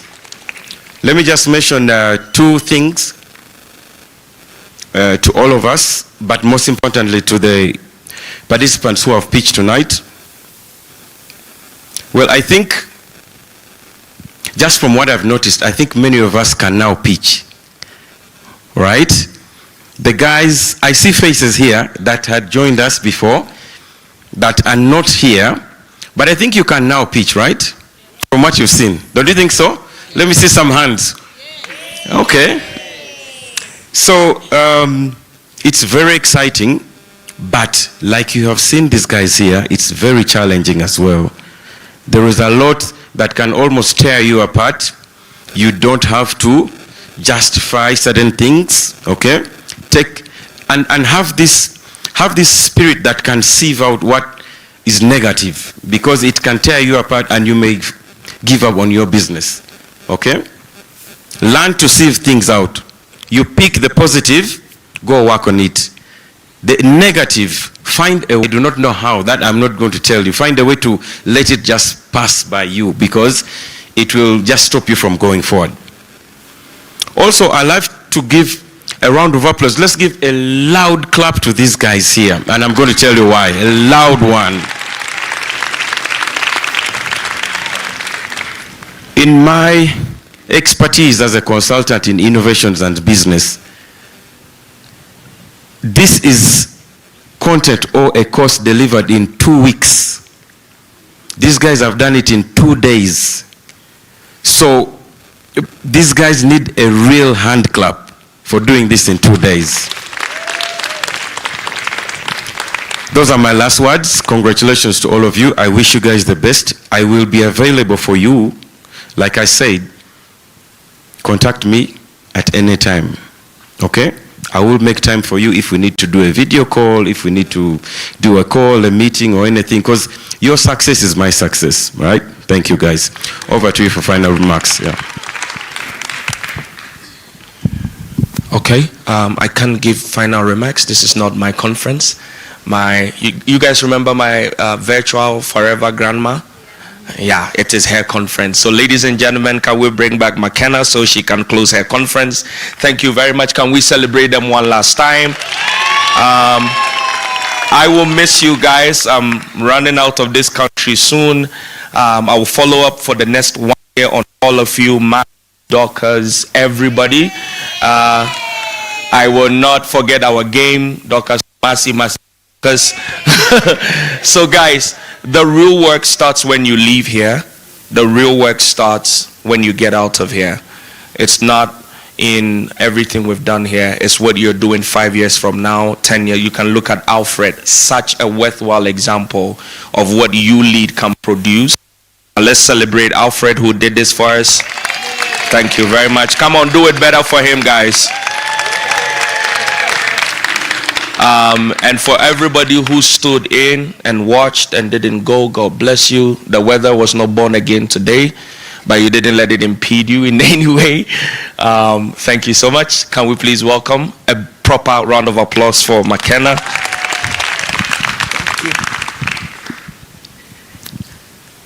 Are you as excited as I am? Do you feel the solutions for Africa are in this room? I don't think you believe that. This side, I don't think they believe that. Do you feel like the solutions for Africa in this room? It's the faculty which is screaming.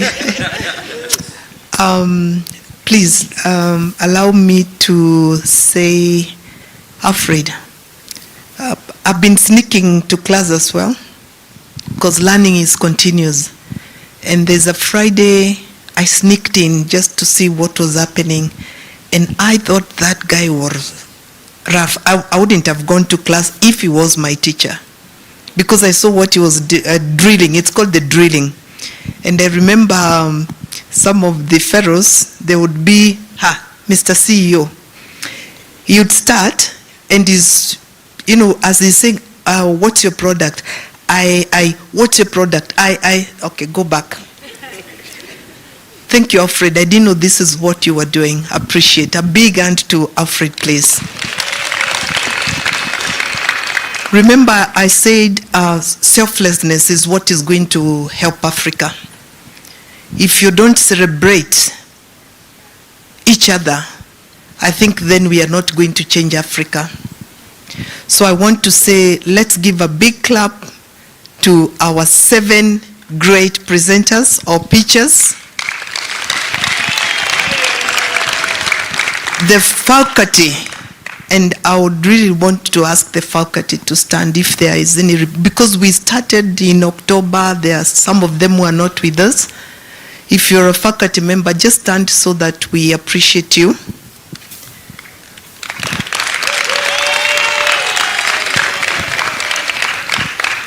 Who says Africa doesn't have the leadership it needs to have its own solutions, to have its own position for itself, and to have a policy for the global? Thank you very much. Another hand clap, and thank you very much, Cecil. Cecil, please don't sit down, because I want to say thank you so much to Danida Fellowship Center, represented by Cecilia. The director was not able to join us, Hula, but Cecil is based with us in Arusha. But we would actually say 80% of the fellowship was funded through DFC, and we say thank you very much, and please do tell Ula we appreciate.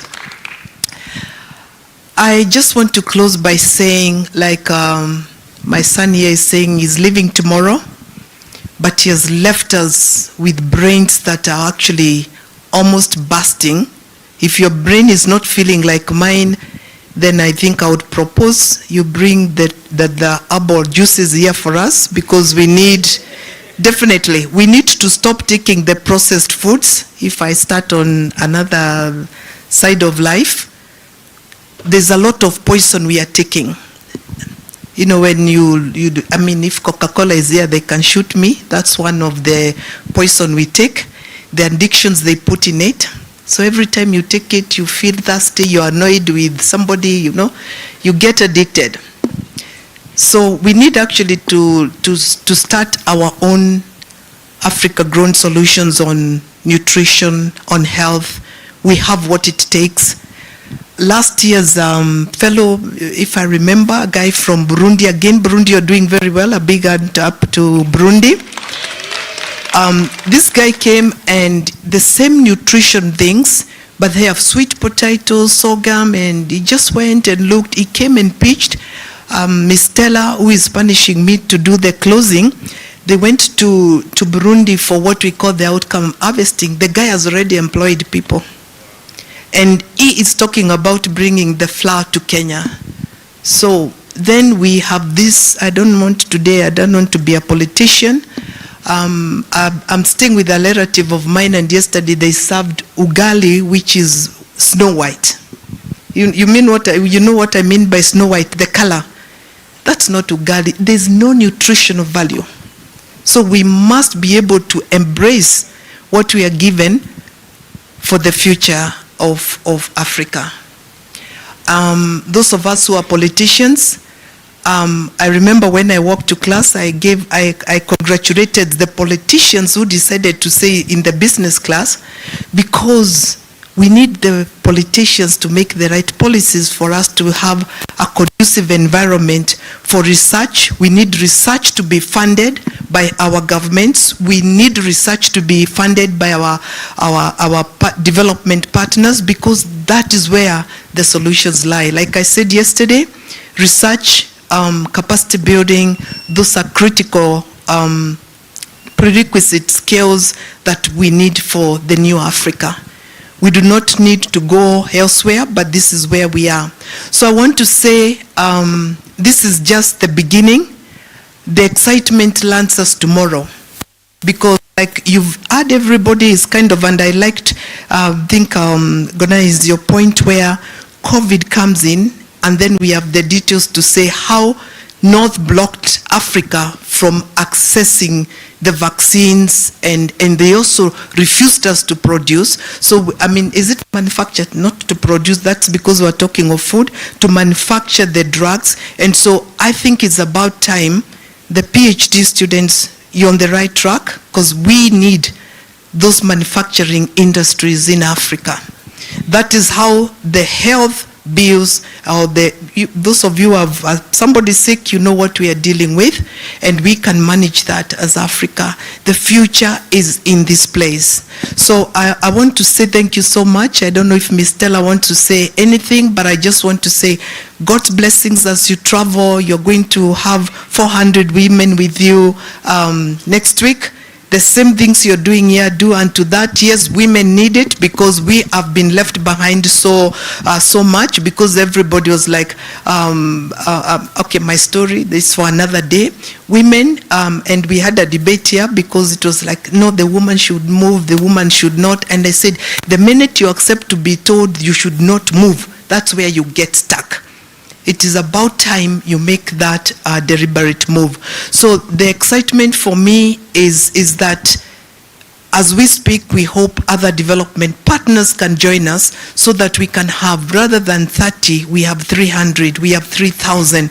And then before you know it, Africa comes together and says, we are going to have our manufacturing industries in the following countries. You are going to deal with this one. We are going to deal with this one. You're doing, and that's what we need. So for us, for those of us who are proud to be Pan-African, so let's deal with that. And so I want to say, God bless you as we travel, impact lives of many more. You guys, we are not going to leave you alone, because there is monitoring coming. So do not think, you're finished, you're just starting.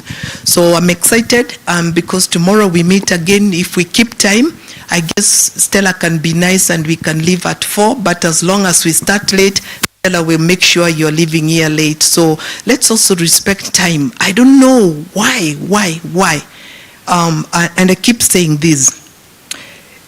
When people are going to the airport, how many are left because the flight has left them?